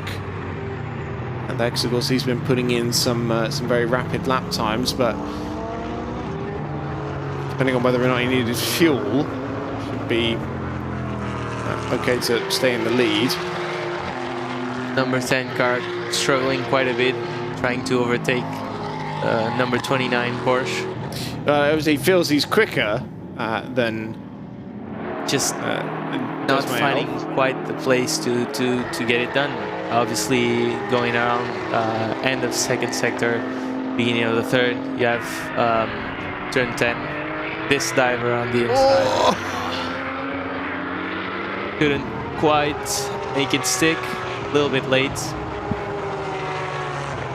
But let's see. Another hard braking zone. Good for overtakes. Late dive. This one's my favorite spot to overtake. The fake to the left, dive right. Like you're not going to try to overtake, but then at the last second you change your mind, then you have the inside for the last turn. Just keep it clean on the inside, not to bump each other out of the race. And he makes it stick. Nice job there, and into the pits for his last stop, Christophe Derigneau.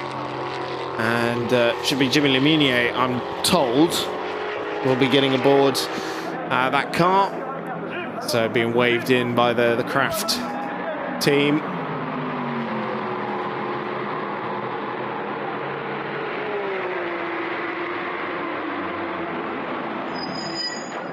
There he goes, arrives at the scene.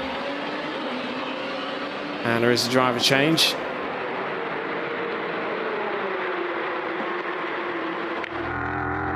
So, yeah, Claire down in pit lane, providing all the facts as that's the last stop for them. So Benjamin Park going through. Now this should be for them to... this won't be for position. This will be to take one of the laps off, basically. That's the Vortex. Well, that is the 22. Let's see how far behind Benjamin Park is. It is officially 2 laps. Pack may well be faster than these guys at the moment, but yeah, 2 laps down, the damage done really, well, first of all by a handicap, but also mainly the puncture that they suffered earlier on. So now I guess it's just a question of can they pip the Renault to second place maybe. Back out into the race goes Jimmy Leminier. The 20 Vortex in as well. Ethan Faramol has brought that car in. Okay, into the race comes the Renault. As V6s go, it's quite a dirty sounding one, isn't it? Yeah, it's not bad. I've heard worse than this, and it complements well the look of the car. You can almost see the resemblance in the Alpine hypercar, really, can't you? With, yeah, a little bit. The way the front of the car is shaped.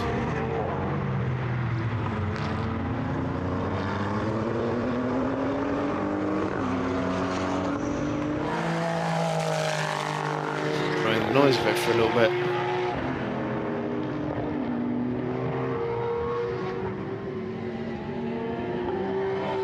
Amazing the difference between the V6 and the Renault. The straight 6, well, the flat 6 technically I should say, in the Porsche.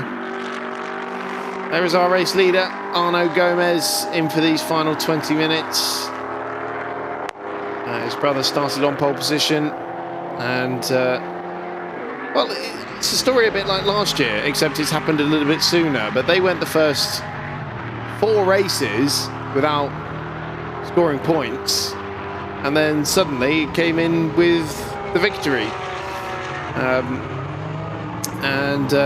It's been a very difficult start to the year again for the Gomez brothers, but they have, well, frankly dominated this one.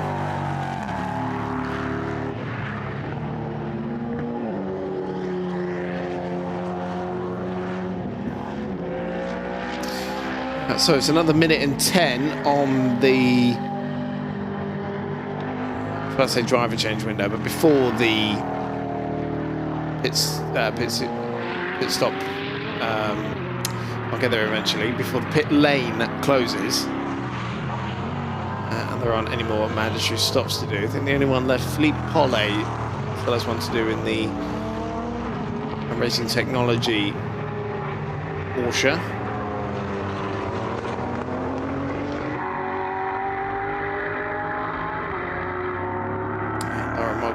Currently serving his final stop as well. 20 Vortex getting ready to get back out onto the racetrack. Slightly sluggish away. Claire had a very good view of that one.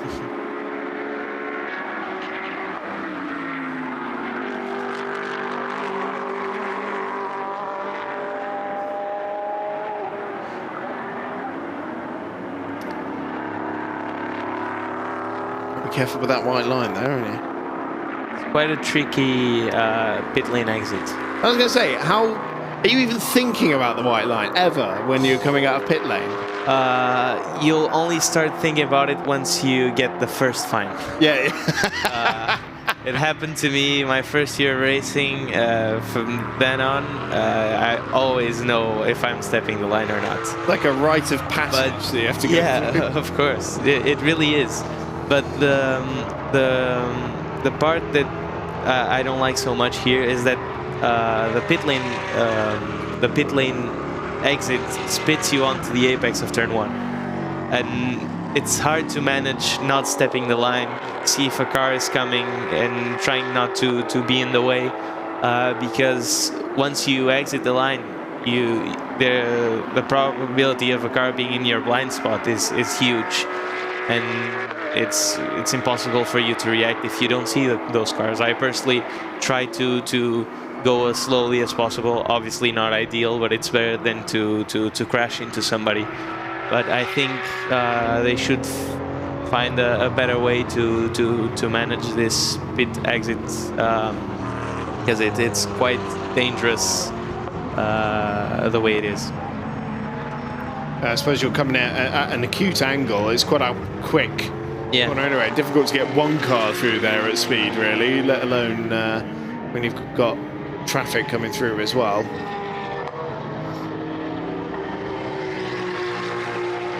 So pit lane is now closed. See if there is any chasing going on. So it's Arnaud Gomez's lead is 1 lap over Jimmy Lemunier, who in turn has 53 seconds over Benjamin Park. And although he's about 1.3 seconds a lap quicker at the moment, that's not going to be enough for it to change. Who else is there as well? Jules Samoviak is lapping quicker than Anthony Beltoise at the moment. That's just not something I thought I was going to say this morning, to be honest, considering that Beltoise won everything in France a million times. But Samoviak just on a personal best, 1:47.2. That was 1.3 seconds quicker last time around than the class leader. And the gap was about, I think it was about 20 seconds. I'll have to wait for it to update again because the class leader's gone over the timing line. But just one to keep an eye out for in the last 20 minutes. Shouldn't be any change for third behind. Stefan Lipp is 22 seconds away from the class leader Luca de Grange in the Alpine Endurance Cup. But I think the pace is with the class leader there, in fact. So there it is. Okay, yeah, so Benjamin Park 52 seconds behind. And now we're getting those penalties coming through. So it is a 2-second stop and go penalty for a pit stop infringement for car 29, fourth placed in the Porsche Cup category, Mikhail Desmael and the Netsuv run machine.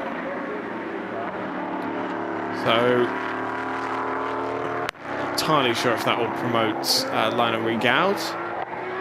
But, yeah, again, we'll keep an eye out on that.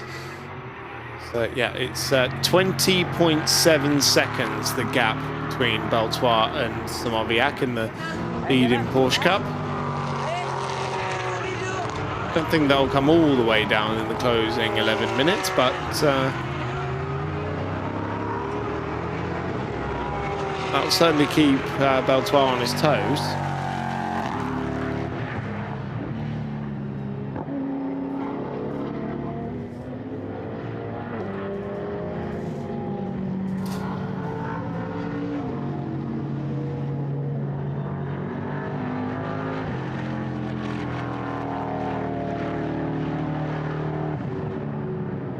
Car 11 also with a 2 minute and 2 second stop and go penalty for a pit stop infringement. So that's the Racing Technology car, Philippe Paulet, which is that is an astonishing amount of time to have to be in pit lane for. You look at a penalty like that, Lorenzo, and think, how on earth did they get it so wrong? Yeah, sometimes when you look at penalties, it really hurts. Definitely, especially when you're in the minute mark. Obviously, you don't have that big of a problem in terms of time penalties in sprint racing, because even a 15-second penalty is a lot. So yeah, it's quite a big shock when you start looking at these numbers. So very true. Less than 10 minutes to go now, and the gap is coming down in the Porsche Cup category, but I don't think significantly enough.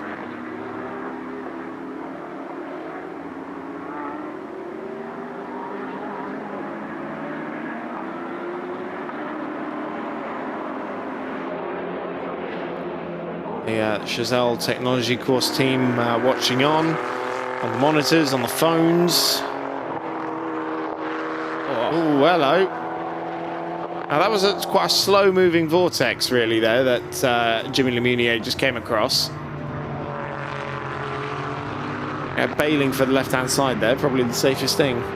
Yeah, it's hard to predict the car ahead sometimes, so probably thought he was going to brake a little bit later than he actually did, so he misjudged it a little bit. And yes, of course, safer option was to go outside. Well, this is unscheduled for 94. Mark Jacob bringing that car in. Just 8 minutes from the finish, and they're taking a look at something in the engine bay. Jacks are going up. Definitely not ideal at this time. That's the 2 second stop and go penalty for Michael Desmayal.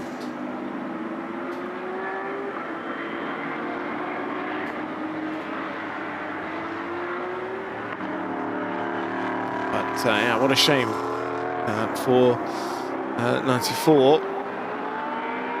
Been a difficult day all in all, really, being the last, I can't even say healthy car. We spent quite a bit of time in the garage, didn't it? Yellow flags out at the final corner. What's that all about?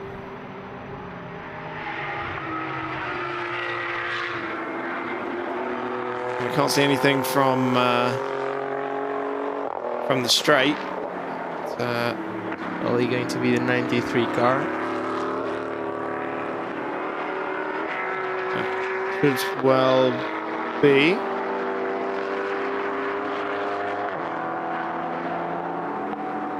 Oh, green flag's now waving down there.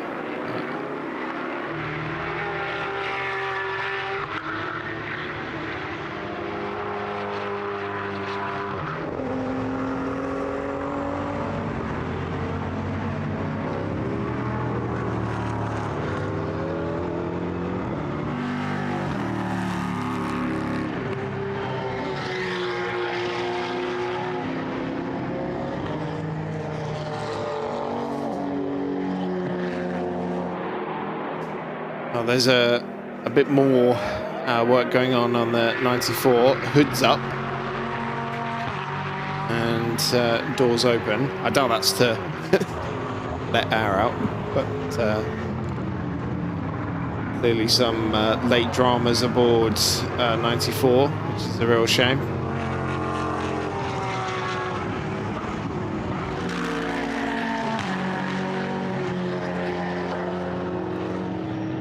Just under 6 minutes left to go now. It's Arno Gomez after 117 laps completed, ahead of Lamunier. Of course, used to race in a car built by the Gomez brothers. Benjamin back, still trying to close on, but he's on the overall podium, so I'm sure an awful lot learnt in this maiden outing with this car for the TFT squad ahead of their Creventic debut.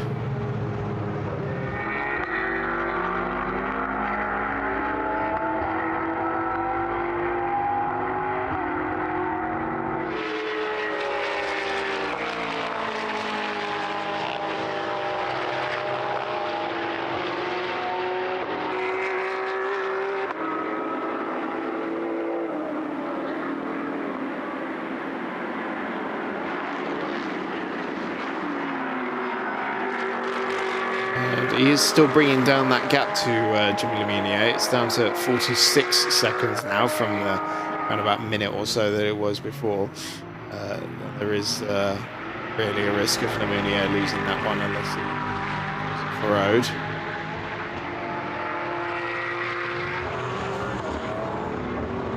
And also the number 18 car, driven car, bringing the gap from 20 seconds to 15. It is a drive shaft problem for 94 that's brought that in. They will go out for one final lap at the end just to meet the checkered flag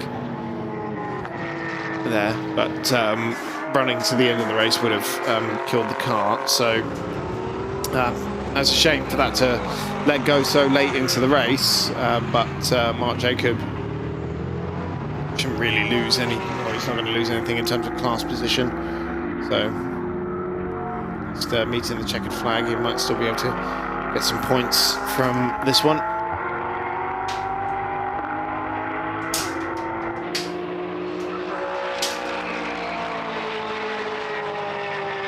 Now we can see the difference downforce makes, especially in this last corner.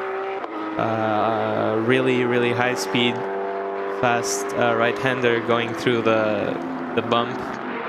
That's quite big. The TV doesn't really look like it on TV, but once you do the track walk, you really notice the altitude change there.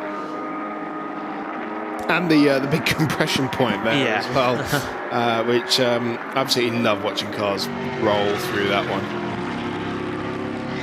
And it's interesting you talk about the sort of downforce difference, because that Mercedes would have been from 2020, and the Ferrari Evo one would have been 2020 as well, right? So, yeah, both would have come out the same year.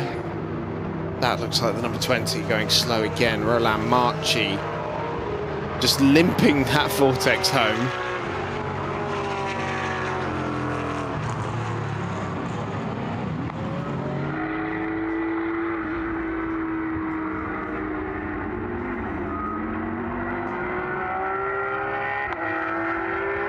There is our Porsche Cup leader, or there was our Porsche Cup leader, Anthony Beltoise.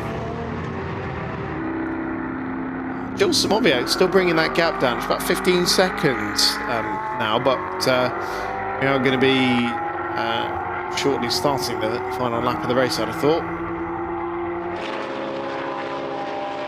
Where is our race leader on track? Just coming through turn 9 and 10. So yeah, next time around will be the final lap for them.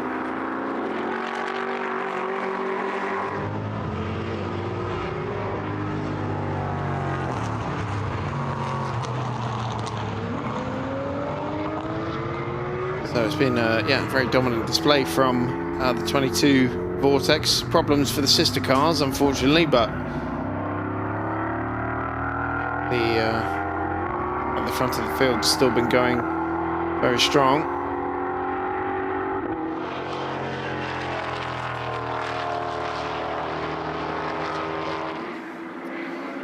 So it's 40 seconds left on the clock, and Arnaud Gomez starts his final lap of the race, lap 121.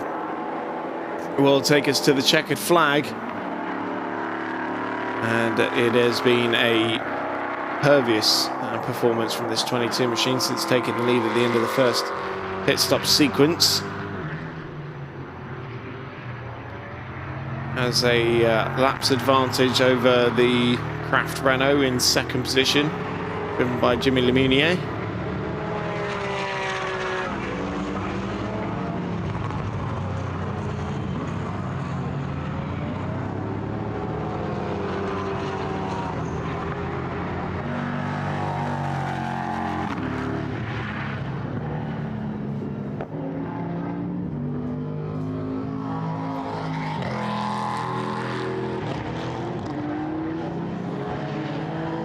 Across the line as well has come the Porsche Cup leader as well to start their final lap of the race. Soon across the line will be Luca de Grange as well, starting his final lap in the lead of UCS 4.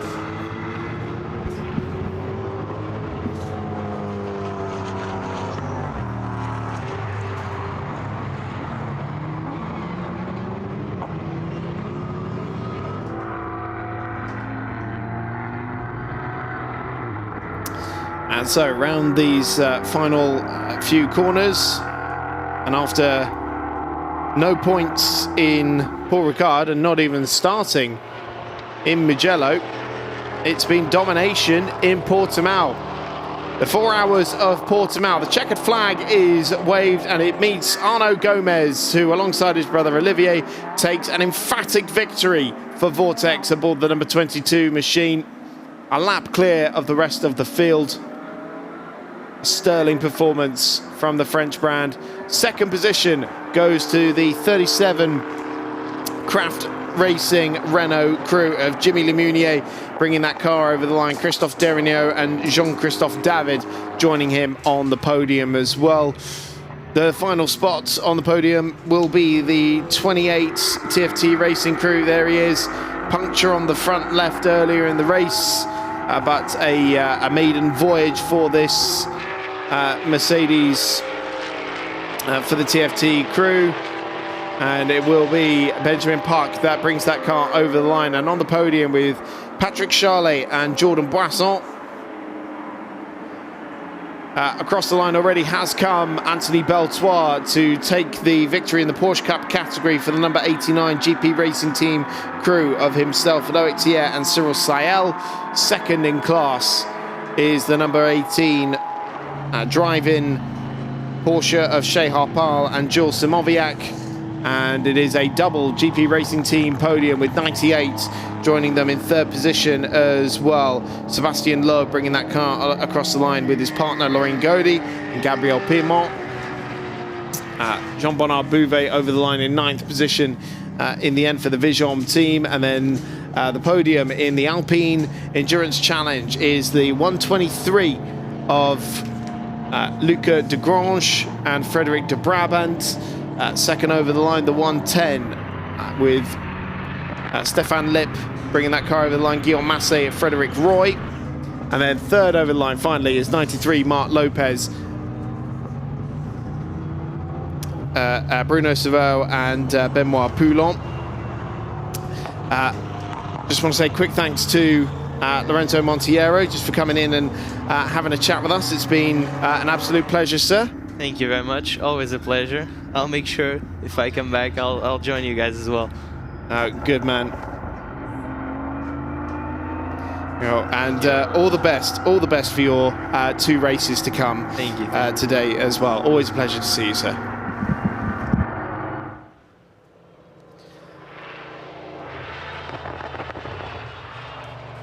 And just good timing there as well, because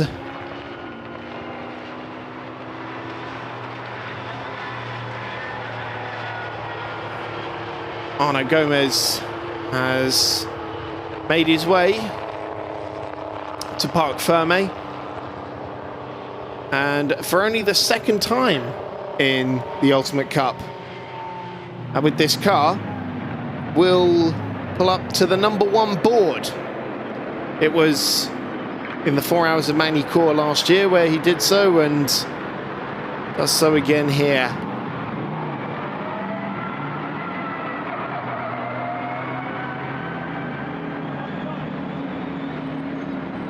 Jimmy Lemunier attempting to navigate the Parc Fermé area and park his car in the #2 board.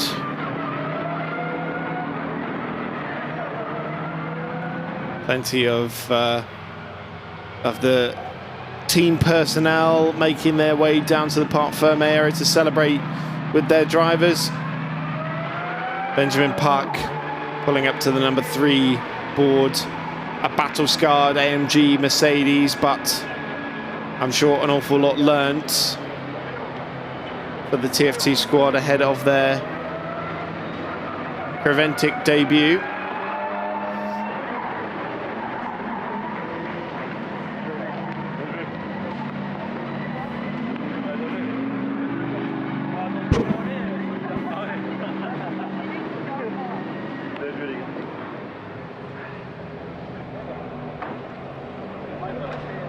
Oh, a great performance all round.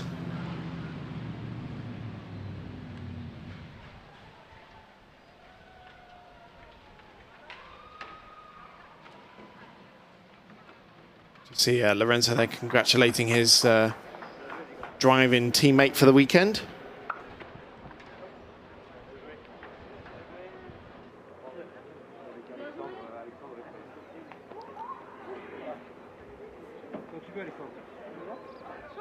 And just a reminder, we do still have more racing action to come Le tomorrow. vainqueur du jour, Arnaud d'abord. Arnaud, quelle victoire, quel retour après le Mugello aussi. Elle fait du bien cette victoire, forcément. Ouais, ça a été un moment pas facile à vivre au Mugello. Je fais une erreur bête en qualification alors qu'on avait la pole acquise.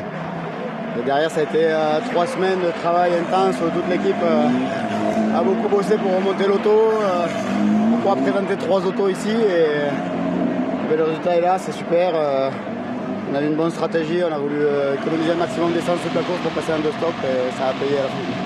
Yeah, they had a difficult time in Mugello with their error in qualifying, but they worked hard during 3 weeks to bring 3 cars here and they managed perfectly the race to win. On va essayer d'avoir un petit mot avec Olivier. Olivier, un petit mot.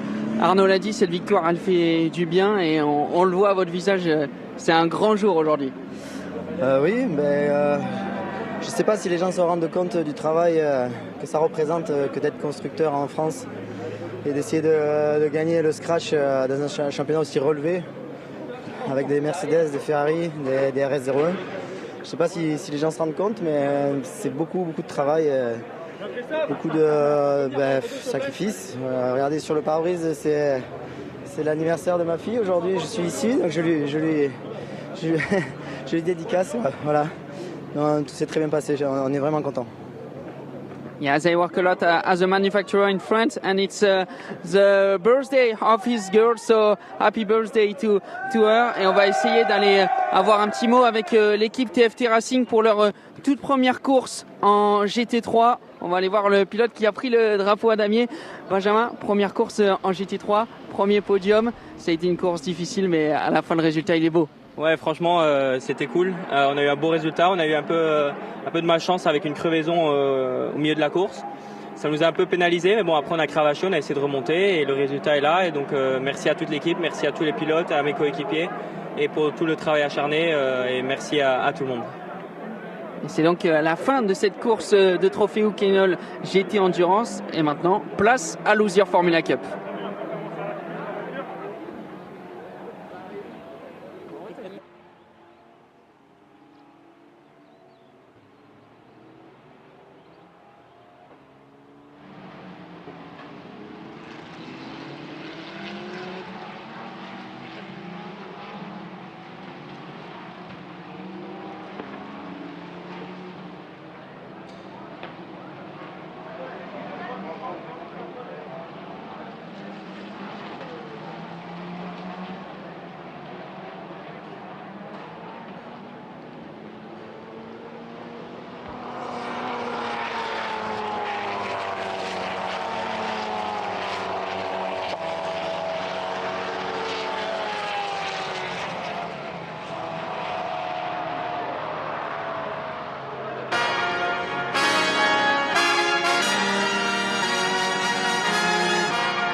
We're gonna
go.